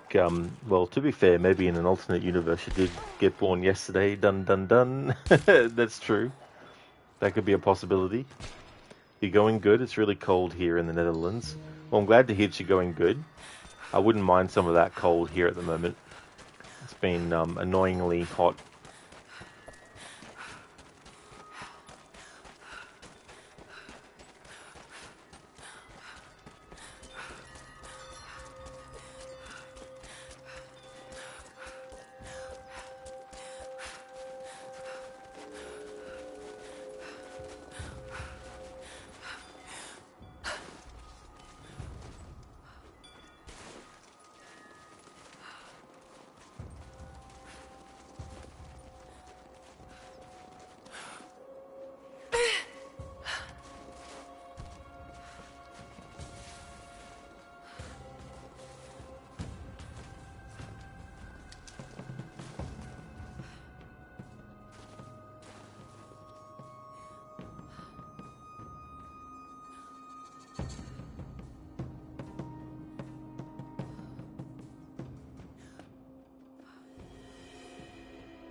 Look like the cats have their tongues. Not going to have any dialogue.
Over there!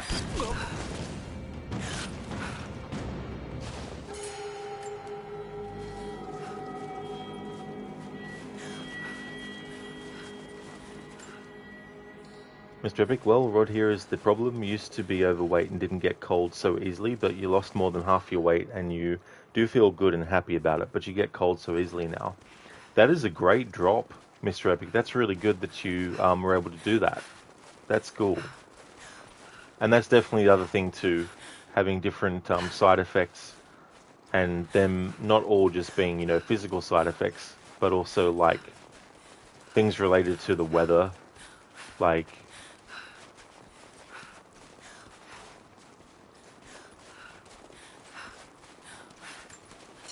but that's good. That's good that you're able to lose that.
Mr. Epic, because you also lost a lot of muscle mass, the doctor said.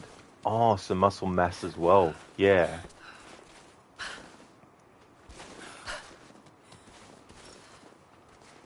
Nah, bro, it must have been the wind. Damn wind. All the damn time. A building falls over, it was the wind. Someone breaks their arm, it was the wind. An ant gets squashed, it was the wind. Someone farts, it was the wind.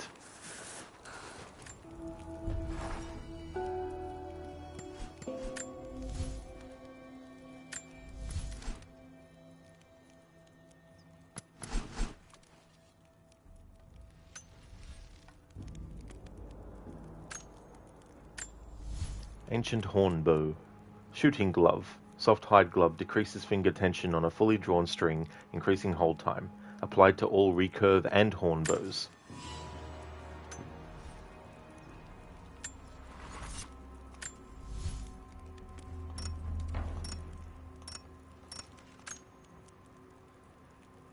Mr. Epic, oh look, you can hunt deer in this game. You can't do that in Shadows.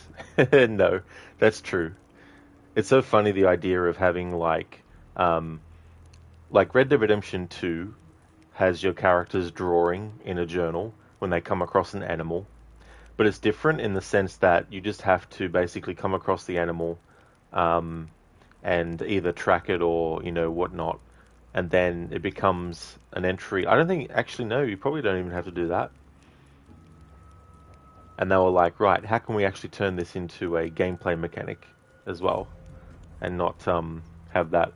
I mean, if you don't want to have hunting as part of your game, that's definitely fair. Like, not every game needs to have it. But yeah, the whole drawing thing, I don't know. I mean, it's an interesting activity, but I don't know. It just seems to get away from what you're expecting in an Assassin's Creed game. You know what I mean? Like imagine if in Assassin's Creed 2, Ezio could draw pictures of buildings. It's like, that's great and all, but why would Ezio bother drawing a picture? Like, there's paintings you can get in that game, in Assassin's Creed 2 and in Brotherhood as well. You can get the paintings, but, that'd be different, because it's completed artwork as well.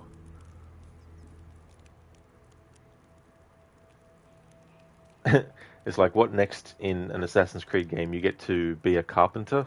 Like, just, go into someone's place and just be like, yeah, I'm gonna, put this together for you. Some assassin just comes in, builds something like that. Inmates are just atoms moving around and getting everything with them. Exactly. Getting in the road. Causing all sorts of mischief.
Someone there?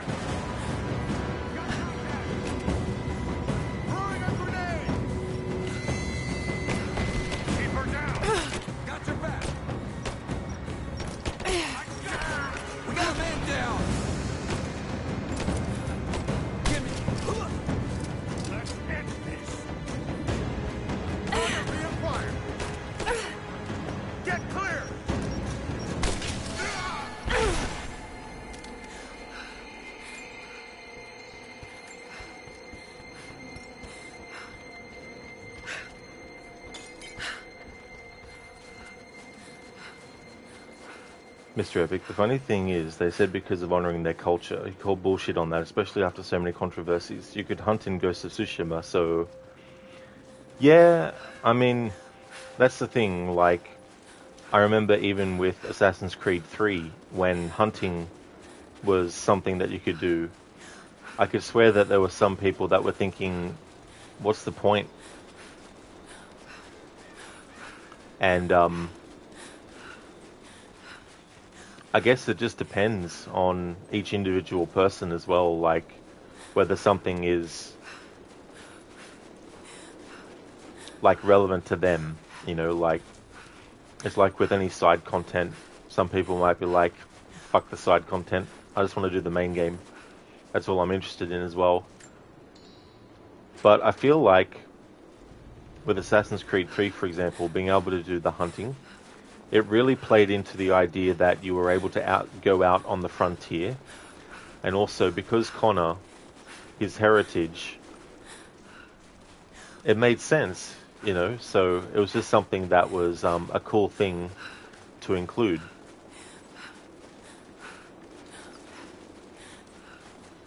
But yeah, Ghost of Tsushima has hunting in it.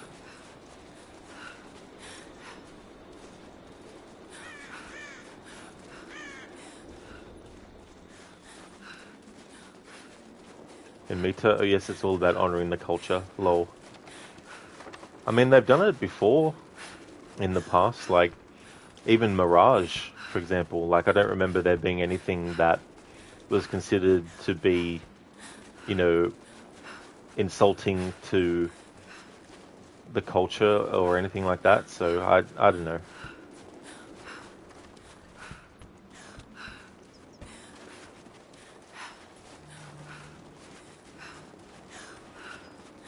My thing with Assassin's Creed Shadows anyway is, what are they actually going to do with the wider lore of the series? Like, I don't really care if the story for Shadows is terrible or not. I'm just like, what changes, what retroactive changes have been made to the wider thing, you know, because I really believe in keeping the integrity of the lore of Assassin's Creed intact. I'm not closed off to new ideas for what to do in terms of like the Assassins versus Templar thing, but at least make it consistent to what's come before. At least research what's come before and don't create contradictions. But I think it's too late anyway with that series, because the time to actually make sure that was being adhered to is long gone now, I would say. Now it just seems to be just throw whatever together. It's like, let's have a story where you have someone who goes fishing. It's like, okay, yep. They went fishing and they found a secret fish that was from another planet. It's like, okay, what are you trying to say with that? It's like, oh yeah, the aliens came down to planet Earth and they visited the Isu and they were like, we want to give you a gift. Here's some fish. Like, it's like, okay, but what is the point of it? Like,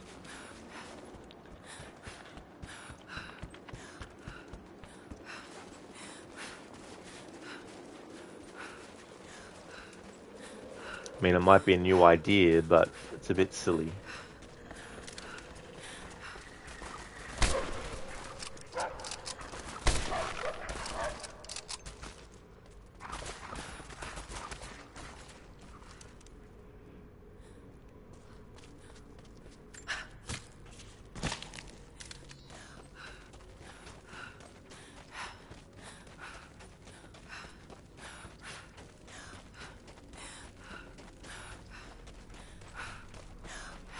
Whereas something I think could be explored is the idea of weaponry and technology that they created, which they decided no one should have, but it was discovered by humanity at some point, and Abstergo has it, and they haven't dared yet to actually activate it, but the new leadership of Abstergo is like, fuck it, let's activate it. And it could trigger some kind of like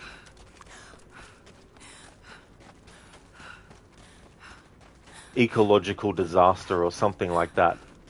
as well, and then Abstergo, of course, tried to cover it up.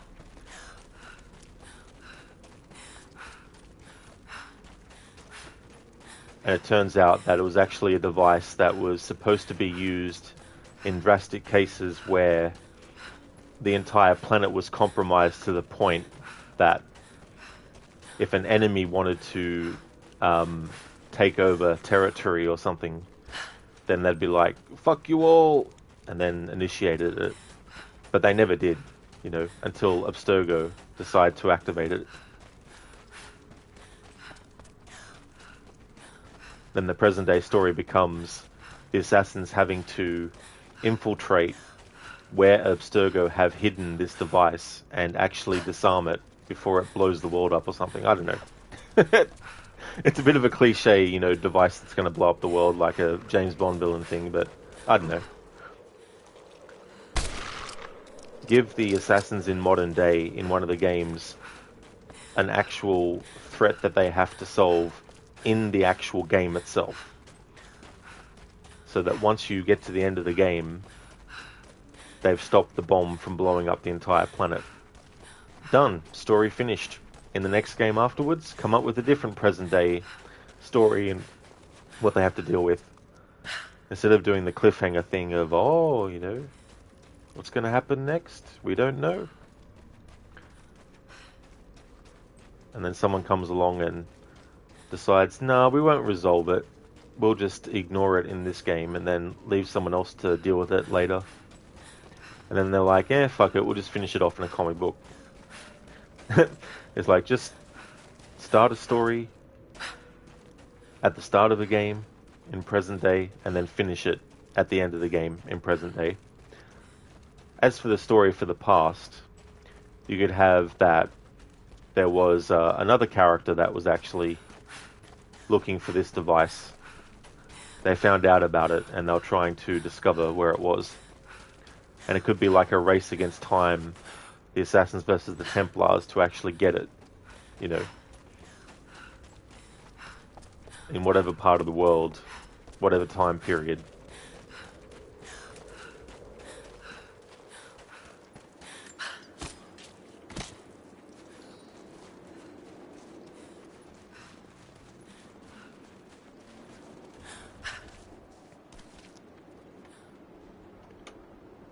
Mr. Epic, yesterday you also saw a video about there being a female sumo wrestler, but that doesn't make sense because that never existed in Japan. To make it even worse, females were seen as bad luck if they entered the ring. Here's a funny story. A female paramedic entered the sumo ring to help a wrestler, but she had to go away and wasn't allowed to help. After that, they had to cleanse the ring with salt to take away the bad luck. But hey, AC Shadows is really showing Japan's real history. Well, this is the thing too with stuff like, you look at Assassin's Creed Valhalla as well, and I haven't looked into the history of the Vikings, so I don't really know what the history says about what females were like, you know, back then, and what sort of like privileges or rights they had, or, you know, what was going on. So for all I know, there were, you know, female Vikings that had autonomy and they were able to, you know, decide their own fate, not have it decided for them as well. So I don't know, I think, as I've said before, in the Assassin's Creed games, there's things that can go for one side of the argument and the other as well. This whole balance of, well, is Assassin's Creed supposed to be historically accurate? Or is it supposed to be fictional? And it's like, well, here's the reason why it is historical. Oh no, but what about this? Well, the way I look at it is this. It's set in the real world, i.e. a world that is exactly like ours, looks exactly like ours does. Things operate the same way that they do. But there's an element of supernatural when you think about eagle vision, going into like extrasensory perception, all that kind of stuff. Is that historically accurate? Well, it's one of those things where people have a different belief on it. Like, some people believe that it's a thing, other people don't. So the people that don't believe it's a thing, to them, it's a fictional element. But for those who do believe that it's possible, to them, it's based on, you know, a real sort of thing. And you got so many different elements that the Assassin's Creed games cover, especially with society and all that kind of stuff as well. And there's things where you can go, well, this is a fictional element because it's some race of beings that had highly advanced technology centuries before humans evolved to the point where they had advanced technology. I mean, that's all fictional, you know what I mean? Like, but then again, there's some people that believe that there is ancient technology. It's just that either we haven't discovered it yet, or we have, and the people who have discovered it don't want anyone else to use it. You know, so you got those elements as well. But then you got the elements where it's like, we're going to chronicle an event, and this is what happened. Then you have someone who died on a certain date that might have been under mysterious circumstances. So the element of their dying is true to history. But Assassin's Creed decides, how about we do some kind of like fictional reason for them dying? Like if someone died under mysterious circumstances in real life, in the Assassin's Creed series, they might decide to take that aspect and add, oh, there was some kind of virus that was unearthed that the person was infected by, and it was actually a piece of technology that was left behind by the Isu, and it killed them. That's not based on actual historical fact, that's a fictional element, you know, so Assassin's Creed has always ridden that line, and there's always going to be examples where it's like, but this is magic, and this is that, and it's like, well, it's not actually magic, it's just technology, but it's a fictional element as well. So where do you draw the line at what is the fictional parts and what is the historical part? But then where do you actually say that one is supposed to end and the other is supposed to begin? And then you got people who are expecting it to be historically accurate in general, but then that means that all the fictional elements objectively would have to be taken out, and just the historical stuff would remain. So there's a lot of examples of things for either side of the argument. You can look at the advanced technology and you can say, so this technology that allows people to have their minds controlled is acceptable, but this other thing that's made up for it or not accurate isn't acceptable. I mean, that's something that is an individual by individual basis as well. Because for some people, the things that aren't historically accurate don't actually matter. But then there's people who that does matter. So, I mean, if female sumo wrestlers didn't actually exist in that time period, if there's something that became a way of life later in history that it wasn't earlier in history, and they want to put that into the Assassin's Creed game series as well, I feel like there's an artistic argument that they can, you know, come up with stuff that wasn't exactly historically accurate as well. So I think sometimes it's easier just to stick to the simplest thing as well, in trying to make things match historical accuracy. It creates an expectation that everything is going to be, but that's just not possible, because the Assassin's Creed series isn't about making everything just about history. Like, you can take a game that is set in a certain time in history, and it's just about that historical accuracy, and there's no sort of like creative liberties, but Assassin's Creed definitely uses other things that are just, you know, made up that didn't actually happen as well. I mean, in marketing, they always use the term, this is the Viking fantasy, this is the ninja fantasy, this is the samurai fantasy. What they're essentially saying is that if we want to do a fantastical version of the Vikings that is semi-historically accurate, but the rest is just what we want to do, then that's the sort of approach that they're taking as well.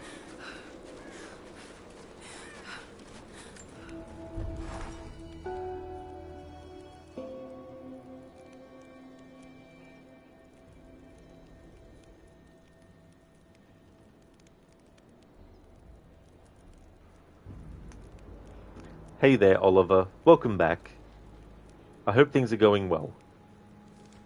Story time. Amita, yeah, but with this game, they have gone out of their way. Yeah, that's the other thing too. Like, there's definitely a lot of things that, when they adapt, they decide, let's just go our own way, you know, and just go out of our way to do this, I guess. But yeah, I'm more thinking about what changes have they made to the lore of the series. Hey there, Dumbledore. Good morning. How's it going? Amita, from what you learnt when you were in Sweden, females were equal to men, but it was quite uncommon for them to go on raids with men. They would usually tend to the farm. Oh, I see, Amita. Yeah, with like in the Viking era and stuff. Yeah. But didn't they say one time they were historically accurate with this game? Well, I mean, that's the thing. Like, historically accurate as a general statement would make people think that every single facet is historically accurate, but that's not accurate.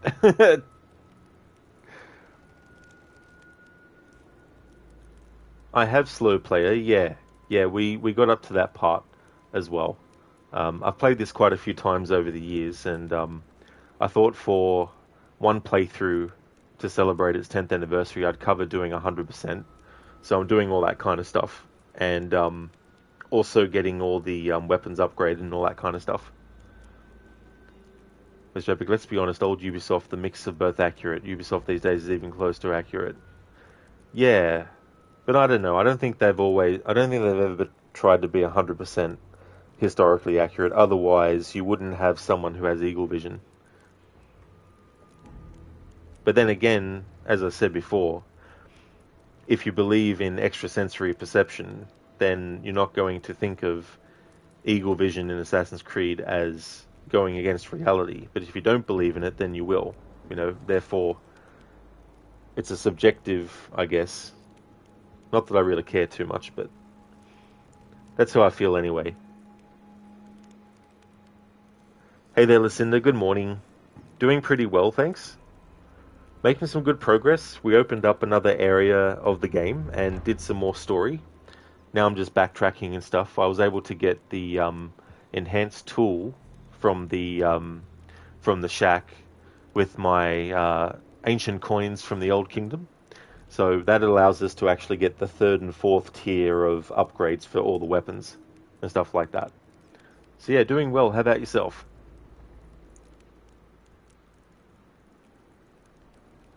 So forget all you know about pirates. Yeah, I mean, you know, there's definitely liberties that are always taken with stuff. Coffee, you like the rally fantasy. You can barrel roll and still live. Yeah, that's true, Coffee. You know, being able to do things in games that in real life could present, you know, some danger to you physically, you know. Not yet slow player, no. Yeah, not in this playthrough anyway. There's still a lot of story left. I like to make sure that I don't have too much side stuff versus story left. So I want to make sure that I've only got a little bit of side stuff left when I'm getting closer to the end of the playthrough. Listen, you're doing alright, just gearing up for a busy day. You've got your errands to run, you have to make a quick visit to your mom's, clean house today, and maybe do a late stream this afternoon. Oh, well, that's cool that you might do a late stream. But hopefully that all goes well. Definitely sounds like a busy day. And congratulations on finishing Resident Evil 4 Remake's main story. That's cool. That's really good. So you got the Separate Ways DLC to do to finish off the playthrough with. Though a long game. It definitely is if you're doing what I'm doing. Because I'm also listening to all the dialogue as well. There's actually a part where there was like 3 different conversations all happening at once. But I managed to reload a checkpoint and be able to actually get all the dialogue by focusing, on one at a time. There was still other dialogue that was being said, but I managed to get Lara closer to each individual speaker as well. So that took about 10 minutes to get that sorted. But if you're doing the game just the story, like I've done the story in like 7 to 8 hours, just doing the main story on its own.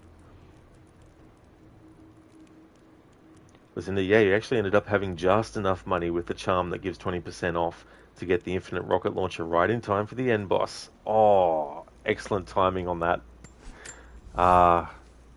Infinite rocket launcher. So good.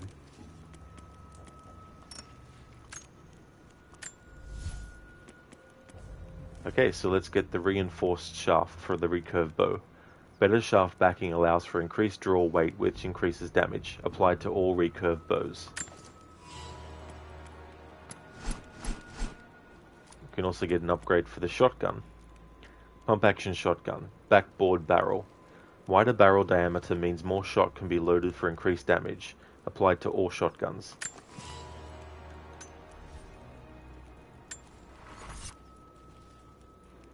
Listen, normally it's 2 million pesetas, but with the 20% off, it ended up being 1,600,000. Well, that's good that you got a lot shaved off of that.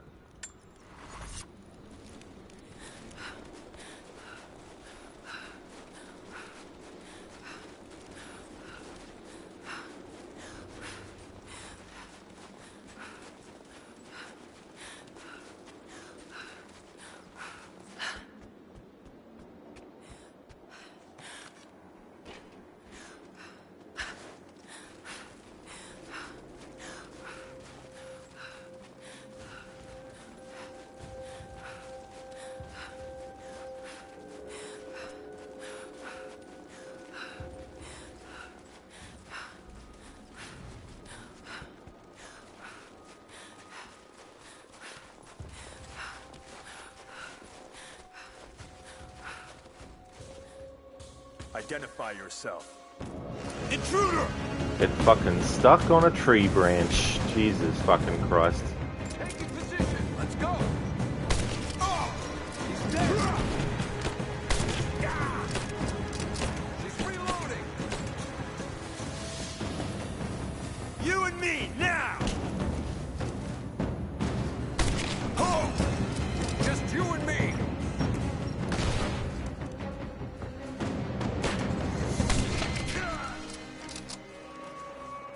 Given where I'm up to in the main story, I don't think these enemies in these other areas actually have any new dialogue. Because so far, the ones that I've actually gotten close to don't say anything.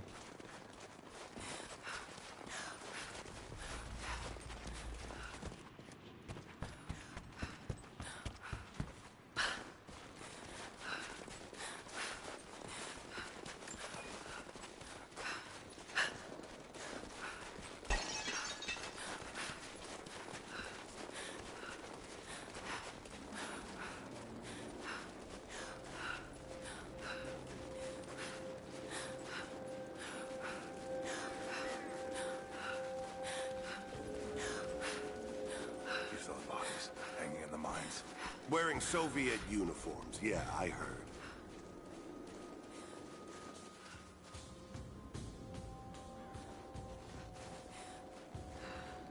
You see the blinds up in the trees? The natives must have built them for hunting. They could just as easily be used for an ambush. Keep an eye on them.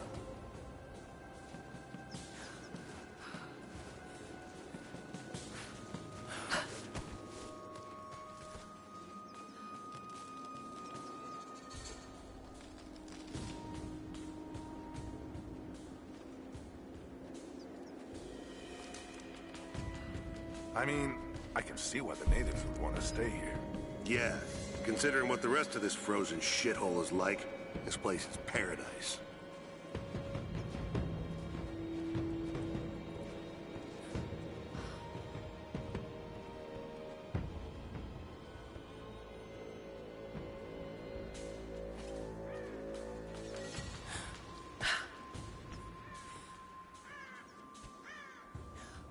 You see the blinds up in the trees? The natives must have built them for hunting. They could just as easily be used for an ambush. Keep an eye on it. I think I heard something. I'll take a look. Stay close. An arrow. Shit. Someone's out there. Something's not right. I'm gonna look around. Gotcha. I fucking hate when enemies just fucking walk around in circles when you're trying to aim at their head.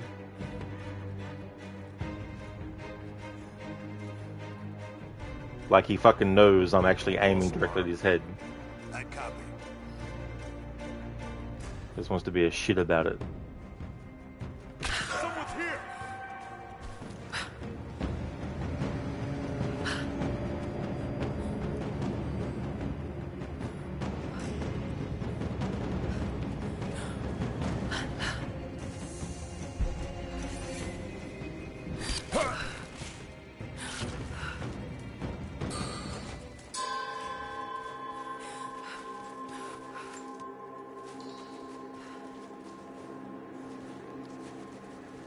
Oliver, you love how they do a backflip when you blow their brains out. Me too as well, Oliver. It also happens with that rifle when you shoot them in the foot or the leg. It'll make them do like a flip or somersaults as well and stuff.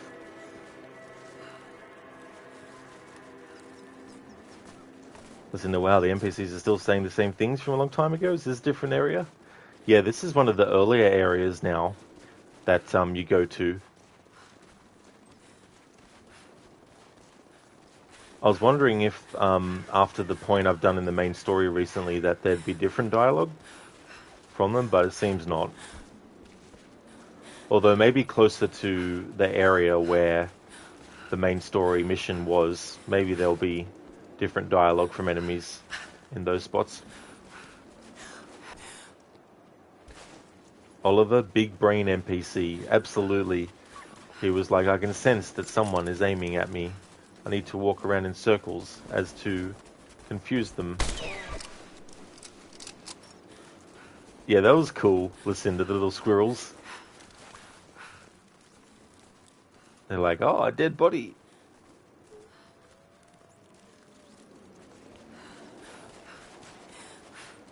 Oliver Granny gonna chase them and cuddle them to death.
Listen, the optional tomb challenge nearby.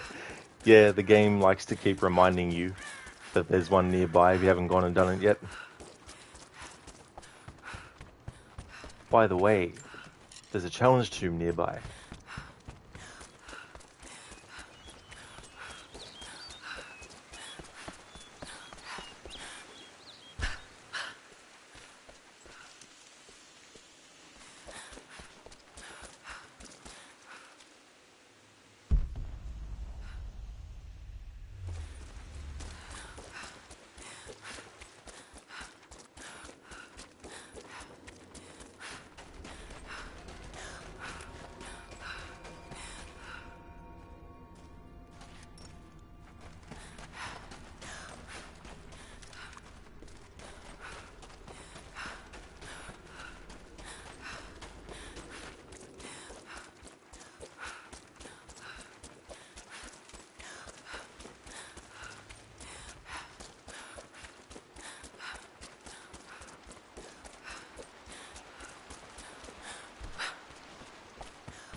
That's right, Oliver. Yeah, Lara's getting her daily cardio in.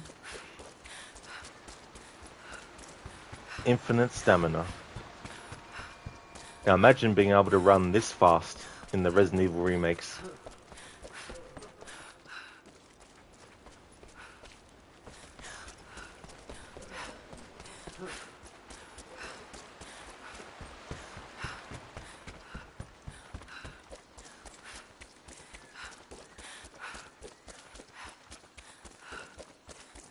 Whereas in the remakes of Resident Evil, when you're going top speed, it's more like this.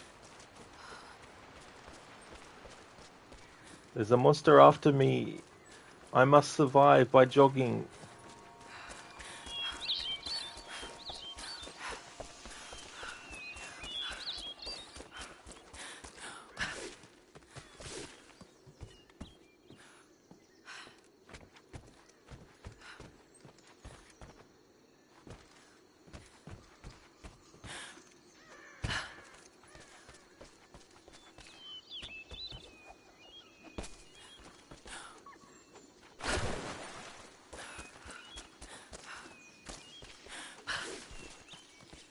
Oliver, even better, imagine being able to run in Alan Wake 1 and 2. Yeah, I mean, in the case of Alan Wake 1, even though when you sprint, he can't sprint for long, at least he runs faster than you do your top speed in Alan Wake 2. I just wish that modders could probably do it for the PC version of Alan Wake 2 and the remakes of Resident Evil. Speed up the speed at which you actually run. Listen, in Alan Wake 1 you got to spam dodge to get anywhere. That's true. They're very tricky as well. Those enemies are friggin' cunning, especially the ones that throw shit at you at the same time as another enemy's about to hit you in the head with their melee attack.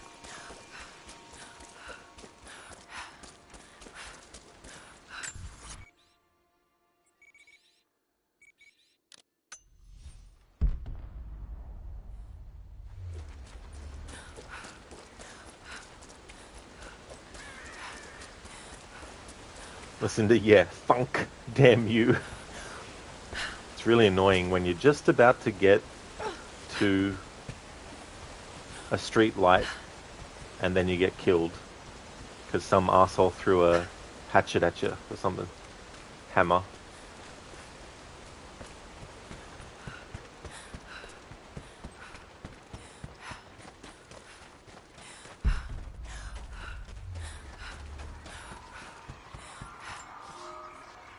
Fires still rage in the outer districts. The last of the wooden buildings will be consumed by nightfall.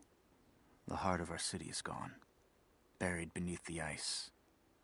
I can take some small solace in the fact that the Mongol invaders were killed, alongside the Prophet's warriors who died to save us. And the Prophet himself? No one has seen him since the morning after the siege ended. We need his wisdom. Now more than ever. We do not have enough food to feed those who survived. Some believe the worst is over, but I fear that is not the case. The morning, the days after, when the city of Katesh fell, the inhabitants were forced to go on without the Prophet.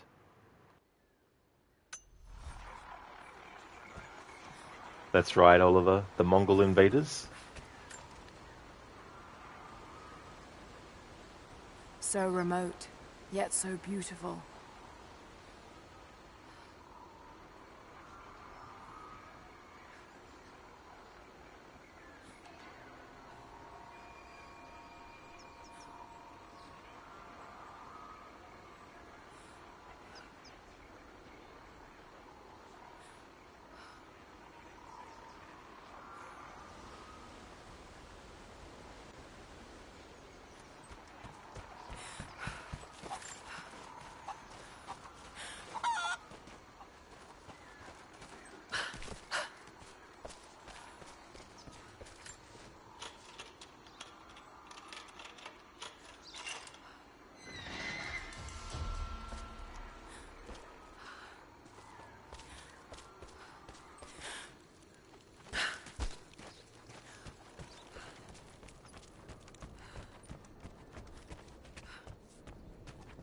Oliver Cookie getting traumatic Tsushima flashbacks. It was so cool to see him play on lethal difficulty. Very, very brutal. One hit and you're dead. And like when you're fighting one enemy, then an enemy off screen just shoots at you. It's like, ugh. Dojo! Listen, what did that chicken do to you? You just seen me earlier. There's actually a challenge where you have to pick up the chickens and then you have to throw them into this pen here. Okay. Oliver Chicken was asking for it. They're the most dangerous characters in this game. They definitely can be. I remember in the first game in which I found out that chickens can be very deadly was Legend of Zelda Ocarina of Time.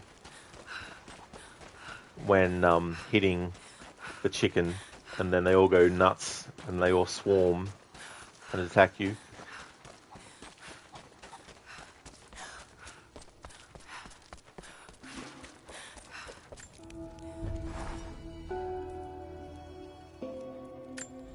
Got 3 skills available now. I want to save 2 in the bank, so now that we've got 3, I can use 1. Adrenaline. Resist damage from enemies for a short period of time after a successful stealth kill.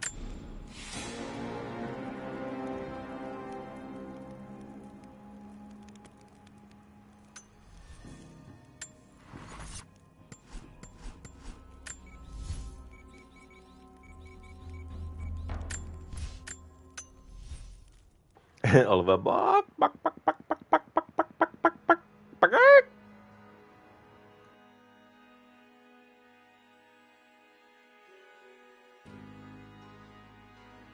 Double door wah emoji.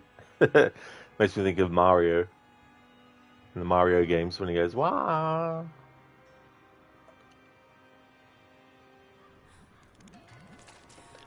Yes, game, I know. There's an optional challenge tomb nearby.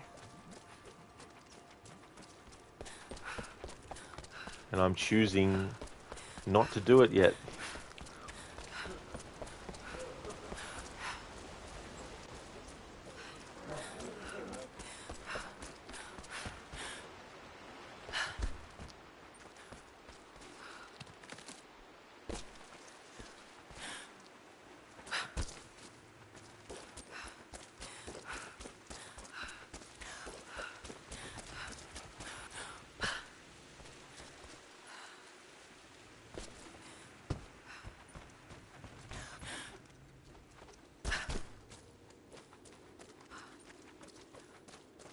Listen, what's the challenge for the tombs? Like, get a good score or something?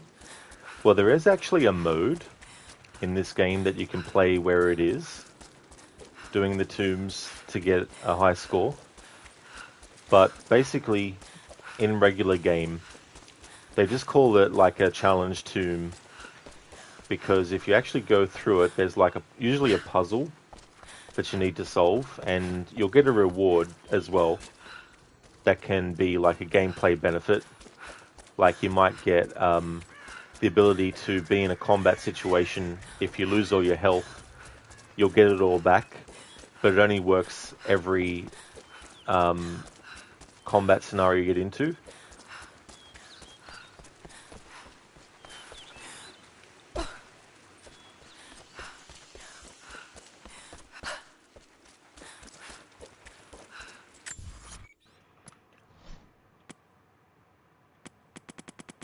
Like there is some that I've done here. Where was it?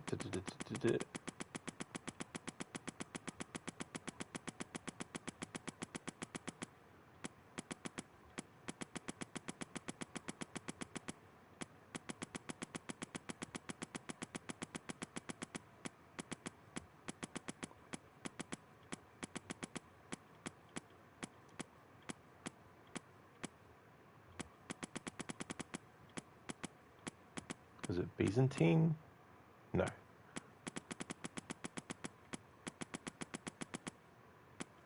Wasn't crypt murals.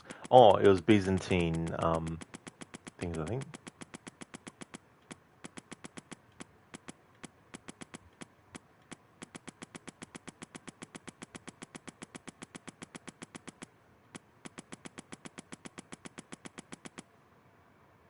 Ah, it was codices, that's right.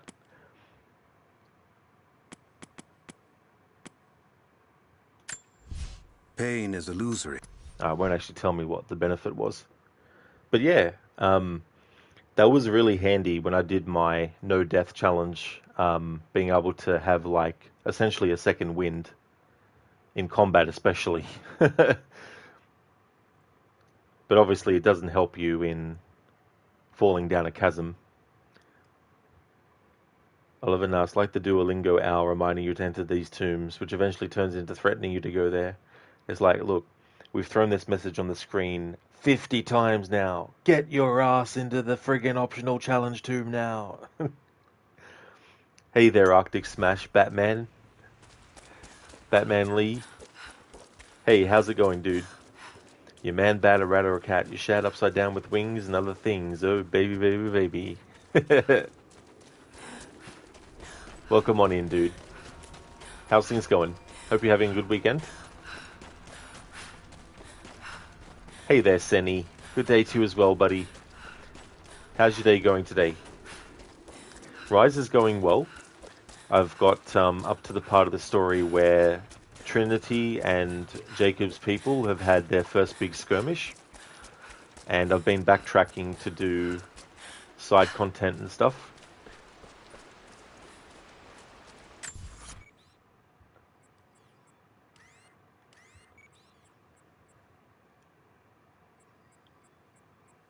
So far I've gotten Syria, Mountain Peak, Siberian Wilderness, Glacial Cabin.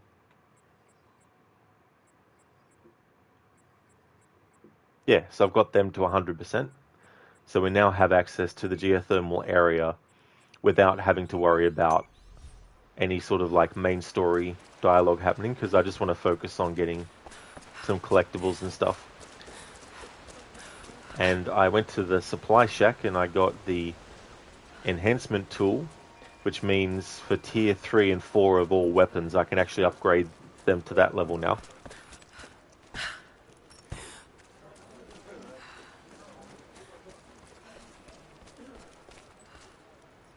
Yeah, Crooked, as Oliver said, just in time for the Mongol invaders. Yeah, Jacob had to deal with that in this game. Well, in the history of it. Arctic, you're ready. Open a beer. Skull. I probably said that wrong. Because sometimes I get confused with how it's said because you hear multiple different versions of how a word is said, and then you think to yourself, which is it? But that sounds good. Oh, thanks, Crooked, for the nice progress. Cheers, dude.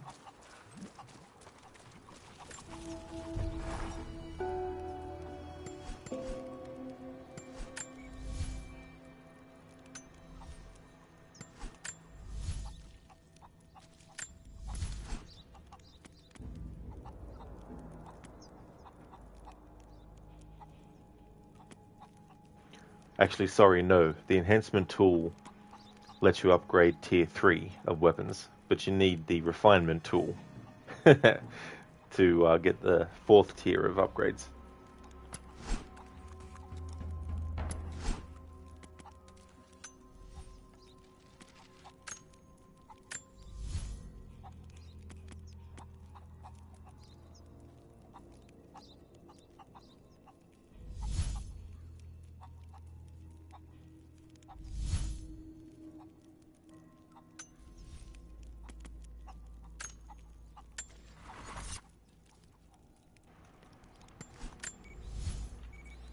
Alright, so let's have a look back here at the Soviet installation.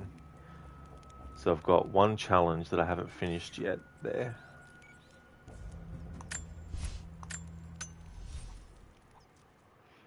Arctic, you said it better than you could have asked for. Oh, nice. That's cool. Because I've heard some people say it's skull as well. But the really thick Australian way to say it would be skull. which sounds terrible.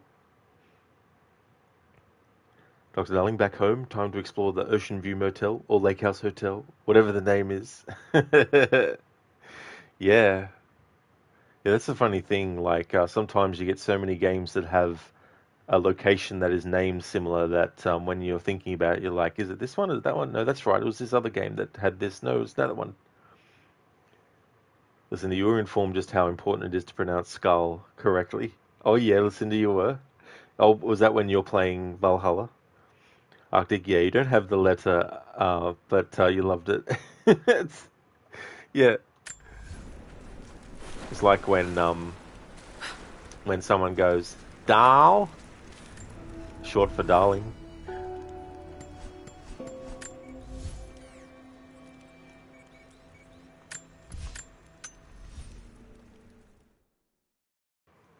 Hey there, Ogorki. How's your day going today?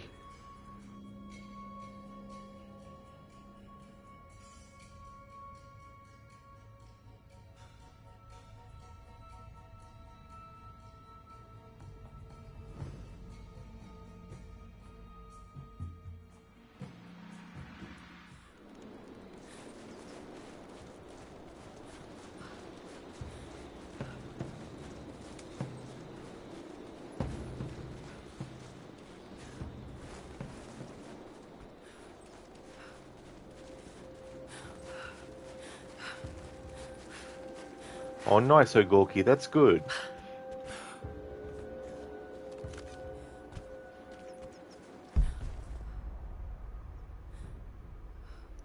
Arctic, as long as you understand, it's more than enough for you. Well, that's good. Yeah, that's the thing too, like, there's just some words that there becomes like a general acceptance for how they're said versus, you know, how they might accurately be said as well.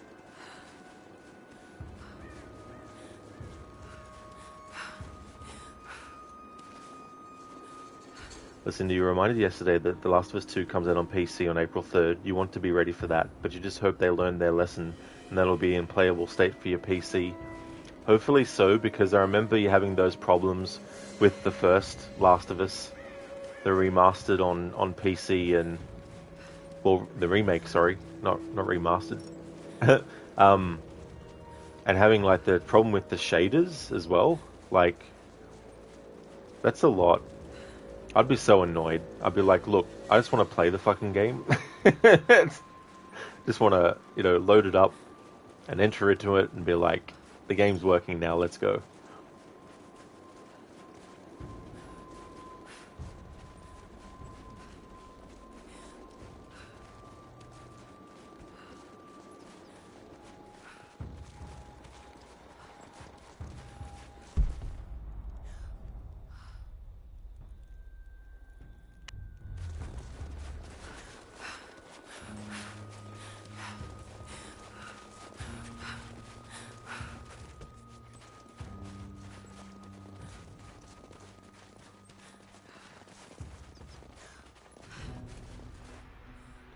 Lucinda, okay, it's time for you to go run your errands, which will take longer than usual today. I hope you have a great rest of your stream. Thank you so much, Lucinda. I definitely will. I hope that the errands go well for you. I hope it's not too, hectic and stuff. Thank you so much for dropping in. I really appreciate that a lot. Would like to highly recommend people check out Lucinda's channel. Lucinda has a massive Resident Evil 4 marathon, Resident Evil marathon going on, and is currently playing through Resident Evil 4 Remake. She finished the main game and will be doing the Separate Ways DLC where you play as Ada. Also doing a lot of the other games in the series, of course, beyond that. Also a fan of zombie franchises like Dead Island and Dying Light as well. Also a fan of games like Dishonored and the Bioshock series, as well as The Evil Within and The Last of Us. A great streamer with some really cool raccoon-themed emotes as well. And has a lot of moments where at least a couple of her kitties will appear on stream. You got Bieber and Shadow as well. So if you like cats and seeing them on stream, they definitely make appearances. So definitely recommend checking out Lucinda's channel if you haven't before. No worries at all, Lucinda, for the shout out. No trouble at all. I hope that you have a great day today. And I hope that you have a great stream later too, if you end up doing your late stream.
Hey there, Shaky.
Shaky, you wonder if they ever made a just climb only mod for this.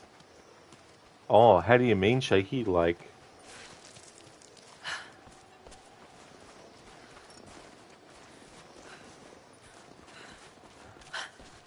have it that you can climb like more. Oh, only rock climbing. Oh, I gotcha. Endless wall scaling.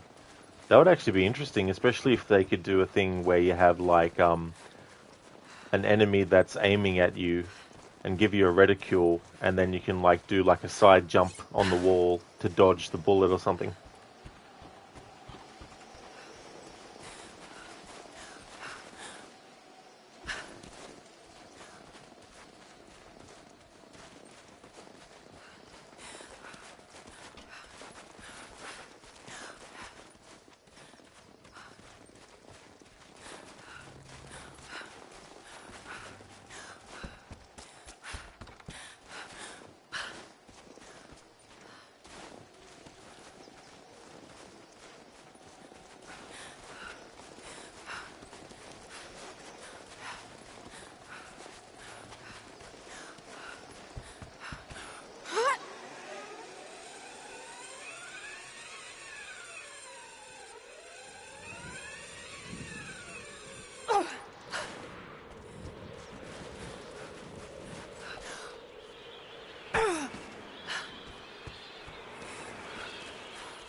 Shaky, great idea, like Metal Gear Solid. Oh yeah. I was also thinking to Assassin's Creed Revelations at the start when Ezio has to climb that wall and you got the enemies that are actually firing at him. You got to dodge their shots. Which Metal Gear Solid game was that from? I've only played through the first one, but that was a long time ago now too.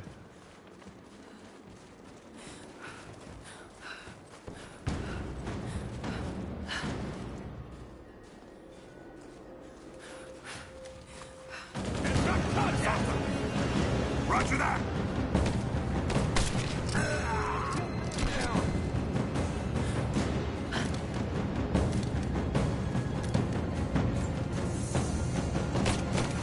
I got a hit! He's gone! Just you and me. Got another one of these Y poses, or whatever they're called.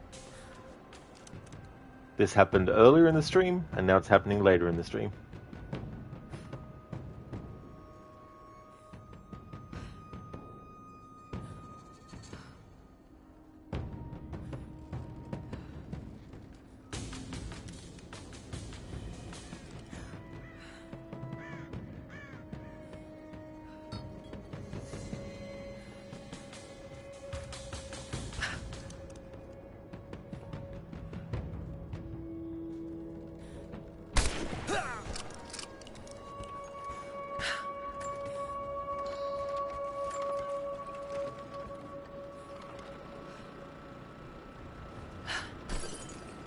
Here, have one on the house. Dr. Darling, just you and me. Let's T-pose together. Yeah. So funny in games when that happens. Looks pretty creepy though, how their eyes just keep moving around. And they're completely just immobile.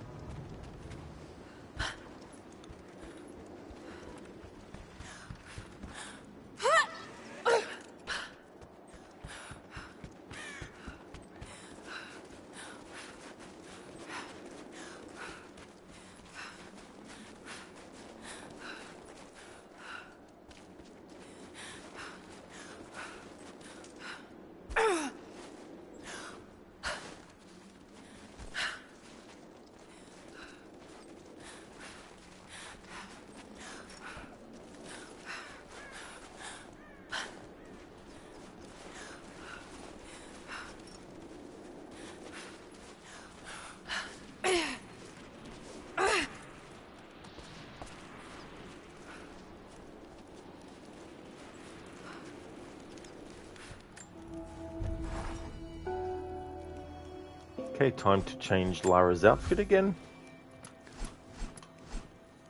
This time it's the commando outfit. Actually, no. I'm going to leave that because that's my favorite outfit. So I'm going to leave that until the final stream. Infiltrator. We'll skip to this one.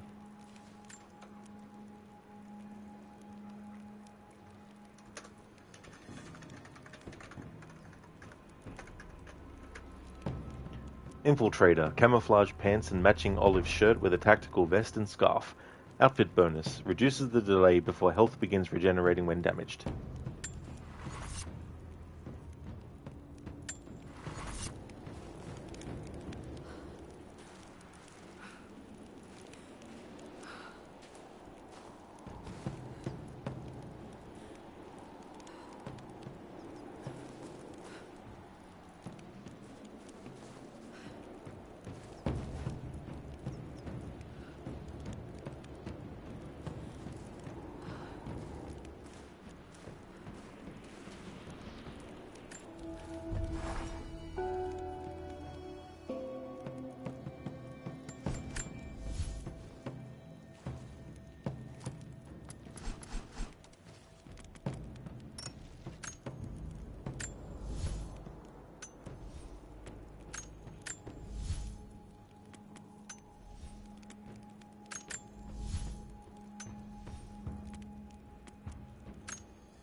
Alright, for the revolver, we'll get the speed loader. The custom loader increases reload speed by allowing reloading of multiple bullets at once. Applied to all pistols with a cylinder.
Hey, I thought you said Pickett was gonna be on this job.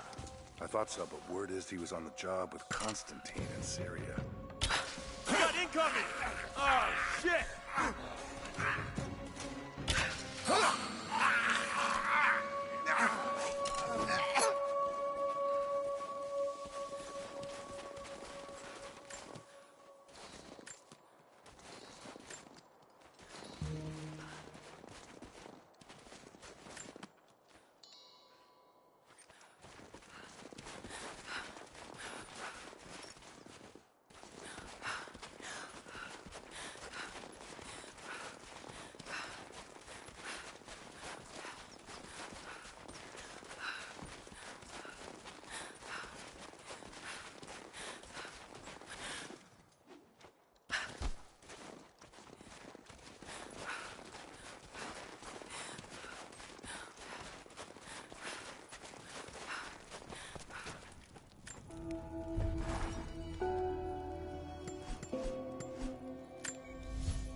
Missed it by that much.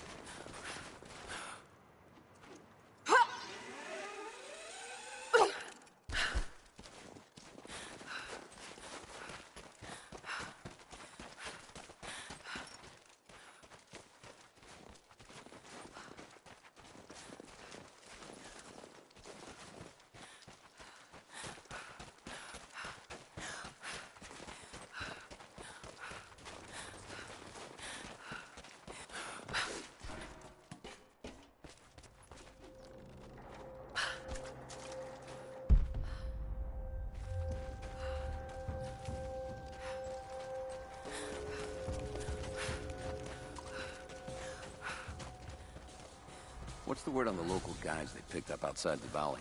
Said they were hired by 2 people. One of them a young British woman. But they left him in the mountains. Before the avalanche. Huh. Sounds like Constantine's Fannin. Whoever brings her in is gonna be rich. They get the radio tower repaired? Not yet. I don't think any of the techs thought they'd be repairing a 50-year-old comlink. Well, they better figure it out. You saw the bodies hanging in the mines? Yeah, wearing Soviet uniforms?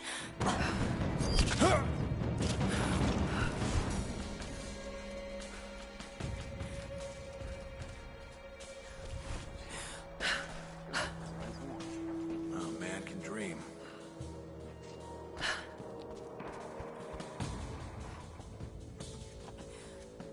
Command.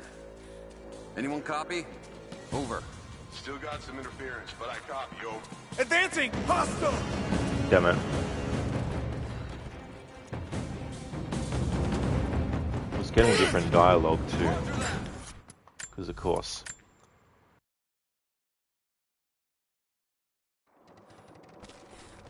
At least I think that was dialogue I haven't heard when they were talking over the intercom.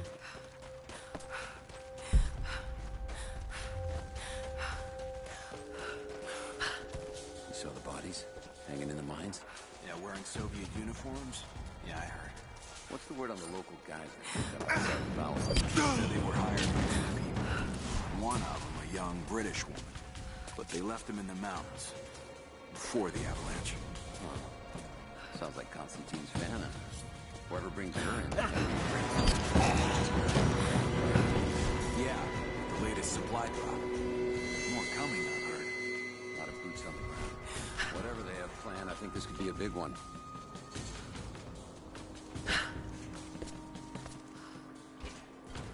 Who's there? Nah. Who's there?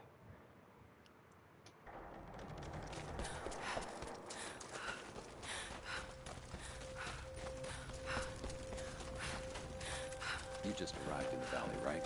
Yeah, with the latest supply drop. More coming, I've heard. A lot of boots on the ground. Whatever they have planned, I think this could be a big one. What's the word on the local guys they picked up outside the valley? Said they were hired by 2 people. One of them a young British woman. But they left him in the mountains. Before the avalanche. Huh. Sounds like Constantine's Fannin. Whoever brings her in is gonna be check rich. it out. Copy that.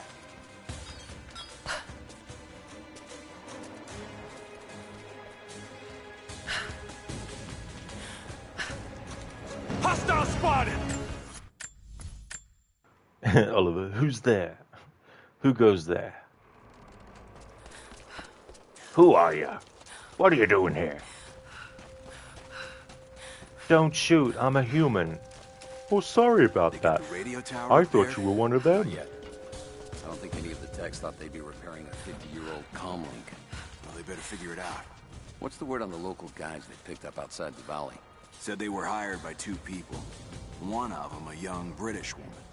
But they left him in the mountains. Before the avalanche. Huh. Sounds like Constantine's Fannin. Whoever brings her in is gonna be rich.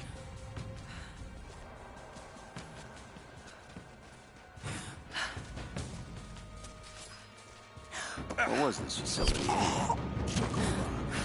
Prison camp for dissidents and other enemies of the state. They called it Freedom Station. Someone had a thing for irony.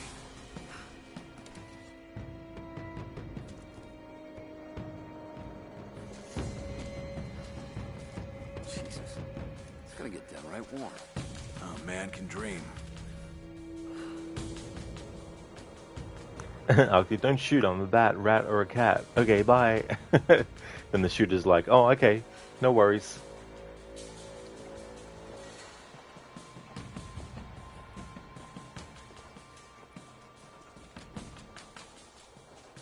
We lucked out with this one. I've been doing night patrols all week. That's not luck. I swapped a few of those gold coins we found on the natives for a better assignment. You owe me.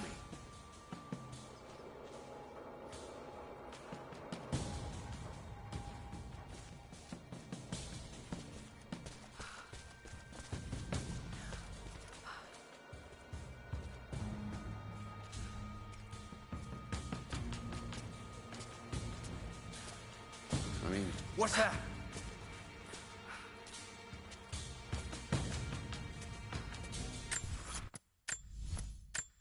Alright, this time I'm just not going to kill any enemies to try and get this dialogue.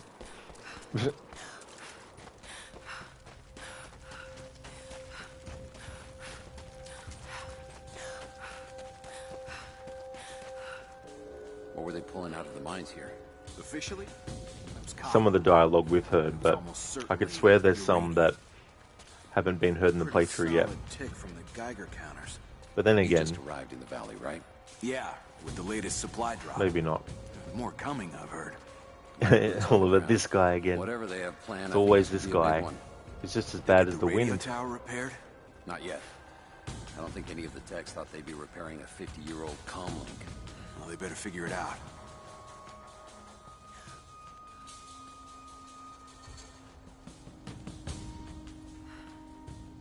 Hey, at least it's not miserable outside today. Enjoy it while it lasts.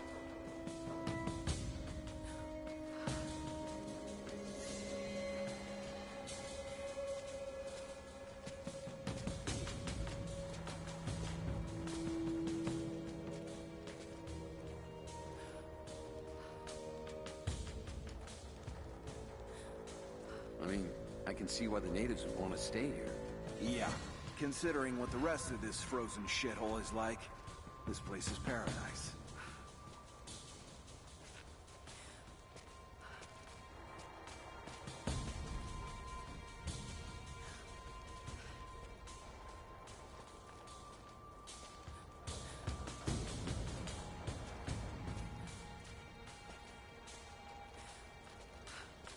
I mean, I can see why the natives would want to stay here. Yeah, considering what the rest of this frozen shithole is like, this place is paradise. In Meta, thank you so very much, dude, for the 17 days, 9 hours of watch time. Thank you for that, dude. Oliver, thank you for the 4 days, 18 hours of watch time. Thank you very much.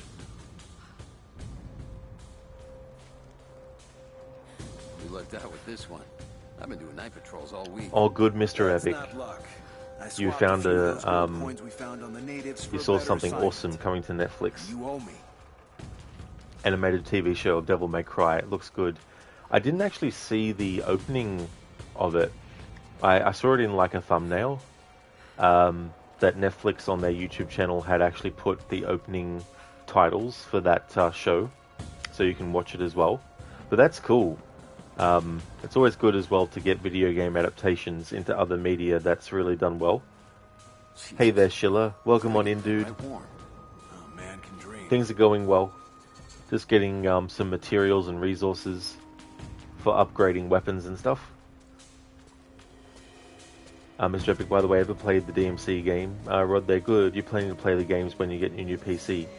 I actually have played through the first game in early 2000, Hey, and I actually didn't like it. Enjoy it while it lasts. Like, I like the whole aesthetic, and I like the gothic, architecture and, all that kind of stuff. But I felt it was one of those games that when I finished it, I was sort of like, okay, so that's it then, I guess. Oh well. And I never played the other ones. We lucked out with this one. I've been doing night patrols Chilla, all that's week. awesome. It's great to see how much you can get out of the game until this point. Absolutely, dude. Especially with dialogue too. Like, there's a part in the story where you have the big battle between Trinity and Jacob's people. And after it's all done, if you actually hang around, Jacob will go around to the wounded and talk to them, you know, so you can get some extra dialogue there too, and interact with him as well, to speak to him. And I think there's someone out there.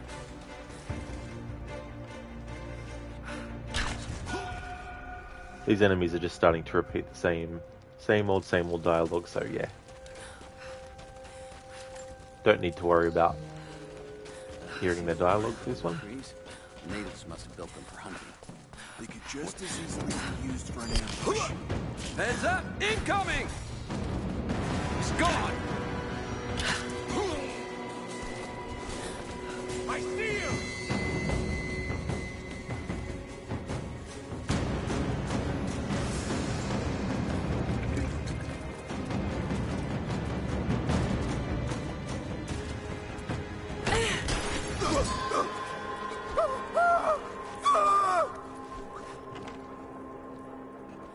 It's alright, just shake it off, you'll be fine.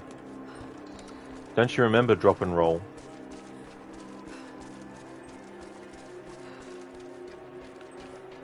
Yeah, Dumbledore, an outdoor tomb. That's true.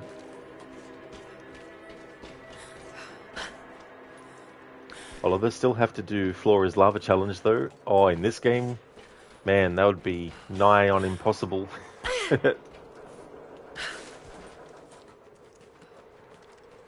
Mr. Epic, you only played DMC 4. You're planning to play it all then. Your favourite character, Virgil, he's awesome. Oh, nice. Yeah, I've done that too with games where I've played one of the sequels first. I like how I still get the stealthy XP, even though we were detected. Crooked Malacca, he was on fucking fire. Malacca, I'm on fucking fire. I've still got that song, that AI song that I put the prompt in for.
So cold.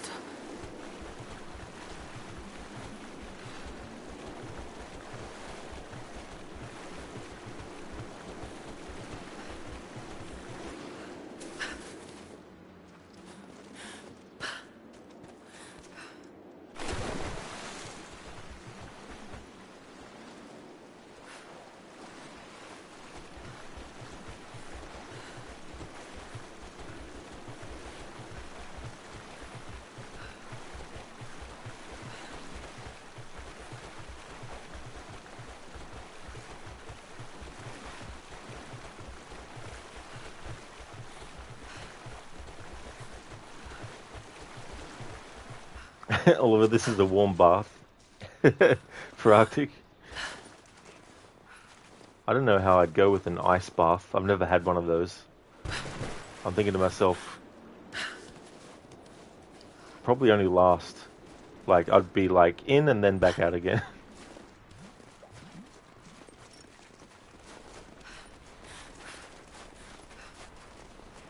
Arctic, oh, it's insane but good at the same time. I guess too, like, if you do it often enough, your body would get used to that change in extreme temperature.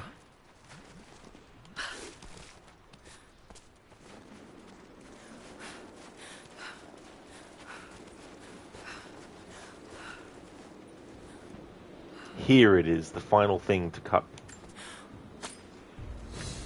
There we go. Now that challenge is done.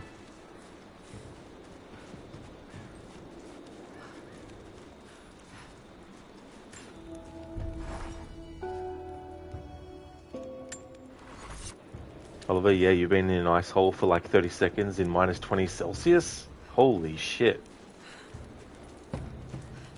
Arctic, several times you've drilled a hole and cut the ice up for ice bath? Oh, really? Damn. Just like, here's a good spot.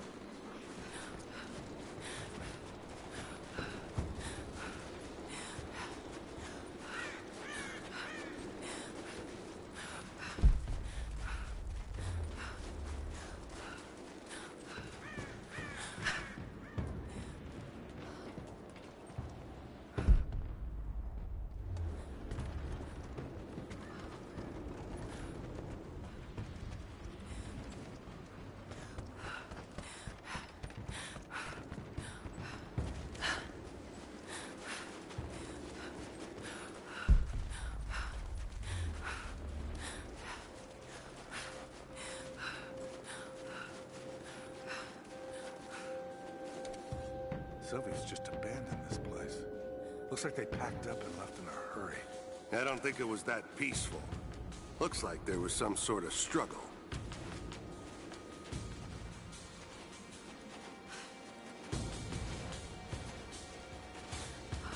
We lucked out with this one. I've been doing night patrols all week. That's not luck.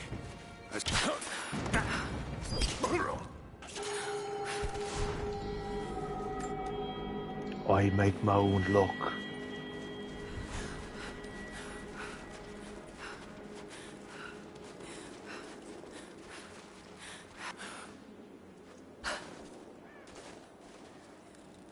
Oliver, it's warmer in the water than outside. Oh, really? Jeez. Arctic true, the worst is when you get out again and you need like a really warm place nearby. The coldest you have had is effectively minus 60 Celsius, so it's around minus 40 Celsius. Holy friggin' shit, Arctic. Like, definitely living up to your Twitch name. Like, damn. Oliver, and if there is wind too? Oh no. Oliver clearly can't see that giant bow behind that tiny rock. That's what's so funny about games where you can hide behind stuff. And there's little bits of the character's equipment that is still visible, but the enemies don't even notice it.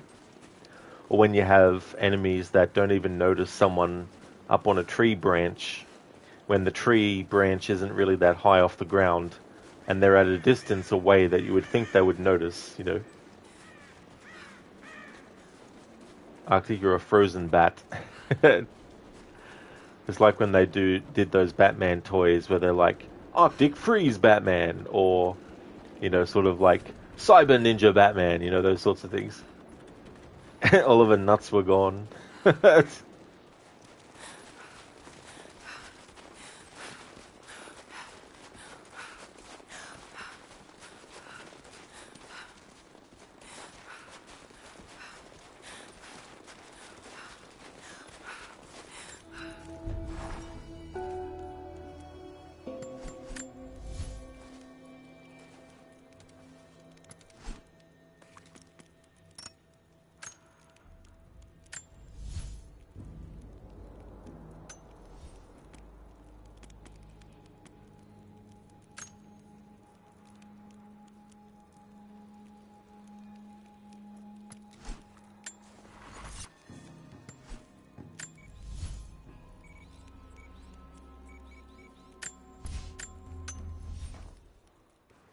Sheila, Arno wouldn't stand a chance as Dr. Freeze against Arctic as Batman. Oh, Arnie, sorry, wouldn't stand a chance as Dr. Freeze against Arctic as Batman. What a matchup that would be.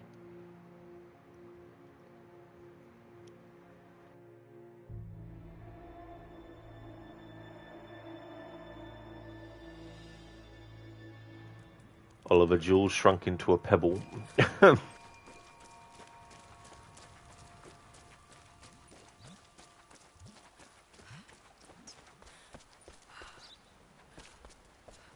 Be right back.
Alright, I'm back.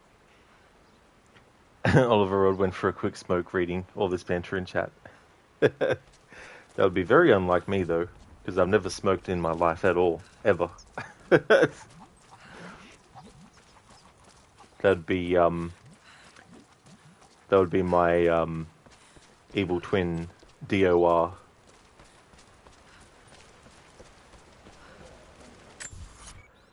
I'm captured for years now, somewhere in an Australian basement without AC. Of course, I don't stand a chance. I start freezing when there is a shadow in the summer for a short time. Of course, I don't stand a chance against Batman. Thank you, Sheila, for redeeming that Arnie impression.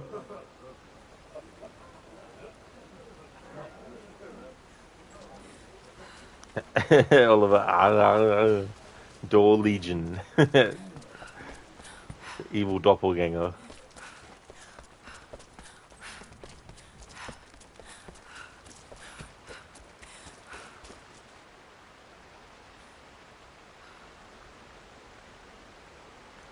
Alright, so the game keeps on saying optional challenge tomb nearby. Optional challenge tomb nearby.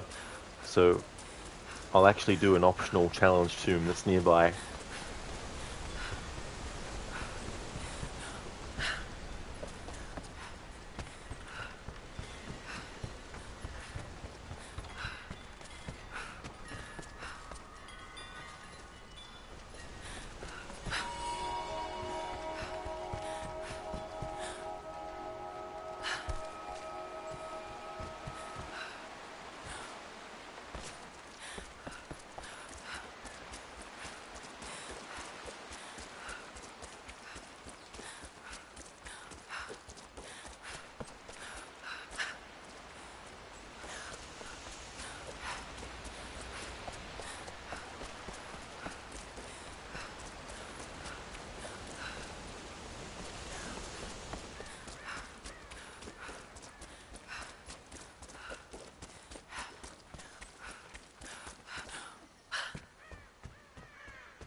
There's got to be something down there.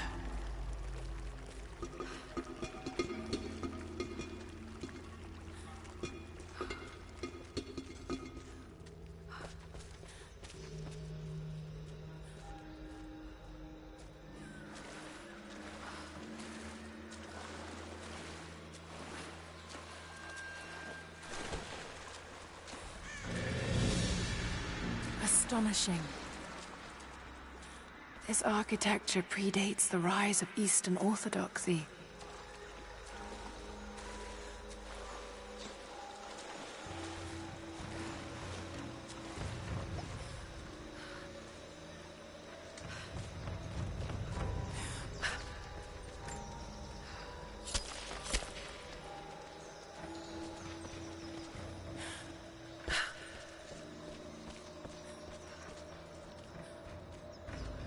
What were they doing here?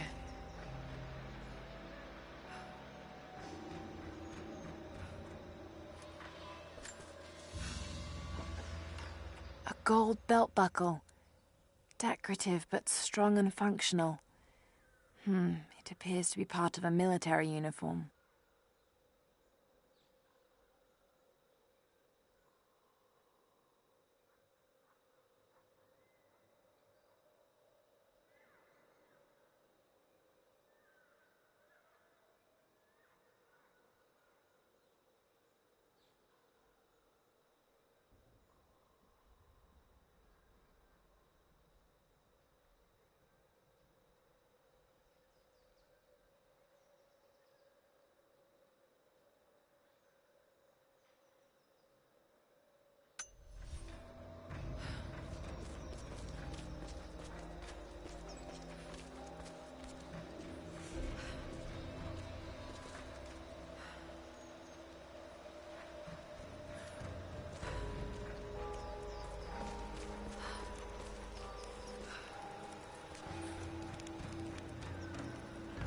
And Mita, your time has come. You must continue your journey without me. Jokes aside, got to go now. Your shift is over. Time to head home. See you later or tomorrow. Thanks for the great stream. No trouble at all in Mita. Definitely understand. That's good that your workday is finished. That you can get home and relax and chill out. Thank you so much for being here. I really appreciate it, dude. Would definitely recommend people check out Mita's channel if you haven't before. He's doing a playthrough of Terminator Resistance. He's also been doing playthroughs of games like Skyrim, getting through games 100%, like the 500 or so hour extravaganza of Assassin's Creed Valhalla. Getting 100% in that takes quite a few years. Not years, but I mean, you could make it take years, I guess. But he's a great streamer, also a great channel to go in and lurk in as well. So yeah, definitely recommend checking out his channel if you haven't before. And that's no worries at all for the shout out in Mita. All good, dude. I hope that you have a great rest of your day. I'll definitely see you around on Twitch somewhere.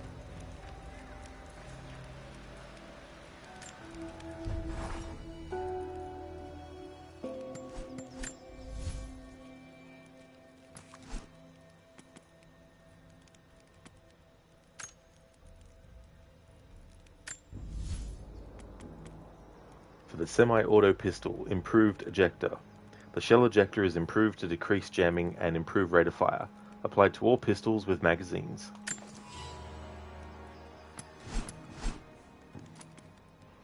Upgrade the pump-action shotgun, the padded grip. A more comfortable grip means less overexertion while firing for less recoil. Applied to all shotguns.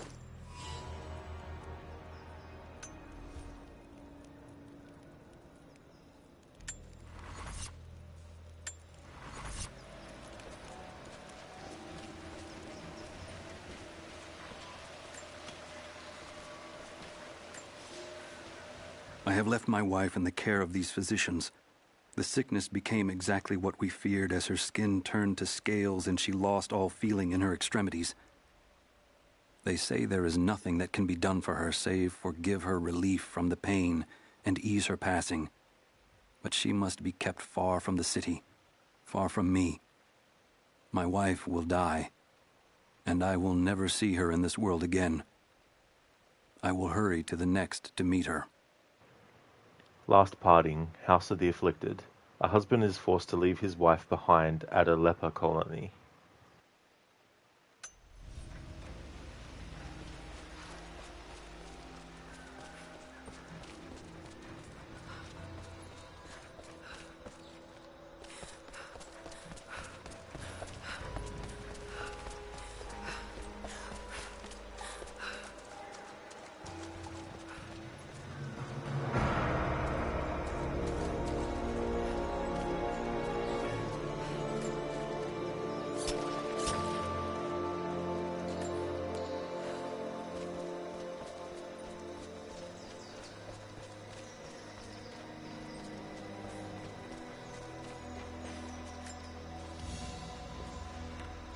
A golden necklace of incredible detail.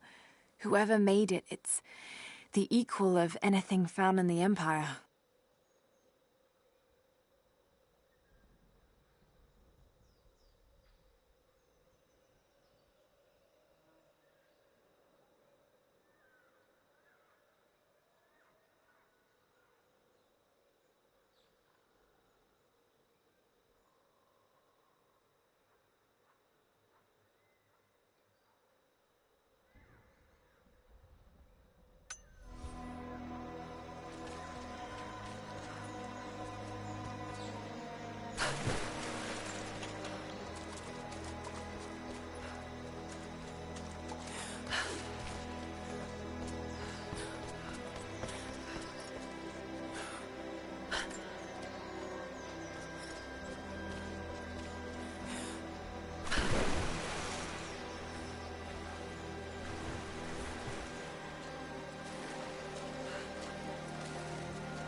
Hey there, Lizzie. Good morning.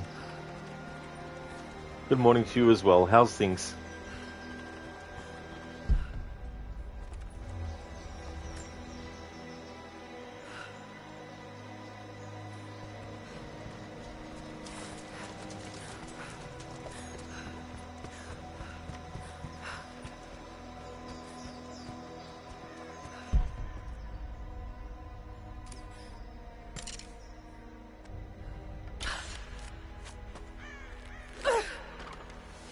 Fascinating. It's perfectly preserved.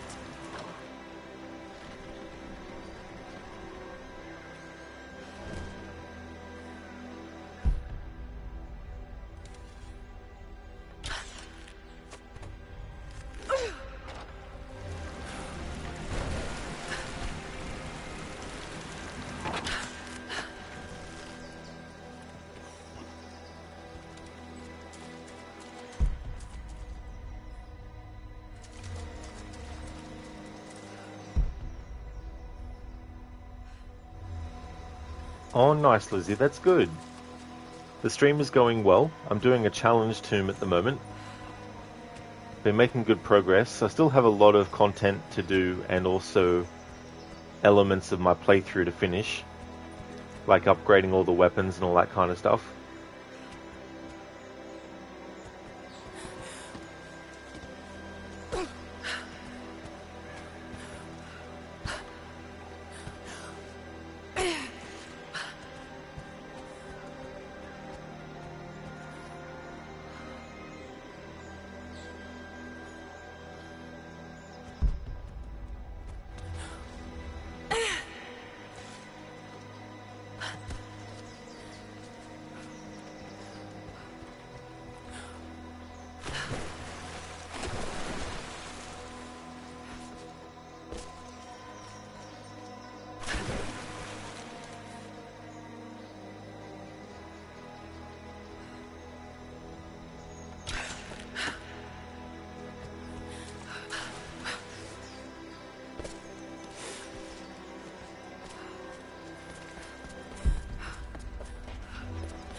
That should hold.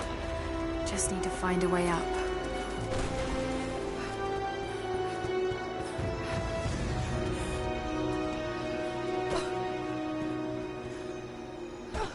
I was hoping to get some dialogue from using the Instinct's vision, but there was hardly any.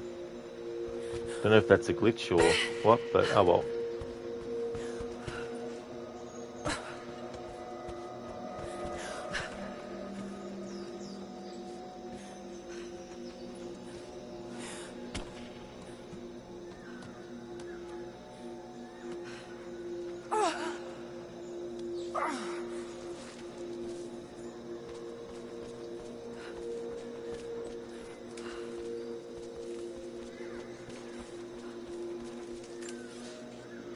We are crippled by our isolation. We have with us the combined medical knowledge of the Empire, a millennia of learning that tells us how to treat every ailment. But here, on the edge of the world, the lack of one simple flower leaves us helpless. I cannot do much for the afflicted. I know how, but I cannot because we have hidden ourselves away. These people and many more that follow will die needlessly, all to keep our secret hidden. I pray the prophet is right when he says that it will be worth it in the end. Hinterlands, House of the Afflicted. A physician worries about the quality of care she can provide. Oliver, it was just your imagination. You thought that there was dialogue there when using the Instincts mode, but there wasn't.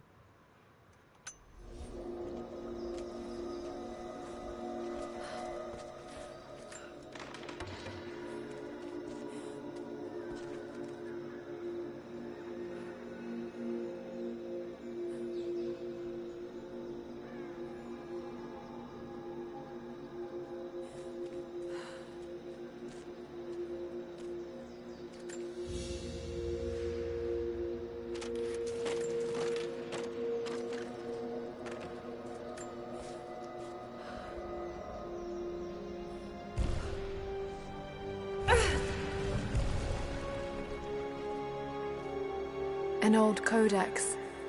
Looks to be a treatise on the connection between the body and the mind. New skill. Fast healer. Bandage wounds more quickly when healing. Hold L1 to heal when injured.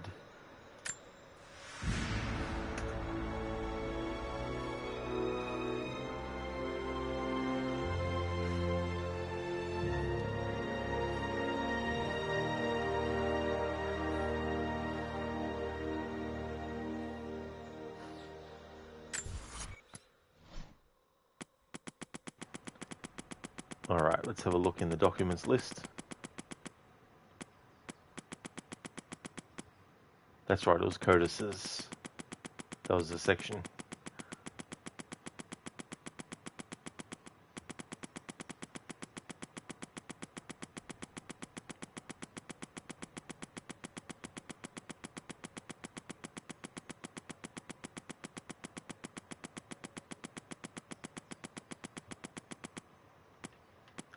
Alright, this one is fast healer.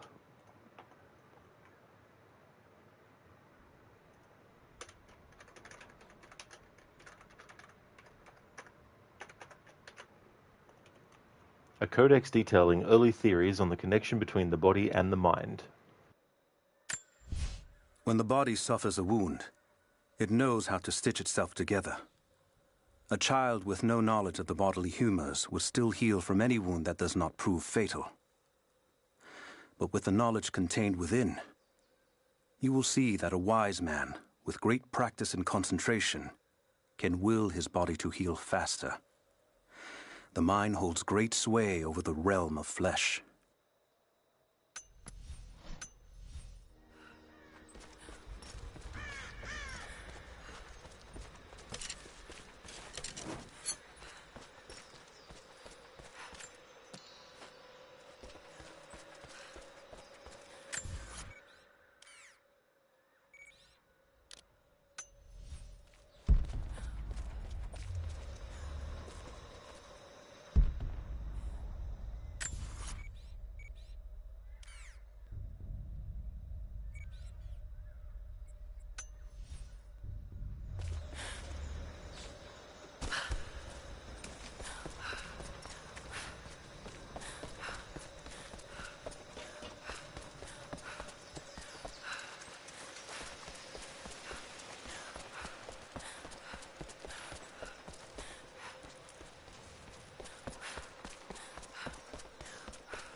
There we go, it's a shortcut.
You'll never find a finer meat than boar.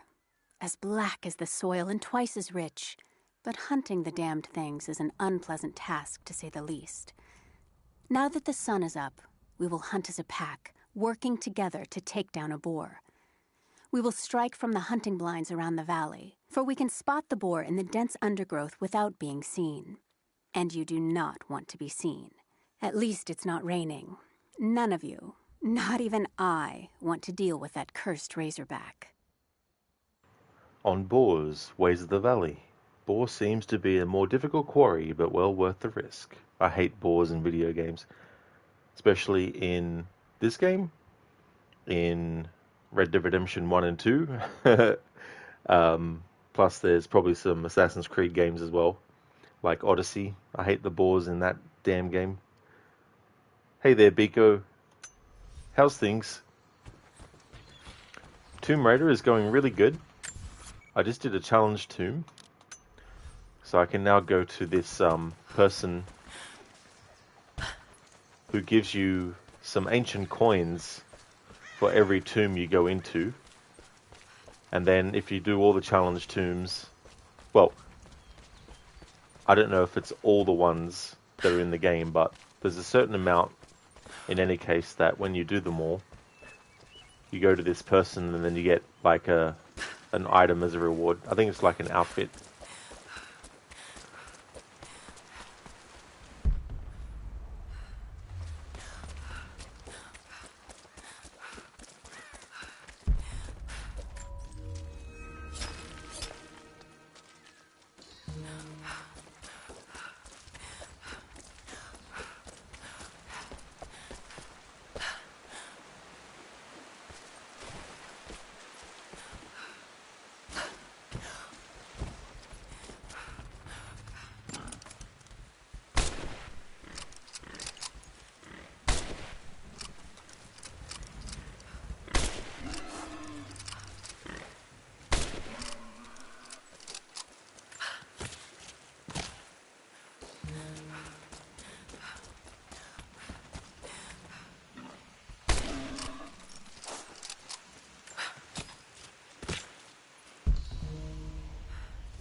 Welcome back. So, you've been inside some of the tombs. I have, but I don't think I found all of them yet. You've uncovered another secret, have you? Well, I've got more coins for you.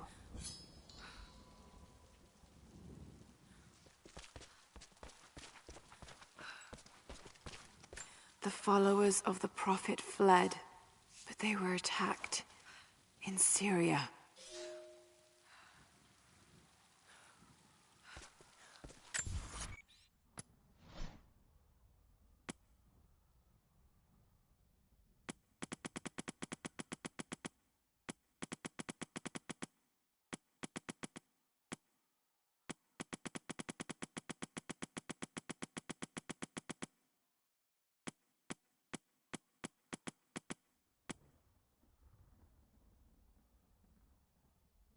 Alright, so this one here, a Byzantine inscription, the rebirth.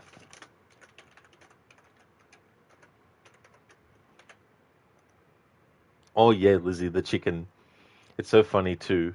There's actually a challenge to throw, I think it's 5 or 6 chickens into a pen. So just pick them up and then run them over to it and then throw them in it. I actually saw it dancing as well. There was a dancing chicken, but I couldn't get really close to it to get a close-up view of it doing the dance. But it was funny. It even did like a hop from side to side, back and back, back and forth. Hey again, Spectrum. Welcome back. The Rebirth. The followers of the Prophet fled, but they were attacked in Syria. They fled south, to the very edge of the Empire. But attackers pursued them, seeking to silence the Prophet. They were attacked, and the Prophet was killed. But the divine source awoke, and the Prophet arose from the dead.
It's some sort of marker.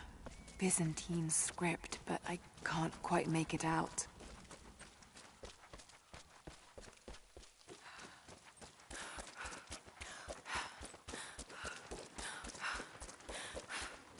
Spectrum has a monolith appeared in Australia. A monolith, like in 2001: A Space Odyssey monolith.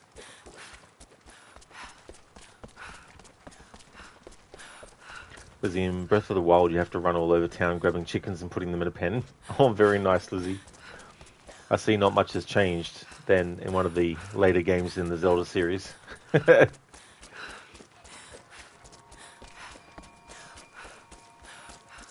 Coffee, does this game have the most content in the series? That's actually a good question. I'd probably have to go with Shadow of the Tomb Raider, maybe. I think that's got a lot more in it. If you count all the DLCs and all that kind of stuff.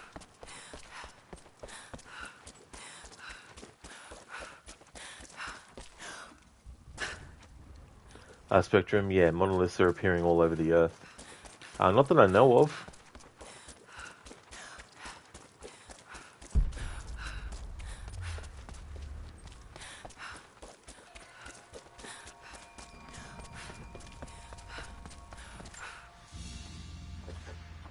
An iron coin with one side cut and shaped into a crude claw tool, perhaps to remove nails.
Spectrum, crude claw tooth. Not pizza slice, no. I definitely wouldn't want to try and bite into that. Especially really, really hard as well. Might break a tooth.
Dr. Darling, a forced stealth part in Silent Hill 2 remake.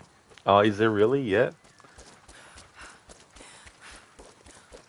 Spectrum AI says a monolith appeared in Australia, specifically in the suburb of Noarlunga, South Australia, which is near Adelaide. It was similar to the mysterious monoliths that appeared in other parts of the world around the same time, with cryptic engravings on its surface.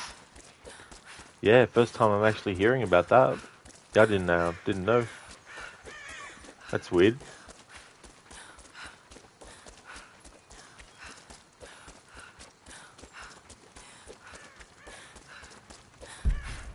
Could be some kind of like elaborate marketing gimmick for something.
I've never felt such terror. Tonight the armies of the Mongol horde camp at the edge of the valley, ready to strike at the heart of Kitesh. We have the alchemist's fire at ready to set the invaders alight. Every man and woman who can wield a weapon will fight. We will do all we can to support the Athanatoi, but I have never seen bloodshed. None of us mere citizens have. I have never taken a life, and now that I must, I fear for my resolve. Fire on the horizon. Voices of invasion. Every citizen of the city had to take up arms. I can't imagine the terror they must have felt. The armies of the Mongol horde, hey? Well, speaking of Mongols, I'm going to go and raid out to Crocodiles, who's doing his Ghost of Tsushima playthrough. He's finished the main game story, and he's now doing the... I always forget if it's the Ashiki Island or the Iki... I think it's Iki Island, actually. So I'll just get Lara to a campsite.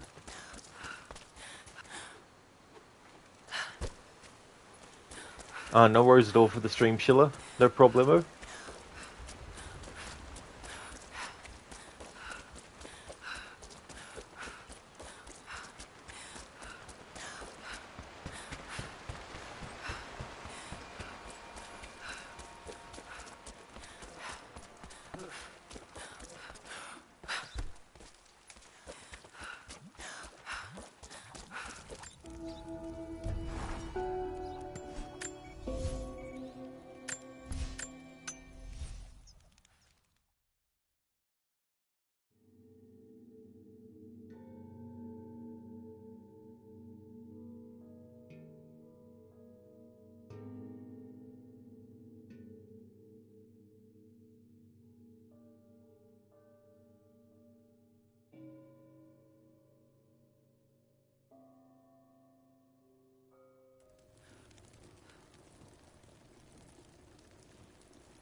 Would like to highly recommend people check out the following streamers.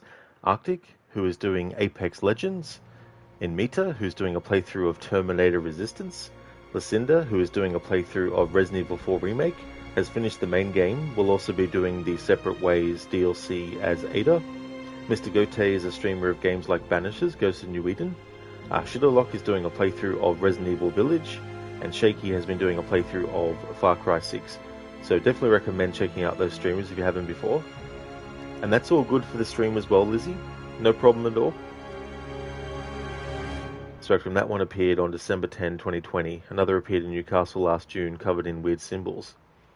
Yeah, definitely didn't remember hearing about that, but that's a while ago now, in 2020. Oh yeah, Schiller, no worries at all for the shout out, dude. No problemo.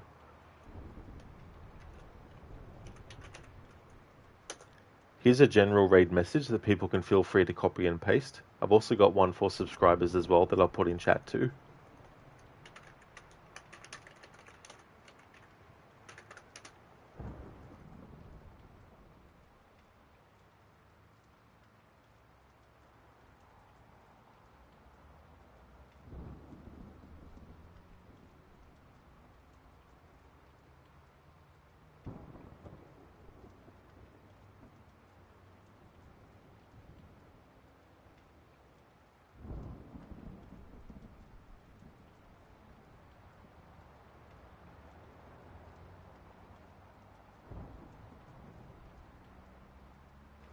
Thank you very much, Spectrum. I definitely will. I hope you do too. Thank you so much, everyone, for watching the stream. I really do appreciate that a lot. This year I've made it that Mondays and Tuesdays are non-stream days in general, but there will be exceptions throughout the year, and one of those exceptions is coming up. So the next stream that you'll see from me will actually be tomorrow, when it's Monday for me. I'll be doing a stream of Mass Effect 3.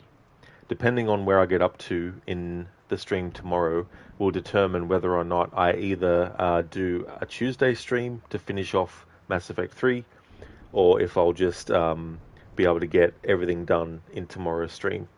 I've got a feeling that I won't be able to get everything that I've got left done in tomorrow's stream, but you never know sometimes. Sometimes things don't take as long as you expect they might do. So yeah, the current schedule is Monday the 3rd to do a Mass Effect 3 playthrough. I've got Wednesday 5th to Friday 7th there as Mass Effect 3, just as a placeholder, just in case, as well. And so, in that way, I'll be able to do a stream of Mass Effect 3 earlier than originally scheduled, which was going to be Wednesday. So being able to do a stream on Monday is going to allow me to do a lot of content, and then that way it'll shorten, hopefully, the amount of time it'll take me to get through the whole game, because the remasters of Tomb Raider 4, 5, and 6 are coming out on the 14th of February, but I want to actually do a playthrough of the remasters of 1, 2, and 3, and time it so that when I finish Tomb Raider 3 Remastered, the next day I can jump into Tomb Raider 4 Remastered to do a playthrough when it actually, or to do a stream when it first comes out. Dr. Darling, oh my god, surprise Monday stream. You aren't close to the end, just saying. Oh, that's fair enough, Dr. Darling. I mean, I'm still in Act 2, and I've got a lot of side missions as well. So we'll see how we do. This is the end, indeed, Oliver. It definitely is.